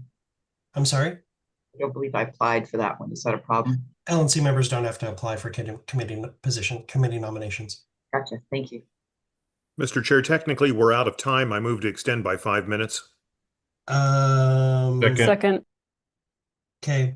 Any objection to extending time by 5 minutes? Okay, hearing none. That will move to top 2 vote via OPA vote. Actually, hold on. Are there any other nominations? Wait, from the LNC or just in general? LNC. Okay. Because there are no nominations for non-LNC to the candidate support. Who has been nominated so far? I'm sorry. Olivia Hayes, Joe Hanush, Barbara Engelhart. Thank you. Okay, nominate Mr. Martin. We keep waffling. I withdraw. I wait. Okay. Mr. Acurio. Yes, just the recommendations. How should people recommend things to you? Should they email you? The committee would recommend Ah, the action. So the two LNC members would recommend, is my understanding. Is that correct, Mr. Secretary, or is it the LNC recommending? It is the committee members. You're That's what I correct. thought. Okay. Hearing no additional nominations, we'll close nominations. That will move to an open vote of the top two. Again, to be started by 9 a.m. Eastern Monday morning and to close Friday at 11:59 p.m. Pacific. Ms. Robson. Thank you. I think that we're now at the audit committee, and I Correct. would like to nominate Kat McElroy. Okay, so we're going to open nominations for audit committee. It was opened by Ms. Robson. And I she nominate would like Kat to McElroy. nominate Kat McElroy. Thank you, Ms. Robson. Mr. Flores. I nominate Dustin Koffel. Thank you. Mr. Secretary, what is for the audit committee? For the audit committee, one non-officer LNC member and two non-LNC members, excluding the assistant treasurer. And no alternates, correct? That's actually not specified. I don't think so. It's because it Alternates. isn't, unless it specifically says that alternates are excluded, they're included. I'm thinking of XCOM. Thank you. Yep. I had Ms. Robson, Mr. Flores. I'm going to do Ms. Griffiths, then Mr. Nicola, then Ms. Nguyen, and then I'll come back through the list. I nominate Jake Porter. Okay. Mr. Nicola. I nominate Kelly Nguyen. Oh, you just got a funny look from her. You can decline the nomination if you want. Now I need you to say you accept the nomination. I accept the nomination. Thank you. I was saying if you're going to, I would need you to positively say it since you acted like you didn't want it. Ms. Fintish, then Madam Vice Chair, and then Mr. Martin. Ms. Fintish. I nominate Travis Bust. Thank you. Madam Vice Chair. I nominate Angela Thornton. What was the last name? Thornton. Thornton. Thank you. Mr. Martin.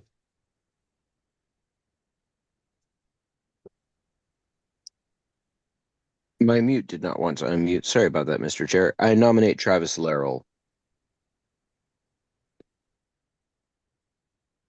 Okay.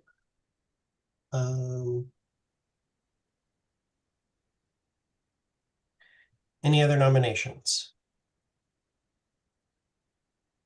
Since there is a fixed number of LNC and a fixed number of non-LNC, and those are fixed, 1 and 2, those will be separate. Does that make sense to everybody? Okay. Nominations are closed. We will send out those emails. The secretary will send out the OPA votes. So board members, please check your emails that those have gone out, because they don't get posted to the public list. It just goes straight to your email, but we will send out a notice to the public list that the votes have started. Next on the agenda is policy manual amendment, alternate participation, Mr. Denke. I'm actually going to cede to my alternate. Okay.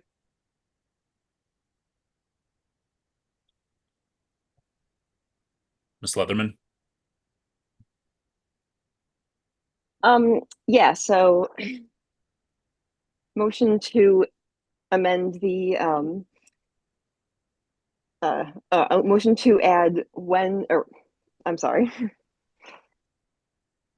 Motion to add when the regional representative is absent or cedes their seat to their alternate for the entirety of an agenda item. Alternates are free to debate on email business, and alternates may vote on email ballots, but are only counted when regional representative has not voted or expressed an abstention. To the current rule, which is free substitution of alternates for regional representatives at LNC meetings is permitted. So I think this would just add some very. You gotta wait. So that was, you moved your motion, then it's got to be seconded, and then we do discussion. So it was moved by Ms. Leatherman. Is there Second. Okay, it's been moved by Ms. Leatherman. Go ahead and speak to your motion, Ms. Leatherman. Oh, right. So I think this would just add some needed clarification to like under which circumstances alternates may debate or make motions. That's pretty much it. Okay, on deck I have Mr. Shaw, Mr. Martin, and then Mr. Bost. Mr. Shaw. Yeah, I would say that this meeting in itself shows that I don't think there's a problem here to be fixed. I mean, this meeting is run fairly smoothly. The alternates have been, participating. I don't see any problem with the participation, basically outside of voting, as long as we know, that who's voting for a particular region. I can't imagine any good reason why we'd want to limit other participation. It seems a little silly to me. Thank you, Mr. Shaw. Mr. Martin. Thank you, Mr. Chair. Okay, first of all, I just want to say that I believe that if this motion were passed, it would have no effect because it would violate member rights without due process and would violate the bylaws. So it's not something that we can actually do because alternates are members of the LNC and there are member rights that attach to them by virtue of their election. We don't just need a double or a second to stand in for us, right? They're elected by the state chairs that form the region, and they are part of a team. And that team is regionally autonomous from the LNC. You can't tell us who can stand up and say what. In some regions, they may choose to put an alternate and a representative that disagree with each other, right? And that disagreement would be part of their robust representation as a region. For us to say you don't have a right to speak unless you're specifically being ceded to it violates their rights. It's absurd. It departs with past practice. And I believe it's like Mr. Shaw said, who are we protecting here? We're not protecting member rights, Mr. Chair. We're making rules to make our lives a little bit easier so we don't have to hear as many, I guess, views and opinions. And I think it's a terrible attitude to have, to say that these people who are trusted by their states to carry their representation cannot do so in the way that any ordinary member should. And we demonstrate that they are members of the LNC. For instance, an entire membership vote of the LNC would usually include alts, right? No. How do we reconcile that with this inconsistent position?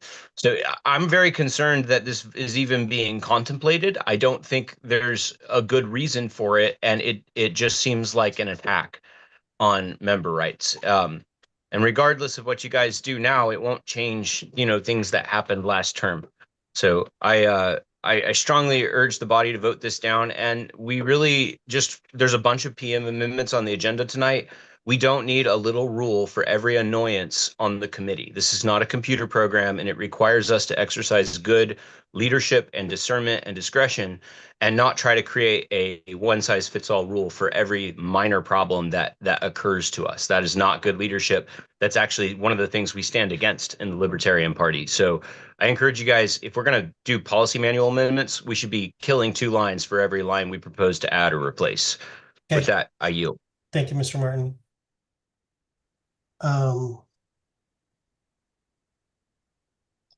As a point of correction, when we vote as the committee at large, it does not include the alts. The language for that is specifically to mean that it has to include the body,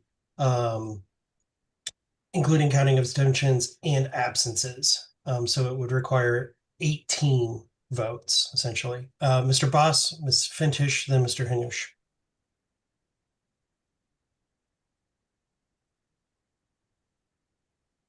Ms. Fintish. My mistake. Yeah, I mean, obviously, I feel like a lot of this alt conversation has been stimulated by recent things, as Mr. Martin and Shaw pointed out. Things seem to be working just fine under the policy manual, as it says, saying free substitution of alternates for regional representatives at LNC meetings is permitted. I think there's been a little bit of confusion about what constitutes a meeting in general. You know, for me, it makes sense that if we're allowed to, you know, make motions and be able to engage in discussion during the actual meetings, as it says in the policy manual, the lead up to those meetings where we're making motions and having discussion online makes perfect sense. It's the same thing. So trying to create rules to further create bureaucratic obstacles. I mean, we're not a bureaucracy. I thought we're kind of against bureaucracy. I don't know why we would try and fix something that's not broken. It's not broken. It's working just fine. And we can have discussions about how to actually utilize it. But going through the policy manual and changing this one little line, I mean, if we want to go through the policy manual and throw out entire sections, we probably should be doing that because we're already very out of order with how we do meetings in the first place. So we can dig into it if you want to, but this is just another layer of, yeah, bureaucratic nonsense. Yeah, I yield. Thank you. Mr. Hanush. I've got Mr. Hanush, then Mr. Bost, then Mr. Longstreth, and then Ms. Robson. Thank you. Go ahead, Thank Mr. Hanush. Thank you. I agree with some of the points that I've made already, and I disagree with some of them.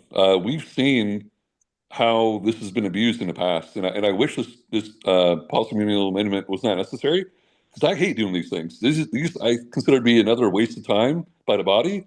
Unfortunately, it's something that we have to clarify. Each region gets one seat at the table, and we get each seat. You know, they get a primary and a backup, and that's the way it should be done. I think this meeting has gone pretty great, honestly, but this is not the way they've gone in the past. So that's why I'll be voting in favor of this. Thank you. Mr. Bost. Yes, is it in order to amend the motion? It would be. All right, I've sent a copy. It was presented to me. I sent a copy to the secretary. And if there's no objections from my primary. Oh, actually, yeah, it would need to come from your primary. I'm sorry, Mr. Bost. Mr. Chair, if it's in order, I would move Mr. Bost's proposed amendment. How do you know what it says? Because share it we with worked him. on it. Yeah. Okay. Mr. Martin, are you taking up the amendment? Yes, unless his region primary would like to do that instead. But I would object. I believe that in all it's prior custom to allow alts. Alts cannot make motions or make amendments. I've done it like 6 times in the last year or so, maybe 7. You were called out of order each time unless you were in the seat because Mr. Lamb either wasn't there or seated to you. Respectfully, Mr. Chair. Am I recognized, Mr. Chair? Yes, you are, Ms. Hogarth. Thank you. My alternate has asked to hold the seat for a moment. Okay. Offer and amendment. And Thank that's you. fine. That's perfectly in order. Mr. Bost. Yes. Am I still audible? Yes. The amendment would be to strike the words "for the entirety of an agenda item" and replace with "at any time in any matter except when voting in accordance with each region's agreement." The rest of the amendment would remain as presented. Did you and you submitted that language to the secretary? Yes, sir. Mr. Secretary, do you have that language? I do have that language. I'm working on it now. Okay. Is there a second to the amendment? There is. Mr. Shaw seconds it. So we'll discuss the amendment while the secretary works on getting it up on the screen. Mr. Longstreth, you want to speak? Mr. Chair, I'm going to pass on discussion for the amendment, but if I could be at the top of the queue when we come back around to the main motion. You're assuming we'll get there. Ms. Robson. Ms. Robson. Yeah, I'm not part of this amendment. I wanted to speak, actually, to make another amendment, so.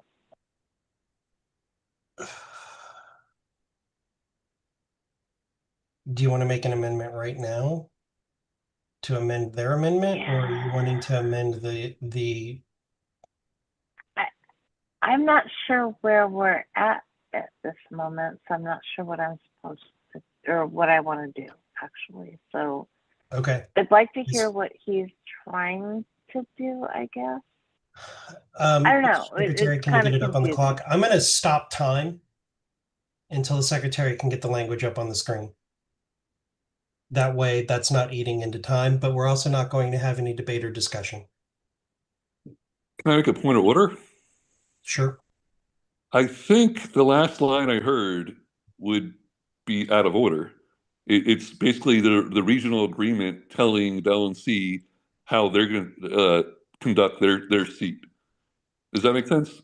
It does, but I'm gonna make a ruling on that and say the point's not well taken for this reason. There was situations with their regional agreement that they allowed their alternates to oh, that was for a super region. I'm gonna say it's within order. Your point's not well taken. You can vote it down if you want. I don't see a reason why it wouldn't be within order for it to be in accordance with the region's agreement. Okay, I hate to ask this, but where exactly are we with what we're trying to do? Because There's an amendment right now, which is on your screen. The red part is being stricken from the current language of the main motion. The blue part is the addition. So it would strike for the entirety of an agenda item and would replace it with at any time in any manner except when voting in accordance with each region's agreement. Okay, all right. But then it would keep the alternates are free to debate on email business and alternates may vote on email ballots. But was that included? May I? Yes, that's still on there. Okay. So you need to add that last section, Mr. Secretary. My apologies. I just added the language that was given to me. So it would retain the last line. My apologies, Mr. Secretary.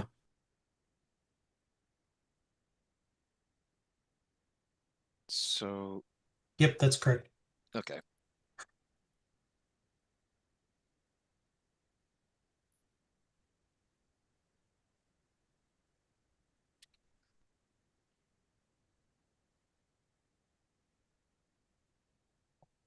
Okay. I'm starting the clock back up, Madam Vice Chair, because the language is correct. May I speak to the motion? Yes, you may speak to your amendment. All right. What this means to me is it keeps the spirit of free substitution while also clarifying that we should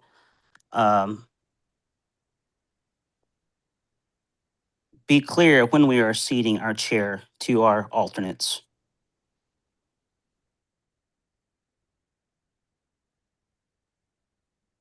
So that, to continue that thought, so the concern that we need to clarify what's going on, this does just that without inhibiting any rights of any members.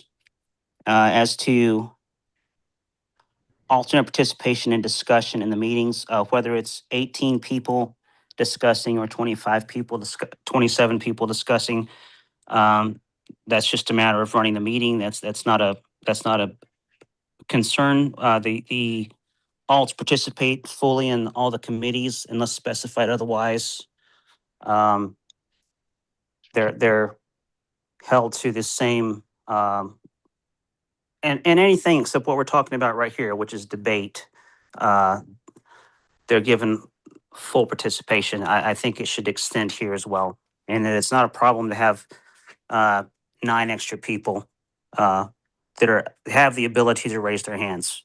This is not for voting or making motions. That's for in my viewpoint, that's still for the primary unless seated. Okay, thank you. Again, briefly, everyone, Mr. Martin and then Ms. Fintish. I want to speak. Unfortunately, this is not going to solve the problem because, and I'll give you an example why. If a region rep is in a car accident and is unable to notify the committee, the alternate would be banned from participation because it would be assumed the region rep is present in an email ballot situation, right? So the alt's participation would be impaired all the way up until the vote. And under this, it would basically say that we need to explicitly cede in order for them to have any participation rights. That would result in lawsuits. And it's absolutely egregious to think that we can just suspend member rights I'm going to through the interrupt policy you. manual. I'm going to interrupt you to say that that's not accurate. Ms. Fintish is afforded during an email ballot to vote at any time. If you fail But to not vote or participate abstain, and not raise a point of order. Sir, if you can't raise a point of order, then our region is losing its representation rights because of an arbitrary distinction that protects no one. There is no confusion as to what's going on. We're not having any difficulties on that. This is solely about suppressing member rights, and it is entirely pretextual, the idea that there's a problem to even solve in the first place. Just like when the government invents reasons to put flock cameras on the briefly, streets. because there's a lot This of is other no people different. talking about member rights. Don't eat up the time. There are other members that want to be heard. So briefly, The alternates, this amendment doesn't change anything. It's exactly the same motion.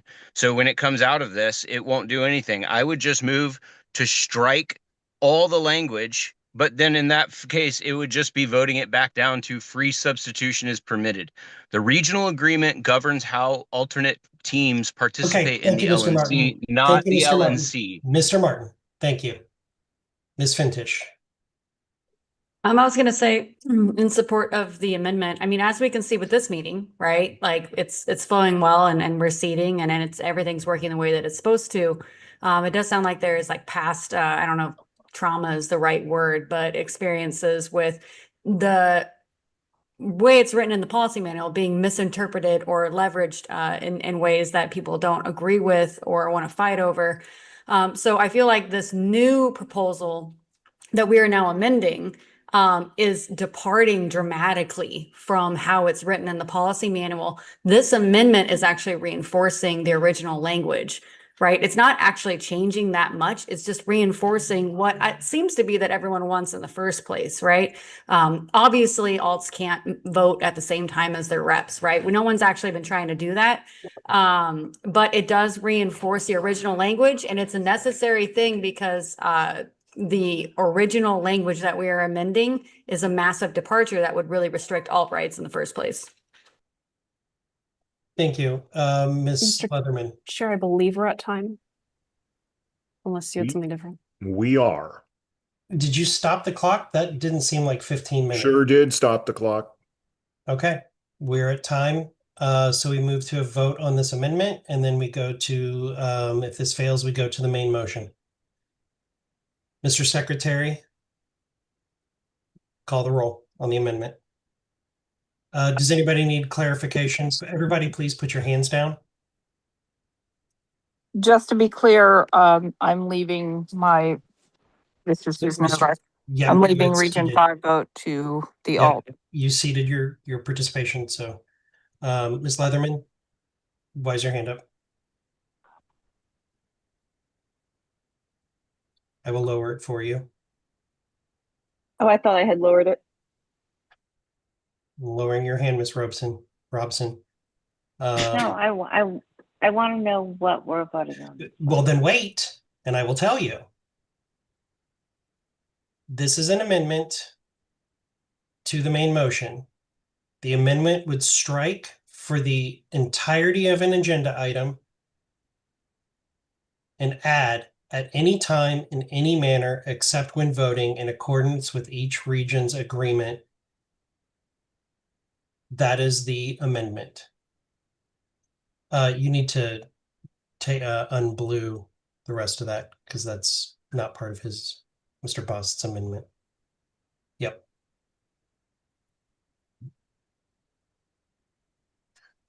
Okay.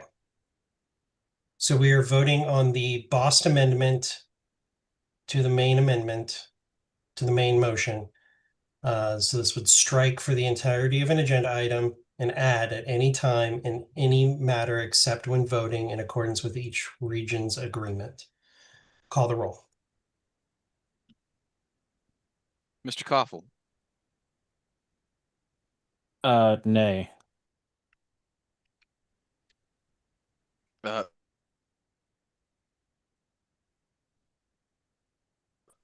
Mr. Mr. Danke, I'm yielding to Ms. Leatherman for the duration of this main motion. Oh, sorry. I vote nay. Ms. Leatherman. Mr. Nay. Flores. Abstain. Vice Chair Griffiths. I pass. Mr. Hanush. No. Ms. Hayes. No.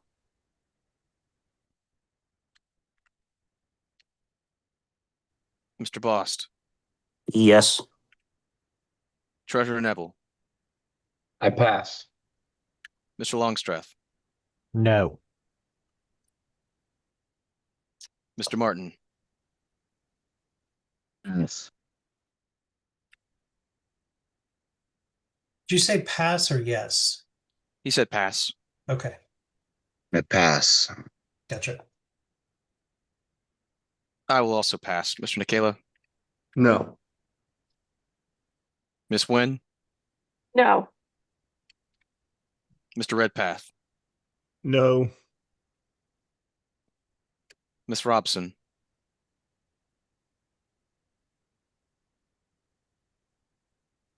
Sorry, no. Ms. Robson. She said no. Do you hear me? Sorry. Mr. Shaw. I'm going to vote yes. Mr. Thompson. No. Vice Chair Griffiths. I vote yes.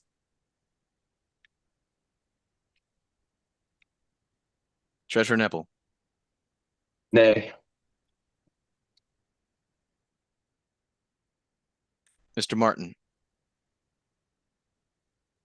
The reason I abstain is I don't want to be part of violating member rights, and I don't feel like this amendment would address that issue adequately. Thank you. I will also abstain. All right, Mr. Chair, the vote is 3 ayes, 11 nays, 3 abstentions. I will abstain. All right.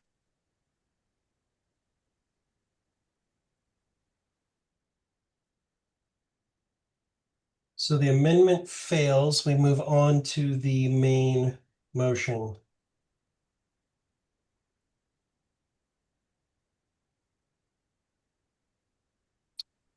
Shall I begin? Yes. Mr. Koffel.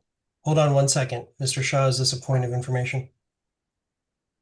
No, I was wondering if we were going back and debate on the main motion. No, time expired. All right, Mr. Koffel. I will vote yes. Mr. Danke. Ms. Leatherman. Sorry, Ms. Leatherman. My apologies. Sorry, I was muted. I vote yes. Mr. Flores. Abstain. Vice Chair Griffiths. I vote yes. Mr. Hanush. Yes. Ms. Hayes. Yes. Would it be Mr. Bost? Yes, it's Mr. Bost. Mr. Bost. No. Treasurer Neville. Aye. Mr. Longstreth. Yes. Mr. Martin. I abstain because it's war on our values. Seriously.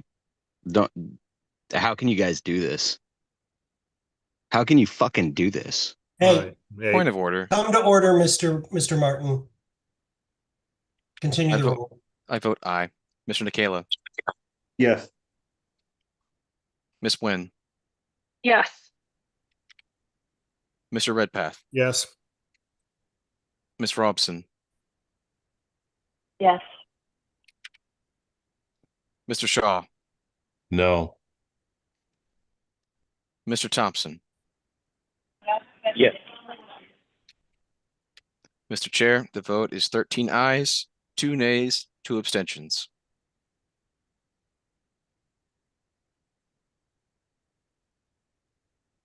No, point of order, Mr. Chair.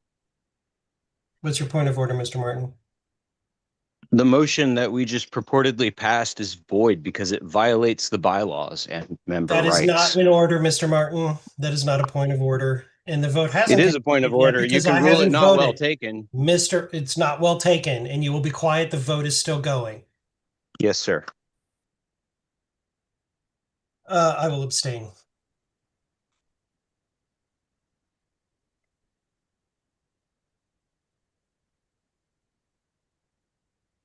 Mr. Chair, the final vote is 13 ayes, 2 nays, 3 abstentions. Okay, motion is adopted. Next item on the agenda is another policy manual amendment, affiliate petitions by Vice Chair Griffiths. So, Mr. Chair, I'm going to be a little bit difficult. I know that will shock you. I have I would like to amend or offer a substitute motion for this amendment. What is the best way to go about doing that? Unfortunately, so the motion has to be moved. Okay. And then it would have to be amended, but you can't amend your own motion. All right. Is someone else able to move it so that then I could amend it? I'll go ahead and move it so that you can go ahead and amend your motion so that we can just get this rolling. Thank you, Mr. I'll Flores. second that. Thank you. Okay, so it was moved by Mr. Flores. Mr. Flores, would you like to speak to your motion? I would allow, is it, You can just say no. am I able to allow Ms. Griffiths to speak to it? Ms. Griffiths is already, or should be in queue because she wanted to do something else. Okay, I cede my time to her. All right, thank you. So I would move to amend to strike everything after the appendix and then continue again on the secretary or chair shall forward the request. So essentially what we'd be doing is we would be striking the LNC shall only consider a petition for affiliation if, and then items 1 and 2. Be striking that. And the reason for striking that, or should I wait for someone to second that? Hold on, I'm unclear on what your amendment here is. So the current text right now is affiliate petitions, organizations that wish to become state level affiliates, etc.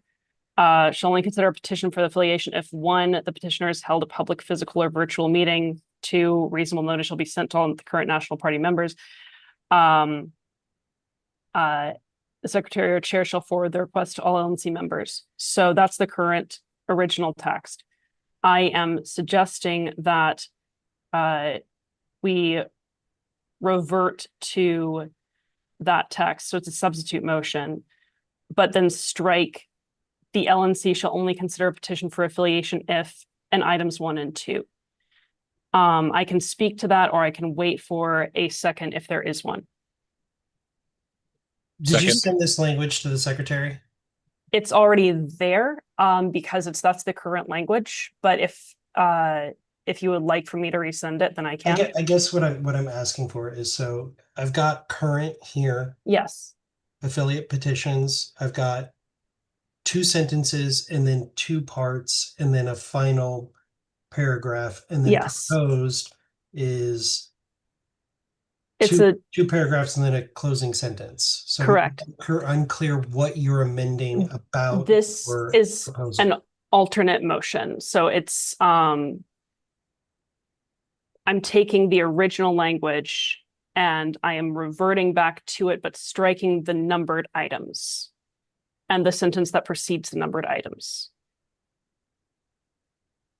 So it would only read as organizations that wish to become state level affiliate party shall apply for such status on the petition form in the appendix. The LNC shall consider a petition.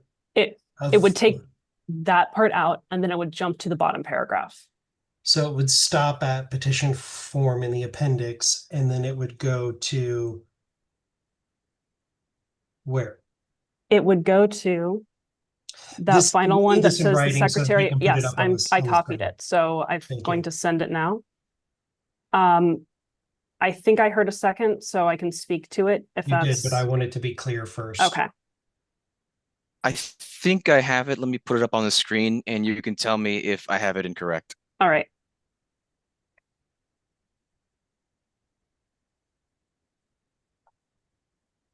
That is perfect. Yes, thank you. Speaking to it, first of all, I will still support the main motion. Yeah, wonderfully done. I will still support the original if that's what people would rather hear. The reason that I am proposing this change is because I believe that I would like to give more deference to affiliate autonomy or potential affiliate autonomy. I don't think it's right for the LNC to be telling affiliates who they need to notify for a convention. I understand the concern around it, but I think that if you have someone who's trying to spin up a new affiliate, then it should be up to them whom they choose to notify or not. And then we're able to see, was it fair? Did they notify enough people? Was this proper? But as for the policy manual, I don't think it's for us to dictate preemptively how people need to run their conventions.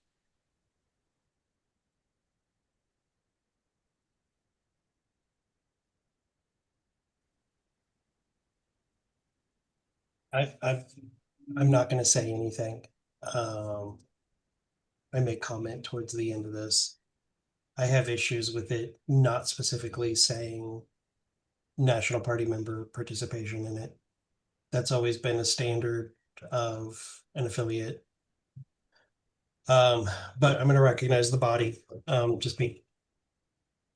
Mr. Martin, Mr. Shaw, and then Mr. Hinch. So I have on deck Mr. Martin. Mr. Chair, I am extremely concerned about what I'm seeing here in this, and I'm going to characterize how it comes across to me. It looks like we're saying that we're changing the rules so that we can play just outright unconscionable games with notice, so that we don't have to let our own members know. If an affiliate wants to spin up an estate, we could consider an affiliate that didn't tell everybody to come vote.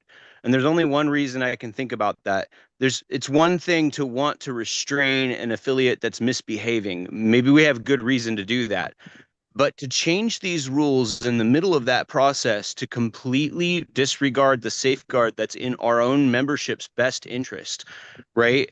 I worry about the propriety of this. I worry that it may be out of order. I'm not 100% certain, but I'm really, this seems naked like partisanship. Like, not just that we had to stop an affiliate that we didn't like their behavior, but also that we want to engineer their replacement in a way that bypasses the will of our own members in that state. And I worry that doing this could actually open us up to legal liability, like so many other silly proposals. And I'm sorry to keep invoking that, but that's what it seems like. Mr. Chair, I object to the consideration of this. I can't do that to the amendment. I apologize. Yeah. You're a step ahead of me there. But I guess for the record, Mr. Chair, I'm really concerned about this. This goes a big step beyond just, this makes the LNC into the evil that everyone has feared for decades, and the arguments against centralized party power. And I would urge the members to think carefully. Yeah. I just want to say I'm waffling on there's a part of me that does not feel like this is in order. I can withdraw, Mr. Chair, since I am fine with the previous one. Anyhow. If you want to rule it out of order, I won't I won't object to the chair's Point of order. Point of order. I don't think I have a reason to rule it out of order. I Mr. think I'm Chair. mostly debating here, Mr. Point of Secretary. order. I don't believe the motion was seconded. It was. It was. Oh, it was. My apologies. Because I checked the second before I let somebody speak to their motion. I can't engage in debate. I'm sorry, I shouldn't have on this. Mr. Shaw and then Mr. Hinish. Thank you, Mr. Chair. I need to let Barbara in. Considering what I'm seeing here and the huge implications that something like this could have, I would like to make a motion that we table this whole thing to a future meeting so that this can be properly workshopped and we can figure out the implications. Because trying to figure this out in just a couple minutes for something like this that could have such large implications on, to our organization, I think we're moving a little too fast here. We need to get this workshopped and something that people can look at over a period of time before we show up to vote on it. It is in order. A motion to table would be in order. I'll second that.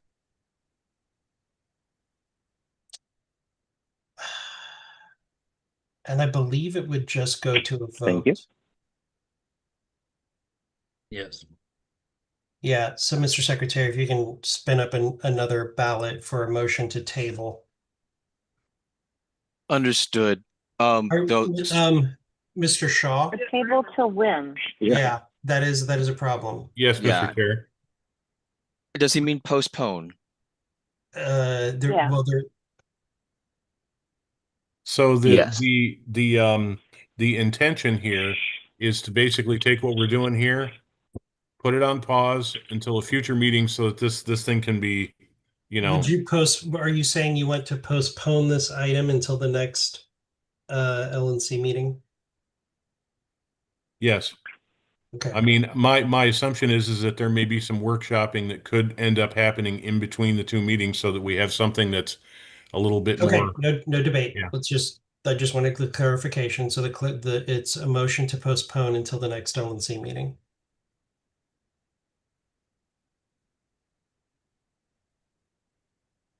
Do you have that, Mr. Secretary?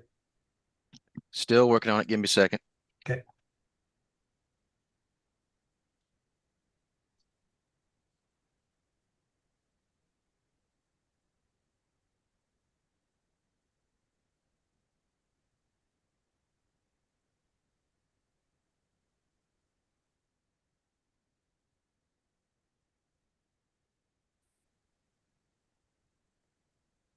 All right, let me get it up on screen. Hold on. Yeah, Mr.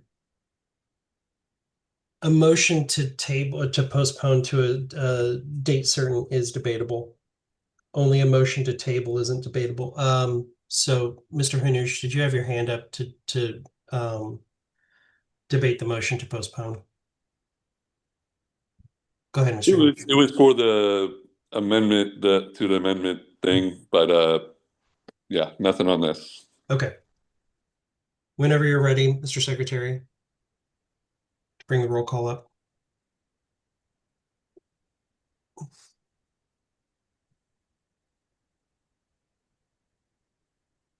Everybody understand that we're voting to postpone this until the next LNC meeting, which would be August 2nd. Mr. Koffel, is this a point of information? Yes, it is. So to clarify, we would be postponing consideration of the substitute motion. The entire thing. The entire agenda item. Okay, Yeah. thank you. Okay, proceed to a vote, Mr. Secretary. Mr. Koffel. Pass. Mr. Danke. Yes.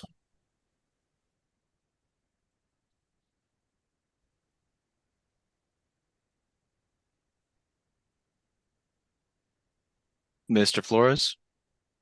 Yes. Vice Chair Griffiths, Yes. Mr. Hanush, Yes. Ms. Hayes, Can I abstain for now? You mean pass? Yeah, she meant pass, not abstain. understood. Thank you. Ms. Hogarth, Yes. Treasurer Neville, Aye. Mr. Longstreth, Abstain. No, you know what? Vote no. I'm sorry.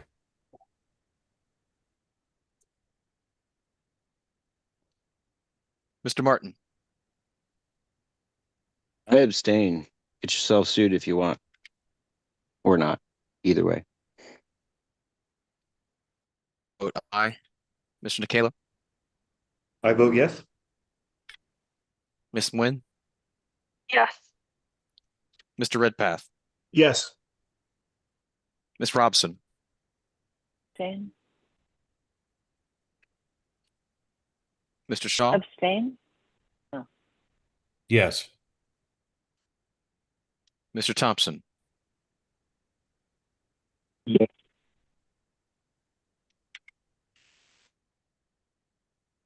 Mr. Koffel, Abstain.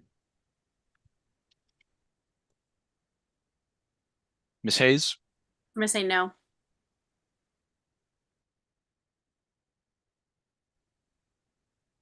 Mr. Chair, the vote is currently 12 ayes, 2 nays, 3 abstentions. I'll abstain. So the final vote is 12 ayes, 2 nays, 4 abstentions. The item is postponed to the next meeting. Okay, so the next item on the agenda is policy manual legal amendments or legal matters.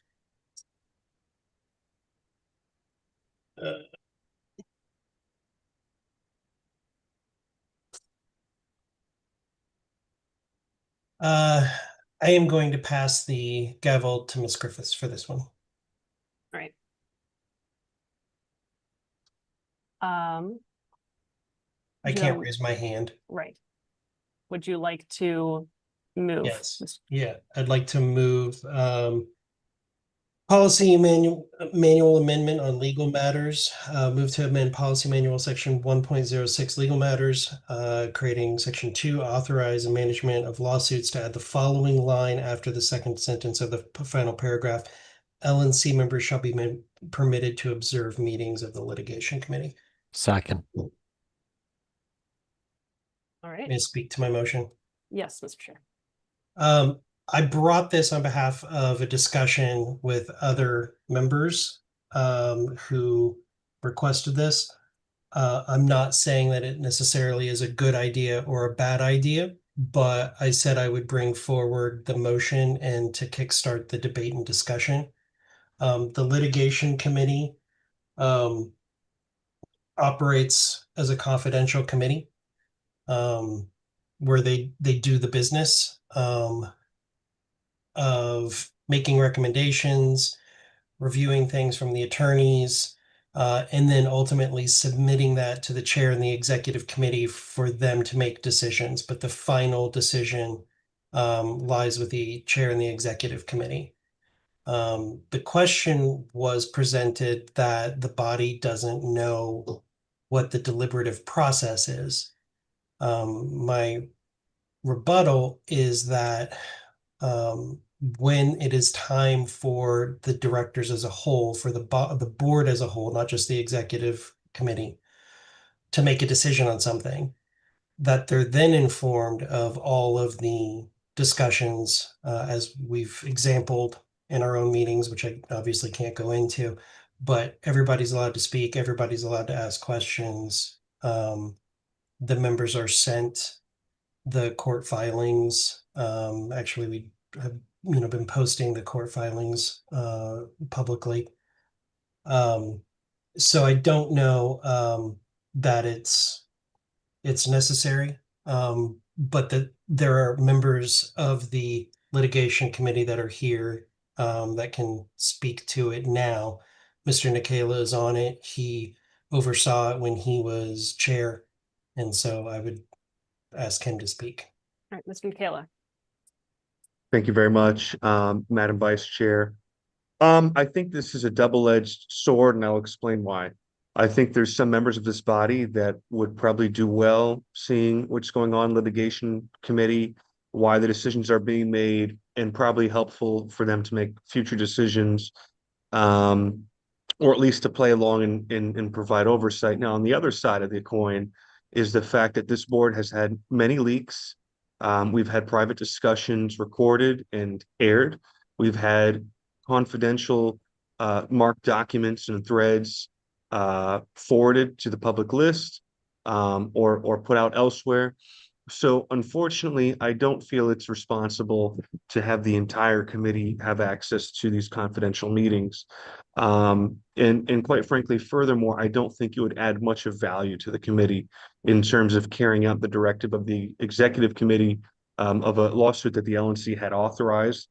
Now, I've had conversations with fellow LNC members about what would it look like to have more, I guess, transparency in the sense of the committee at least releasing some kind of updates periodically, shortly after meetings, or the ability for the committee to directly address LNC members.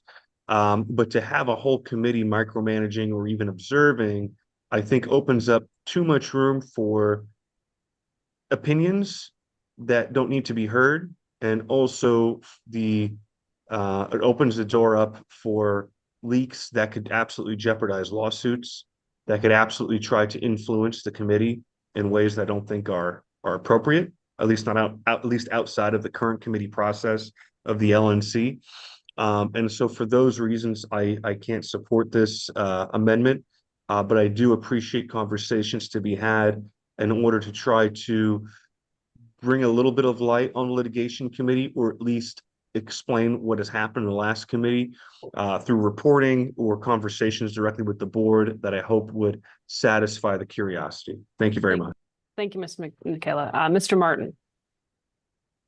Thank you, Madam Chair. I'd like to first of all say that regardless of our opinions on how many opinions we wish to hear, which seems to be the driving concern of many members, the law requires that the elected directors of this organization provide due diligence and oversight in their duties. That would include the right of inspection and to look at the records on which our decisions are based. The current way that things are being run violates the law and opens us up to all kinds of problems because the litigation committee is a black box. A director is not allowed to know why they're making the decisions they're making or on what basis. We just have to basically accept their recommendations or not with no other information. And if we ask, we are named and shamed and attacked publicly, and horrible things are said about us in all kinds of groups all over the place because we are asking about something that it is our job to ask about. We're supposed to oversee this. So if you're elected to this committee, you don't get to just wall off information from the other directors and say, no, you guys can't see how we got here. Right? If there are real confidentiality leaks, not trumped up nonsense, then there's ways to deal with it appropriately. Right? But that's not the situation. That's not the real problem right now. The real problem is our direction is irresponsible if we cannot all be informed on why we're taking it. I can't, in good conscience, vote blind. And it's absurd that people want to say you should, Mr. Director, because we don't want to suffer your opinions, even though I would have no right to interrupt a meeting that I'm not a seated member in. I would only be able to observe and understand for my own duty of due diligence. And so this is being construed as like a right to disrupt. It's offensive and it's a problem. Here's the problem. We don't need a rule saying we're permitted to do this because we are already permitted to do it. And as you guys know, this is something that any member could very quickly take the LNC to court over and sue them, and rightly so. And a court would order that the litigation committee needs to be open to directors. This is not even a controversy. So I support the idea and the intent behind this motion to allow directors to do this, but I don't think we need a new special rule in the policy manual telling us what is already our member rights. Thank you, Mr. So Martin. It's something been- you've had is 2 really minutes. wrong here, Thank ma'am. you. Thank you. Mr. Shaw. Yes. So there are a couple things I heard here. One of them is, opinions that are not needed. I gotta say, we're directors of this organization. Our opinions are needed. Secondly, confidentiality. We all signed NDAs. If those are violated, there's consequences. The idea of having something like that blocked away from the rest of the board of directors seems unacceptable to me. I do support the thing that the LNC chair has brought forth. Now, I'm not entirely sure whether or not the organization even has the ability to rightfully keep us out of those, but I certainly will support something that will make it possible for us to observe. Thank you, Mr. Shaw. Mr. Hanush, you're next. Thank you. I'm generally in favor of being able to get more context by being able to observe, these meetings and just get context for it. I've done that in the past with government meetings, and context adds a lot of value to how you see a governing body make decisions. Instead of just like, oh, a motion comes up and they vote and then that's it. Zero discussion sometimes in public. But there's a lot that goes on in the background. And this is part of that background. So I'm in favor of having this open. And frankly, I thought it was already open before. So I'm in favor of it, but I do want to be, just like what we talked about earlier, we had to change something because people would abuse things. I hope that people won't be abusing this. And of course, it was already brought up, leaking something. And this says observe. That term is very important. If this says participate in, I probably would be against this, but it says observe. So any members that are not on the litigation committee that are observing the meeting should be doing exactly that, observe, not participating in unless the board wants to open it up to them. So I'll be voting in favor. Thank you. Thank you, Mr. Hanush. Mr. Chair. Actually, we should want to go to Ms. We are Finch so I can okay, close out. Ms. Fintish. Thank you, Vice Chair. Yeah, I just want to second what Mr. Hanush was just saying. He did bring up the fact that it doesn't need to be articulated the way that I think that this motion is mostly fairly useless because this is already the way that it works. It's already set in stone. It's already part of our bylaws.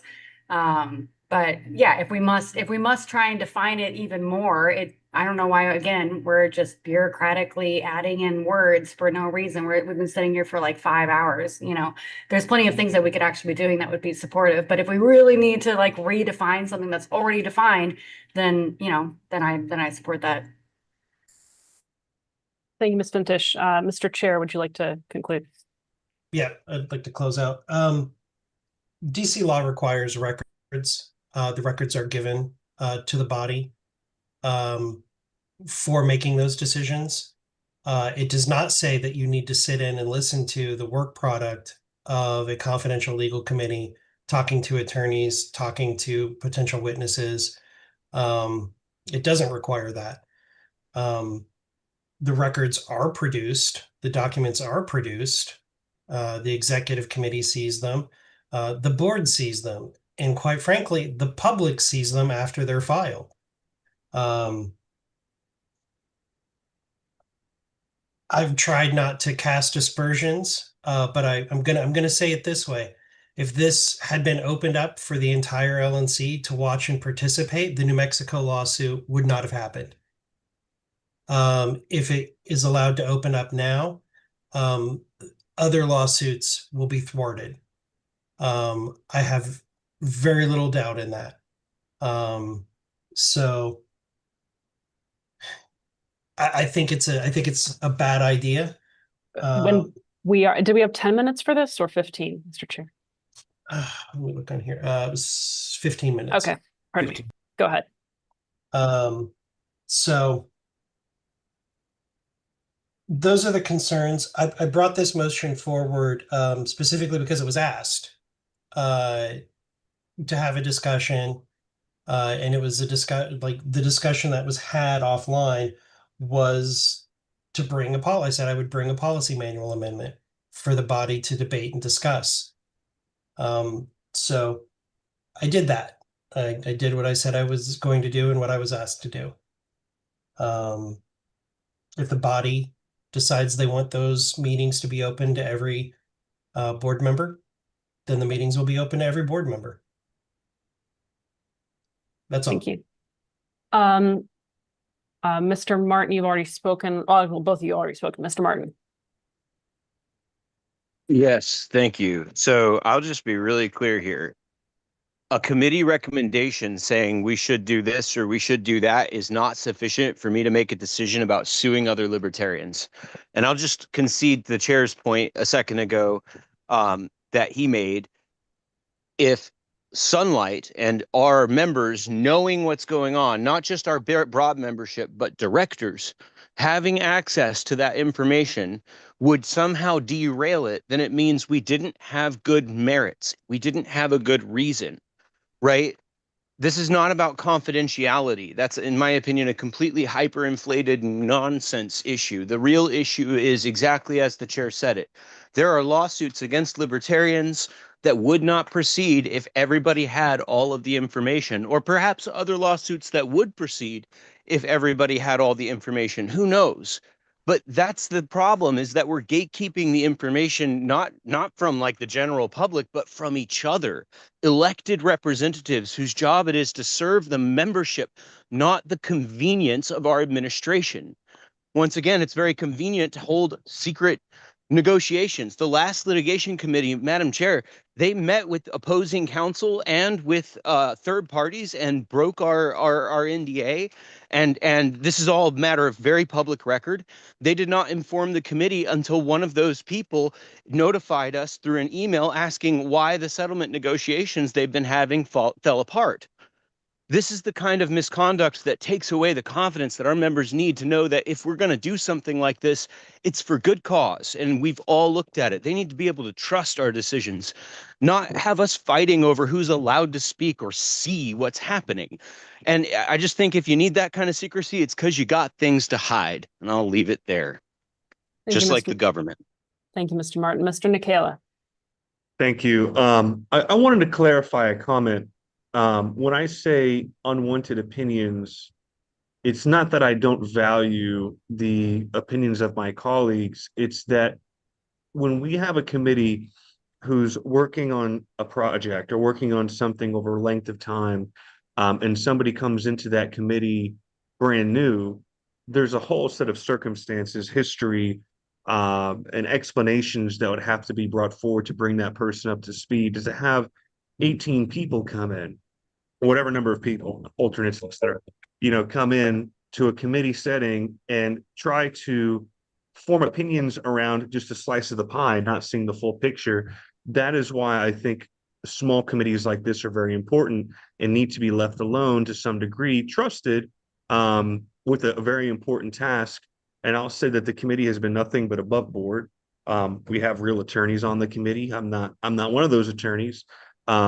But we have real attorneys on that committee, and I think the committee has made great progress carrying out the executive committee's initiative. Perhaps what this LNC needs is an opportunity to sit down one-to-one with the committee on a committee to LNC basis to perhaps go back and explain some of the backstory and actually answer questions and things like that. That might be more helpful than the LNC coming in during a slice of the pie and then seeing only one part of the whole. And all the other concerns I had about before as well with leaks and everything else, I think are extremely important to consider. But that's all I got. Thank you. We We're are at at time, our Mr. 15 minutes. Madam Yes. Chair, yes, Yes. we're at time, Thank yeah. you. Thank you. So we'll move to a vote then. Mr. Secretary, if you want to go ahead and prepare the ballot. Understood. Point of order. Sorry. Yes. I will be ceding this vote to my alternate. Thank you, Mr. Flores.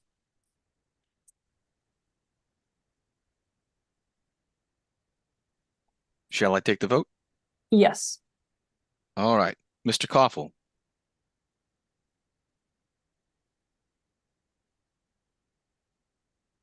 No. Sorry, I was waffling. Mr. Danke. No.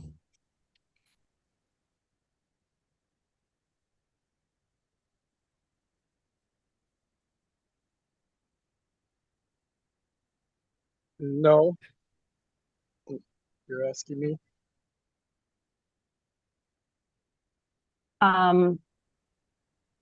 Yeah, skip. Thank you. Mr. Hanush. Yes. Ms. Hayes. No. Ms. Hogarth. Yes. Treasurer Neville. Nay. Mr. Longstreth. Yes. Mr. Martin. Pass. I will be voting nay. Mr. Nikela. I vote nay. Ms. Nguyen. No. Mr. Redpath. No. Ms. Robson.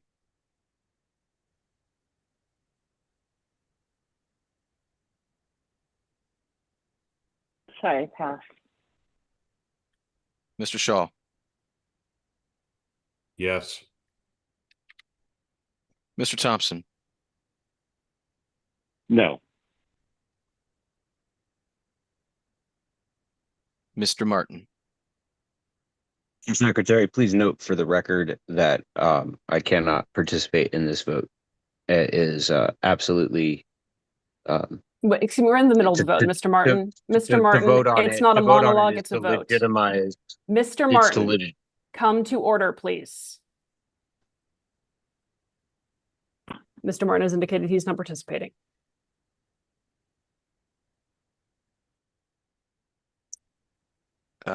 Ms. Robson. No. Mr. McMahon. Abstain. Madam Chair, I am allowed to make an express abstention, and when You I may make an expressly abstain, express abstention and I not am give a allowed. monologue, I am Mr. allowed Martin. to give a Mr. reason Martin, for my come to abstention. order. Point of order. You can make your point of order after we finish the vote. It's almost over. You're depriving me of my vote. Would you like to change your vote? I would like to make a point of order about my ability to abstain. Never mind, I'll leave it. Thank you. All right. I would just, Madam Vice Chair, Yes, I believe he did express an abstention. he did.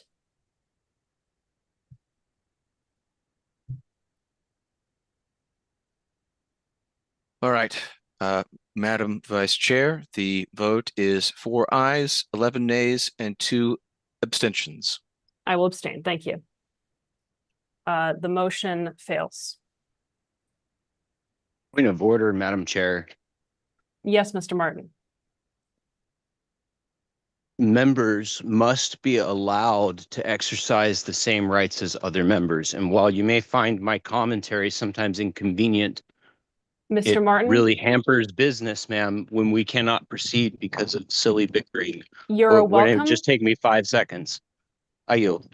You're welcome to give your commentary, Mr. Martin, and I believe the chair is eager to resume the gavel, I'm sure. You're welcome to give your commentary during debate, not during a vote. That is also in the interest of member rights, so that their votes are not unduly influenced. Madam Chair, I would suggest that you read up on how that you can give a reason for an Call the member abstention. to order. I'm sorry, Mr. Anish? Please call the member to order. Thank you. Mr. Martin, please come to order. Mr. Chair, would you like to resume your gavel? That sounded like a plea. I also need to plug in yes. my computer, so. Okay. Next item on the agenda is a motion to create an ad hoc records and policy manual committee. Mr. Martin. I think I have that. Yes. I move as written that we create an ad hoc committee. We need to review the minutes. Should I wait for a second before speaking?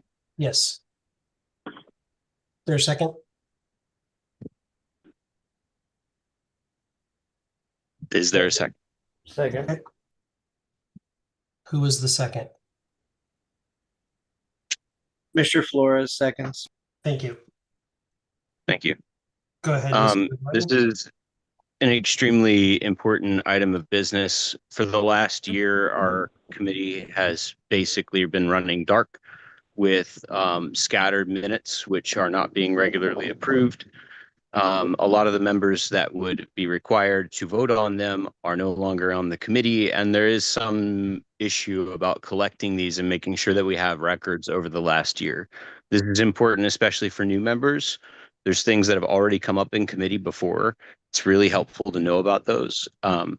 And it's not fair to them if they don't have accurate records available. So my intent with this committee would be to go and reconcile the minutes and the meetings and make sure that all of the policy manual amendments and other stuff is properly accounted for.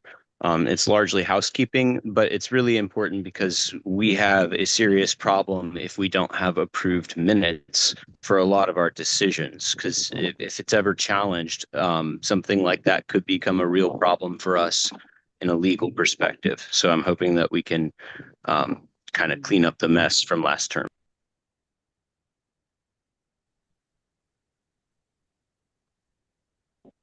Ms. Robson. Okay, so all I want to say is that we actually have stuff in our, all of our policies and bylaws about this. We have auto approval. We already have those things.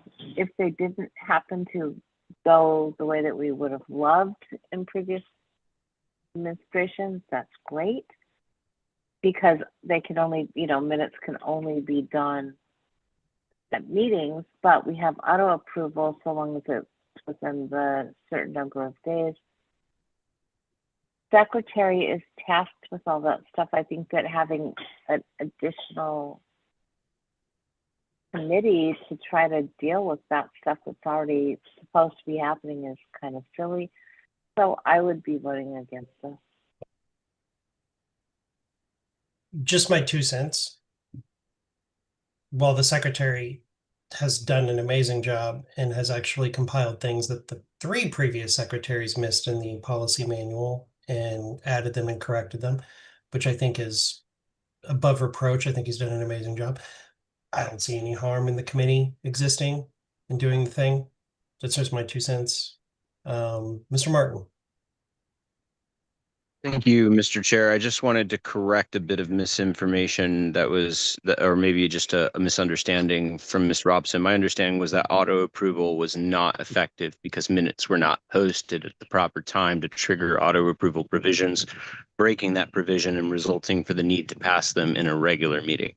When they were moved prior to the convention, the committee actually laughed them down and expressly decided not to have any minutes for the business.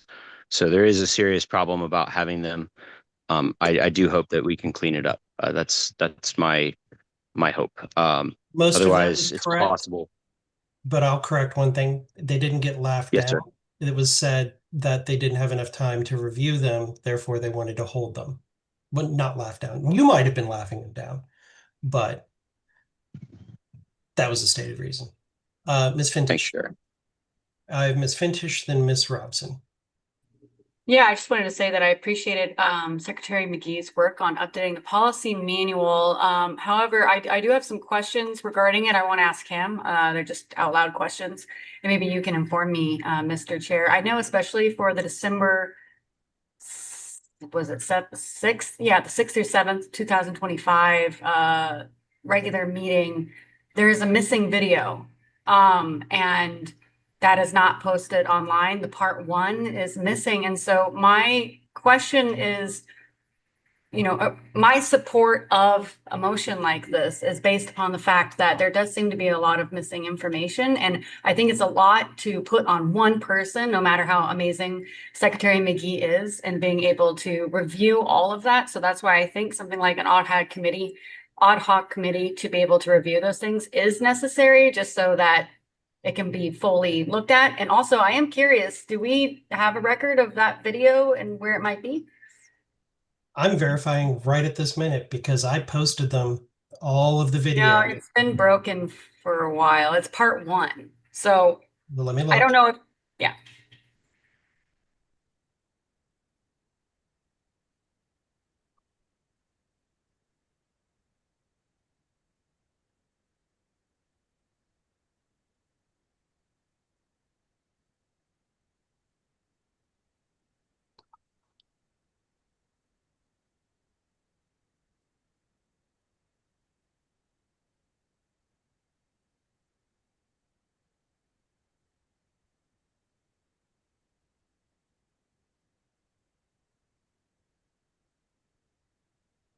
It is not there. It is linked, but it is not there. I will dig into the YouTube account to figure out why it's not there. And if I don't could think just we had one video in October that had a content strike because of somebody showing pornography.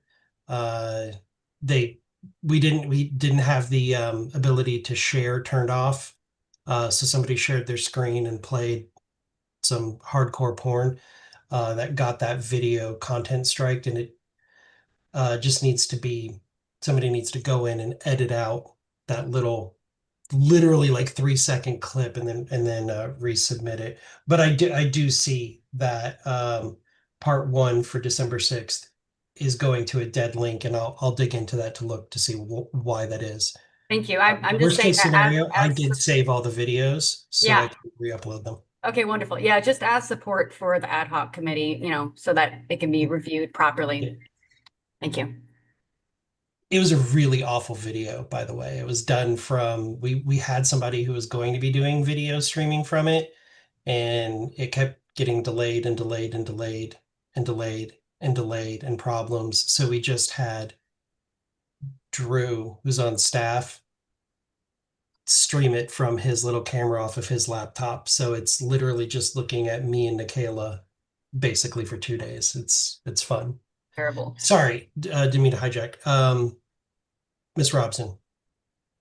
Okay, so I just want to say that after what y'all have talked about, I totally take back what I said. I think we should have this committee.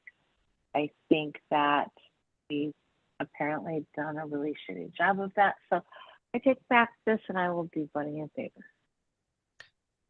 As an update, Karen Ann Harlos just messaged me to let me know that all of the videos are also on LPedia, which is actually our official record, by the way. Any other discussion? Hearing none, we'll move to a vote.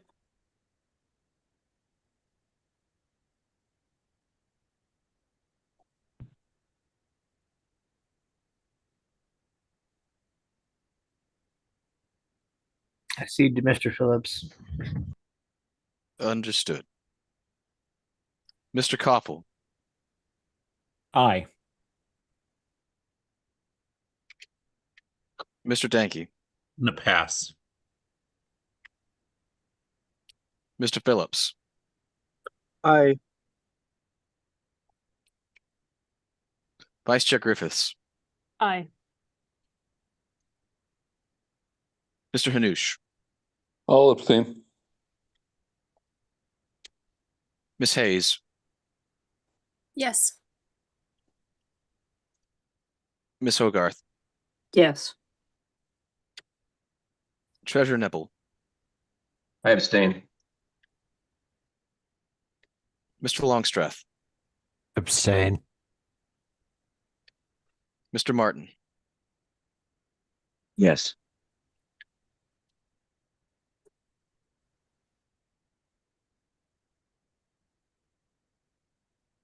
I will pass. Mr. Nikela,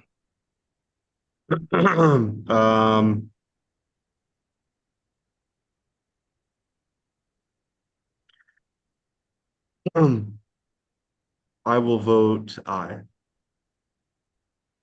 Ms. Nguyen,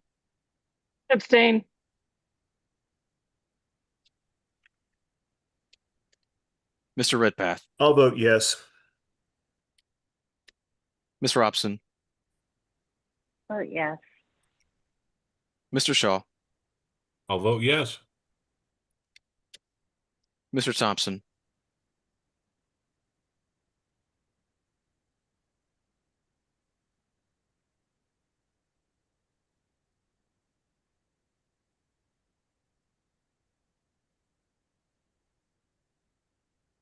He fell off, I do believe. oh, my apologies. Looking, and I don't see his phone number anywhere, so I do believe he fell off. Understood. All right, then, Mr. Danke. I'll abstain.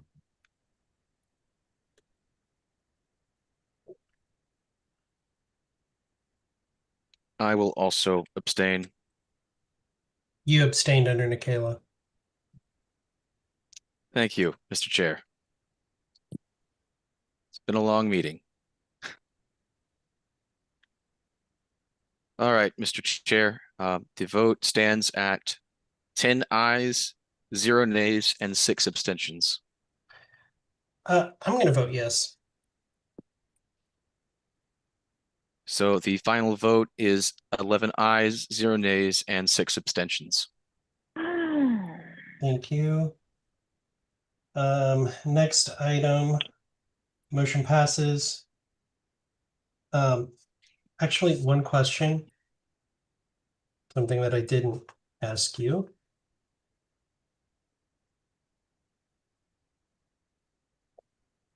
One second, please. Find it there.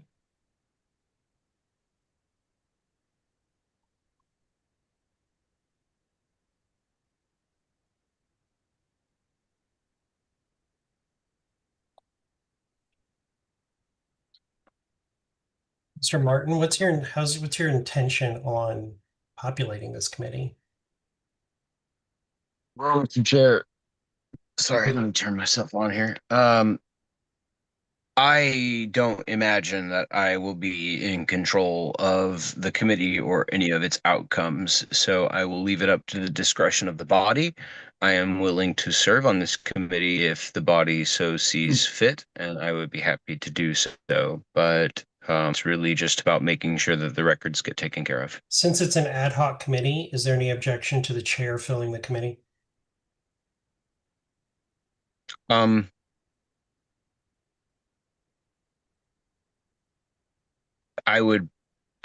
think it would probably be best optics if it wasn't people from if I could just put an Just input on trust it, me. it would be good to have Just at trust me, least one. Mr. Martin. Just Yes, trust me for once. Thank you. I can do that. Okay, I will make the appointments tomorrow morning to the ad hoc committee. Thank you, sir.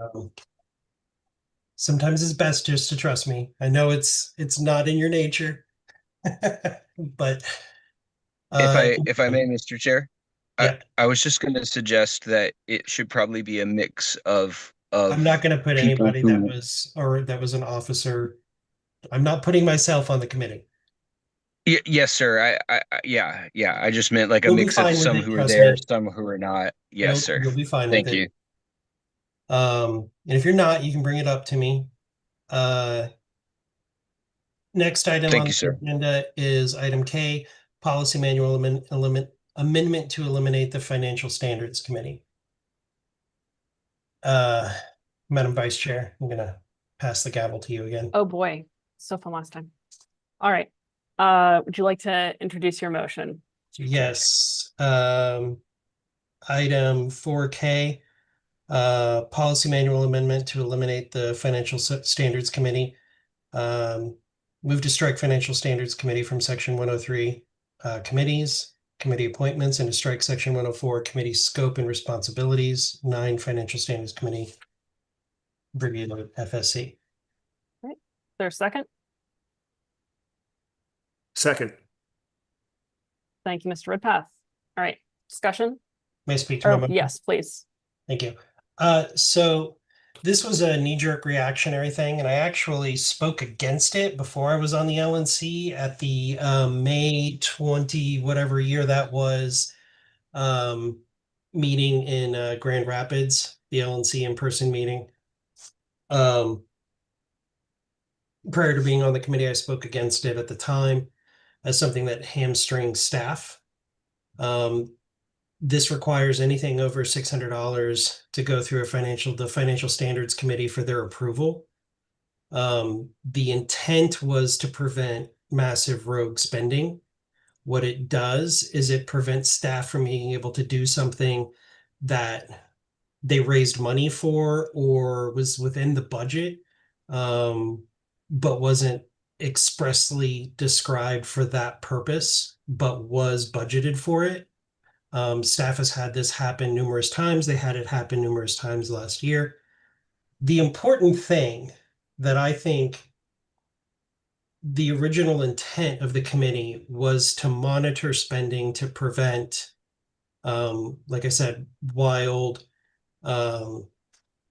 unreported spending.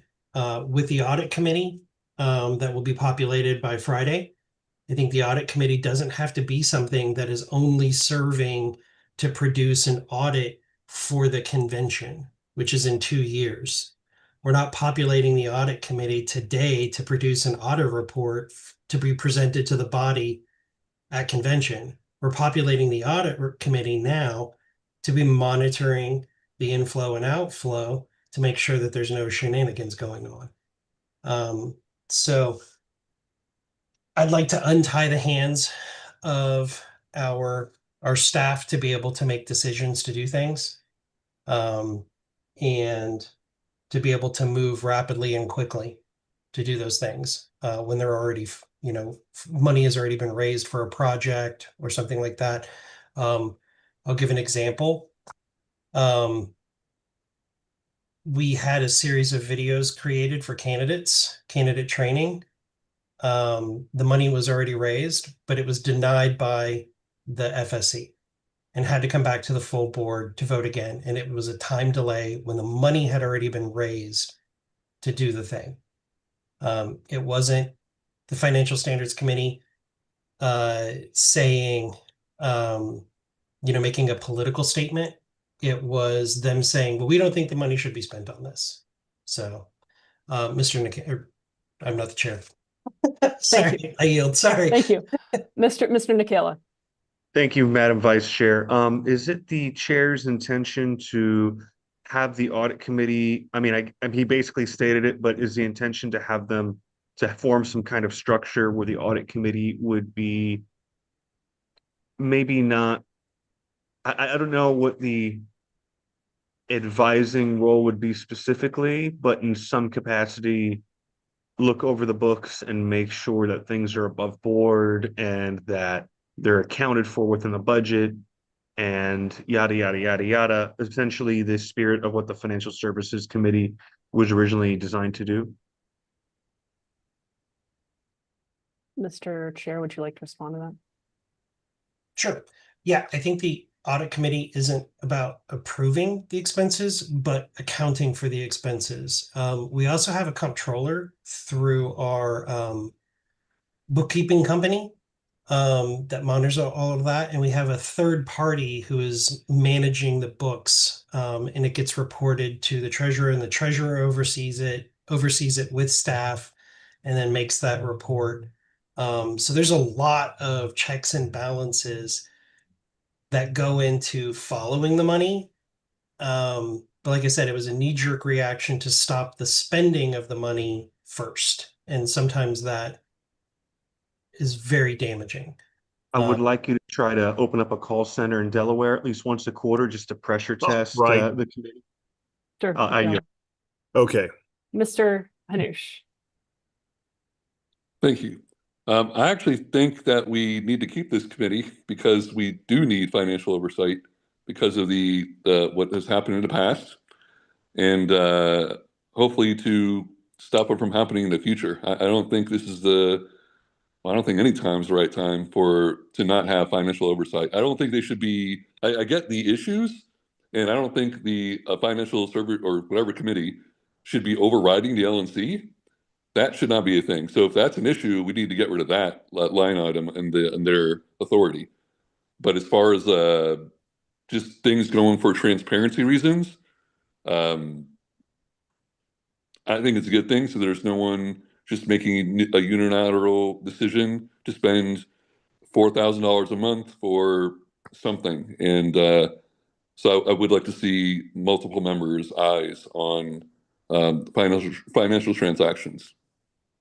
Thank you, Mr. Redpath. Yes, I would like to speak in favor of this motion. I was on this committee. I think we have Doug Nebel as treasurer now. We have Steve Dasbach as executive director. I think we're good. I think this is a layer of bureaucracy that is not needed and can really slow things down. And really, I was on this committee. It really didn't accomplish much. So I really do favor this motion. I don't think we will financially suffer, and I think we will be able to move more quickly for needs that really need to be addressed. So thank you. Thank you, Ms. Fintish.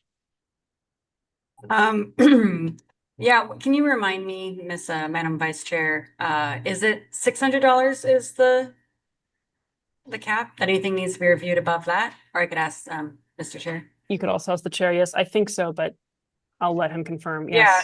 So I would be, I'm not voting on this, but I would feel in favor of keeping something like this, but maybe if someone had an amendment or something about raising that threshold, because here in Oregon, as chair, I have a $500 threshold, right, where I have to go and get permission, get it reviewed and all that. So $600 seems pretty low, especially for with how much money the LNC will spend at a time. So I understand the need for it. I would, support someone raising that threshold though, in order to keep it. Thank you. Mr. Martin. Yeah, thank you. I have a question for Mr. Chair, if you'll allow it, Madam Chair. I'll first just say, I think it's important that we all kind of live under the same rules. And, I was concerned when I saw this at first that it was like, oh, well, rules for thee, but none for me. But hearing where it's coming from, it seems like that might not really be the case. I do agree that, I kind of can see both sides of this. There's a value in having some good, safeguards against people who run away with their power on the one hand. On the other hand, a party has to be able to respond quickly, intelligently, get the bills paid, and be reliable. So it's kind of a difficult balance. I think the question for Mr. Chair is, do you feel, and maybe it's a clarification on the motion, it sounds like what we're doing is we're having the audit committee take over this functionality. Is there perhaps a way that we could get the audit committee to maybe report on some things maybe more often, or take a more active role in oversight to help make sure that we get the level of financial oversight we want, but it doesn't function as a barrier? Would that be something that might help some of the other members maybe find some agreement on this? I guess I should ask, are you open to I'm just waiting to be recognized. Yeah, Mr. Chair, you may respond. That is actually my intent. I want the audit committee to be providing reports regularly, monthly, quarterly, something where they're actually looking through the spending and giving those reports as a separate to the financial reports that we're getting from the treasurer and also through our accounting firm. But that's what I want the audit committee to be doing, to be independent from us, to look at that and to be that safeguard, but not the barrier. I can tell you, if I may elaborate, Madam Vice Chair. Yes. We just came up against it because we don't have a financial standards committee. And that's why me and Dasbach are going alone to Freedom Fest on our own dime. So we can't just approve things. So we just said, screw it. We're just going to go. Those are things that happen. That should be in the normal course of doing things. If a piece of software that you only need for 2 months is less than $600, but is $600 for the year, but we need the piece of software today to do a thing, it either has to be paid for out of the chair's pocket, because he's such a wonderful dude, or you have to wait for the Financial Standards Committee to approve it because it's over $600 for the year as a service, even though we're not going to keep it for the full year. So, it's just a barrier. of approval. It's a level of bureaucracy that we would want to kill if it was a township advisory board, when there's already an outside audit that is done, that I would like to see them doing more than just preparing the audit report for convention. I'd like them to be providing information to the full board without a filter on a regular basis. I don't know if monthly would be fair to say to them, but at the minimum quarterly. I'd love to see monthly, but that's what I would like to see. Thank you. Madam Chair, if I could, Yes, if Mr. I could offer, if Mr. Chair agrees that this is a good idea, perhaps I could offer just a simple amendment to say, request the audit committee to provide quarterly reports in taking over the duties of FSC without the approval. You don't have to spell all that out, obviously, but would that be in order? Is that necessary? I don't think it would be in order to amend this to say that for within the policy manual. I think it would need to be a separate thing. And Mr. Martin, I'm happy to workshop this with you, and then I will kick it off as an email ballot if that would work. I'm open to that. I'll let you guys decide how. Thank you for sharing and for your candor. Thank you, Madam Chair. Thank you. Is there further discussion on this? Right. Lower your hand, Mr. Martin. Move to a vote, Mr. Secretary.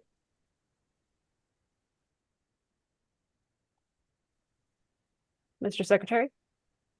Thank you. I went to sleep. Yes, here we go. Mr. Koffel. Aye. Mr. Danke. Yes. Yes. Mr. Flores.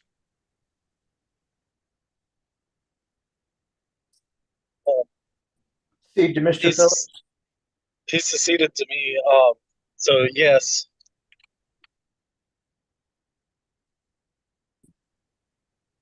Mr. Hanush. No. Ms. Hayes. Yes. Ms. Hogarth. Since we no longer have an incompetent thief as a chair, definitely yes. Treasurer Nebel. I vote aye. Mr. Longstreth. Aye. Mr. Martin. I will abstain. I will vote aye. Mr. Thompson is back, but he's back. Just FYI. I saw. Give me a second so I can rename him. I'll rename him. Okay, we can go ahead. All right, Mr. Kayla. I abstain.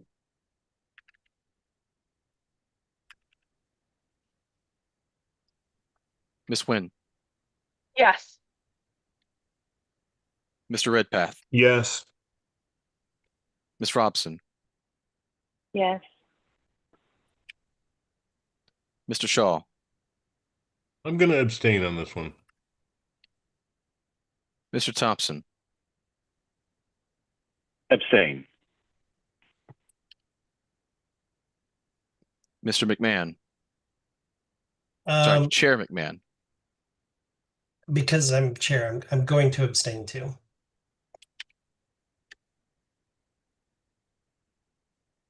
All right, Madam Vice Chair, the vote stands at 11 yeas, 1 nay, and 5 abstentions.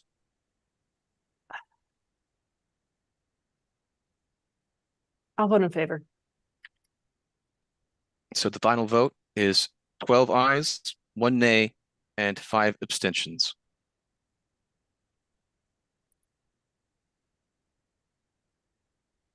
All right, the motion passes. Thank you. Passing the gavel back. Yes, I I'm am. taking the gavel back. Well, yeah, I don't think I can pass. Mr. Shaw, you have a point of information? It's actually a point of personal privilege. It's getting almost midnight. We've been at this for almost 5 hours. I'm kind of wondering if you'd We have one entertain a item motion left. to adjourn We have and one. push the further business to old business for next meeting. We have one item left. I mean, if you're making a motion to adjourn, it's always in order and not debatable. Are you making a motion to adjourn? Sure. Okay. Is there a second? 1, 2, 3. Dies for lack of second. Next item is policy manual amendment. Other matters, email, Madam Vice Chair. Okay. So yes, this has to do with the fact that there have been folks that have been, sorry, I will introduce my motion, which is essentially to allow the chair to direct staff to block someone who has been spamming from using that particular forum with a majority vote of the LNC that can be reversed, and the chair must notify the LNC within 24 hours of making such a direction. Second. It's been moved and seconded. All right. Would you like to speak to Yes, I your- would. I'm Okay. sorry. I'm turning something off. All right. So this came about, and I'll break the mystery right now. So this happened offline. There was a discussion where the chair said that someone should be able to, or someone should make a motion that essentially says, all right, the chair can direct staff to block a user, that particular email, from using that particular form. And so folks workshopped a motion. So I'm introducing this with guardrails because it can very easily be abused. This can only affect the use of the contact the LNC mass form, right? So this cannot be used to disallow someone from writing to the LNC or any member of the LNC from their personal email address. The chair also needs to tell the LNC within 24 hours of that happening, and the LNC can overturn that with the majority vote at any time. It also can't be indefinite, so there needs to be a particular time period specified. Based on the fact that we do get spam from folks using that, and because especially inboxes can get very cluttered very quickly, depending on how many emails you're getting per day, and that might vary with Office, this seems like a reasonable thing. And so hoping that the body would entertain it and vote yes. Since my name was invoked, Yes. I asked for it to be workshopped because we had somebody who sent over 30 emails through the contact form.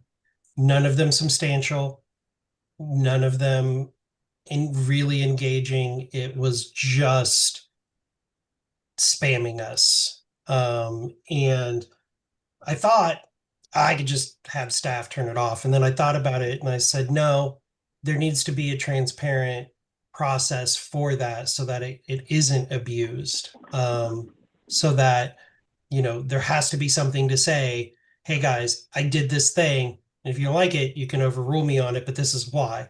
You all received those emails. You know exactly which ones I'm talking about. And it's not the first time that's happened. We got inundated with it last term as well. I know that there are specific people who think this is targeting them. However hostile that those people may be, or mean or cruel or whatever, or, say bad things, mean, hurtful things, this isn't for them. That's not spam. They're engaging the board, whether it's genuine or not, or what have you, they're actually engaging the board. This is specifically for people who are spamming. With that, I shouldn't be debating, but because she said my name, I wanted to say why I asked for it to be workshopped. I've got Mr. Martin, Mr. Redpath, Ms. Robson, Mr. Shaw, and then Ms. Fintish. Mr. Martin.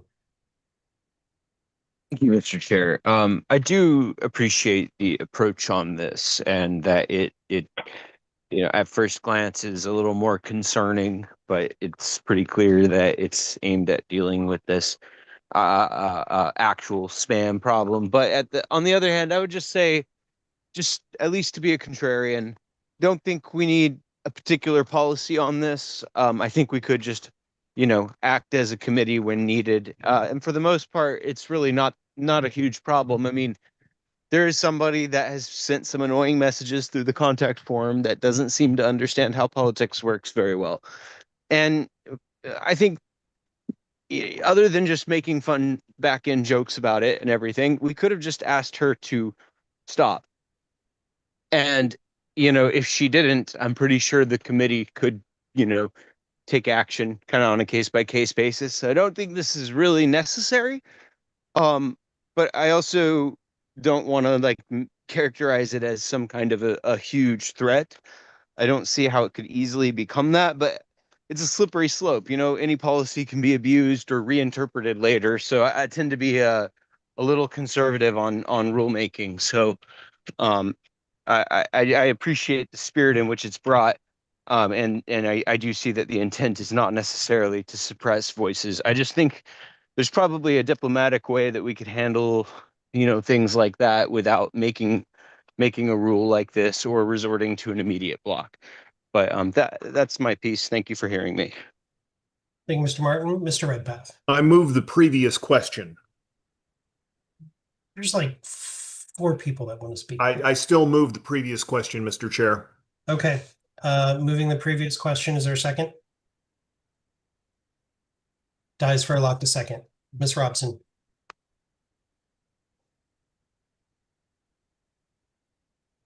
There you go. Okay, so on this particular thing, I know who we're talking about. I think we can just ignore silly people that spam us with silly things when they're completely delusional and have, in my opinion, mental issues. But that's just my own thing. I don't think we need this.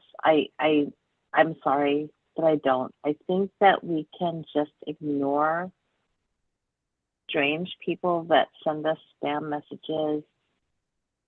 I don't think we need a thing on that. And I think that it could be used improperly in the future to say that we, will take people, get rid of people that shouldn't be. So, yeah, I'm against this, and that's it. And I'm sorry, I'm tired. So,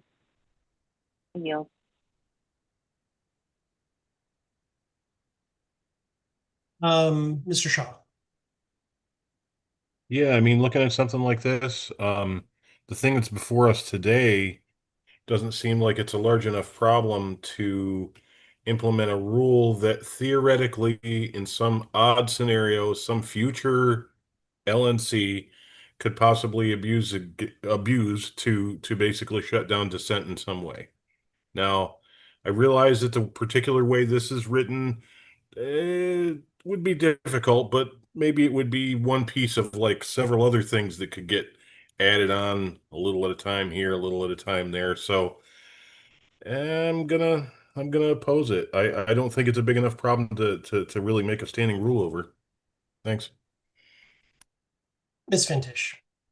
I was going to say that there is a way from your desktop, your PC, or your laptop to create filters in your Outlook in order to kind of get those things out of the way so it doesn't clutter our inboxes. I strongly suggest using those in general. But yeah, on principle, it's another rule. I get it. And I don't think the intent is nefarious. But again, yeah, not to bring up slippery slope all the time, but it is like one of that slow trickle of rules that add up that could be wielded against a different LNC or wielded by them. So I don't think we need more rules. We should be kind of principled against that sort of bureaucratic stuff, as I've said a bunch of times already. But yeah, you should definitely check out how to make your own filters in the Outlook. I think it would just deal with a lot of these issues. And I get it, it's annoying. So correction for you, Ms. Fintish. You can't actually filter it out because the emails come from info@lp.org. Yep, you can't filter them out. And I get hundreds of emails a day, and I'm looking for. You're like, I've tried. So, and it gets, I actually missed an email from our attorney because there were 3 emails from that person in a 45-minute period. So. Okay, well then I'll withdraw that, but I will say we do have the ability to scroll. How about that? Yeah. Fair. Miss Leatherman, then Miss Wynn, and then Redpath. Right. So I'm just going to say, like, I understand the concern here that, okay, so we say that we should be able to block spam at some point, like some future LNC might say, hey, this person who's asking us lots of questions, they're kind of annoying. I think their emails kind of constitute spam, right? Because they send them frequently enough that, we could, yeah, we can block them, right? So I understand the concern here, but at the same time, like, so we want our members to be able to make their voices heard. However, like, if certain people are abusing the contact the LNC form to the point that our inboxes are being filled with just useless junk, then we end up that ends up infringing on members' rights because we're missing important emails if every time we open our LNC emails we're having to sift through dozens of possibly dozens of junk emails. So I don't see the harm in having this rule on the books. As long as it's transparent, there is a mechanism for reversing it. I think, yeah, I don't think it's a problem to have. Thank you. Ms. Wynn? So originally, I thought that the executive director should have just been able to use his discernment to decide what emails to block and to not block through the website. But I appreciate the oversight of this motion, and I'm going to be in favor of it. I work a lot, and I'm going to be doing a lot of work on this LNC, and anything that helps my workflow, which means not having to delete a lot of spam emails, if that can be stopped in some way, then that helps me be more productive. So I am in favor of this. I just want to say, I don't think it would be appropriate for the executive director to make unilateral decisions on what emails go to the board and which ones don't. Just FYI. Okay. Mr. Redpath, then Ms. Hayes, then Mr. Hanush. Mr. Redpath. Thank you, Ms. Nyan. I apologize if I mispronounced that. We are the main bulwark in this nation against the Republican and Democratic parties. We have serious business to do here. I've had enough of these farcical emails that come in that fill our inbox. Enough. All right, this is a very reasonable rule against spam that's filling our inboxes. We're all busy. We have lives to lead. Some of us are still employed, but even if we're not, we have serious responsibilities to lead to a freer nation through the Libertarian Party. This is a very reasonable rule to end the frivolous emails that fill our inboxes. So please vote yes on this. Thank you. Thank you, Mr. Redpath, Ms. Hayes, and then Mr. Hanush. Hi, yeah, I just have two things here. So just like on principle, who gets to define what spam is, right? I get it. It can be annoying, but having a public office and having a form on a website, this is the name of the game. It just is. I manage a ton of websites and a ton of social media. There's going to be spam. Even if we pass this, we're not going to get rid of it, right? They'll just get smarter and come up with more emails. So that's a separate note. On the one that we know we're talking about, but nobody is saying, I just have a question for the officers. Has anyone spoken to this person? Has anyone? Okay. And so are we like, okay, if you've spoken to her, I would love to just chat with you on that because I don't disagree with like her main point. I responded to an email and said, we can't help you with this. Please stop. And got like 5 more random emails. Okay. I have some folks that like kind of do that here locally. They're clearly not like fully under our banner, but we can agree on one thing. And sometimes they just want like 30 minutes to talk at me, right? And I know it's annoying, but then they go away after that. So I was just trying to uncover if anyone I don't have that time. No, I know, but I would take that off your plate if it meant she'd go away. But I wanted the background, so maybe we can chat and we can see. But that's all I wanted to say. Mr. Hanush, then Ms. Robson. Thank you. I hesitate to use the term common sense, but this is a pretty common sense thing that we're proposed here, and I think we all kind of I think we all agree on this one person that is spamming us, and maybe it is 3 tomorrow and 5 the next day and 10 the next. I would like someone to be able to turn off that switch at least temporarily for 24 hours. And if someone abuses that, we should make a motion to get rid of that person, in my opinion. So we have checks and balances in place for a reason. This shouldn't be a factional issue of, if someone's abusing something, then we hold them accountable. Anyway, y'all get my point. I'll be voting in favor of this. Thank you. I just want to give a piece of information to the board real quick. There had been a person who most of you who've been on the board will know who this person is, sends really lengthy articles to us in LP News. They had been blocked from submitting from LP News because they were sending crazy, really long, kind of out there kind of stuff. And as chair, when I found out about that, I said, listen, they're a member. Yes, their stuff is crazy and outlandish, and we're never going to publish it, but let's not block them from being able to send it, because who knows, the next thing they send might be golden. Mr. Chair, can you please confirm immediately for the board that this was not me? It was you. It wasn't me.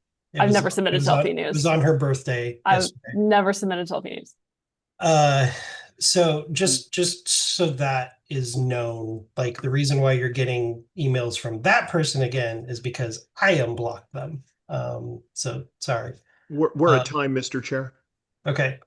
We are. By 3 hours. Sorry, I tried to do it with a straight face. I couldn't. We'll move to a vote. Mr. Secretary.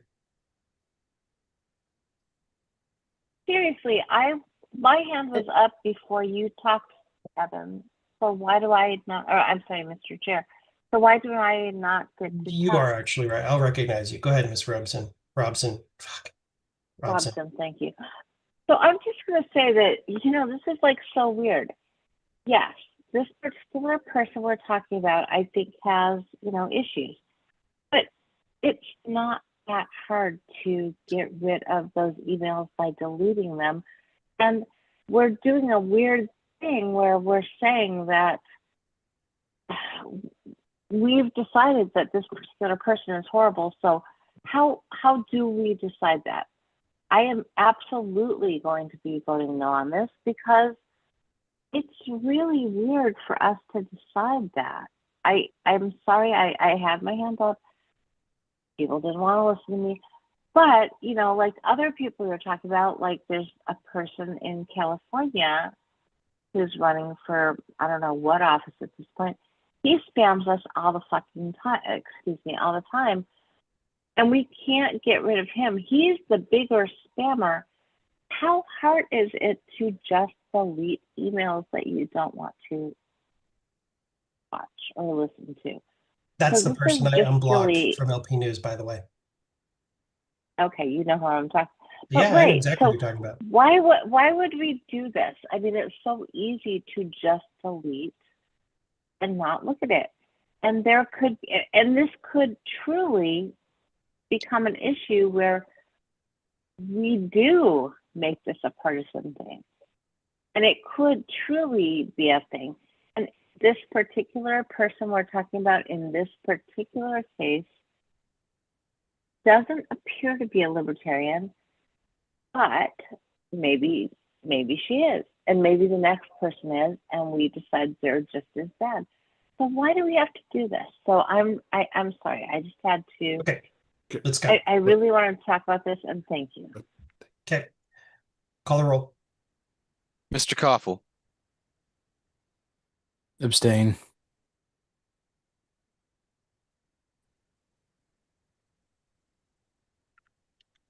Mr. Danke.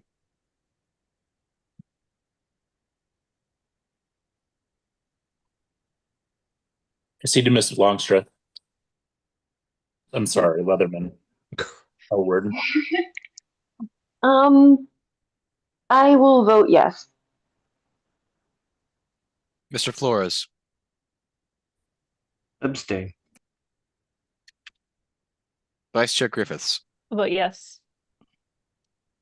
Mr. Hanush. Yes. Ms. Hayes. I'm going to say no. Ms. Hogarth. No. Treasurer Nebel. I vote aye. Mr. Longstreth, No. Mr. Martin, Absolutely not. I'm going to pass. Mr. Nikela, I vote no. Miss Nguyen, Yes. Mr. Redpath, Yes. Miss Robson, 100% no. Mr. Shaw, No. Mr. Thompson,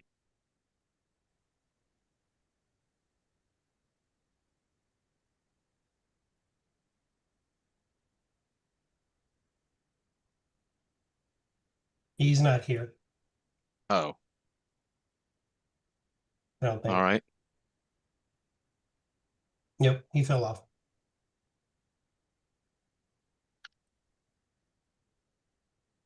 I will vote aye. So, Mr. Chair, the vote stands at 7 ayes, 7 nays, and 2 abstentions. Since it's not clear, since the body is divided on it, I'm gonna vote no. So the final vote is 7 ayes, 8 nays, and 2 abstentions. Mr. Chair, I move to adjourn. Second. Here we have a motion to adjourn. Any objection? What about my motion to extend time by 4 hours? Second. Move to amend to 8 instead of 4. Yes. All those move in to favor, amend all those to in favor eternity. of adjournment, say aye. Aye. Aye. Aye. Aye. All those Here. opposed say nay. We are adjourned at 12:09 a.m. We did it, guys. Fantastic. 12 and 9 for We you. It's like made it. 11 and 9 And for as me. as a reminder, we'll stay open for the next 10 minutes. Go ahead and kill the recording.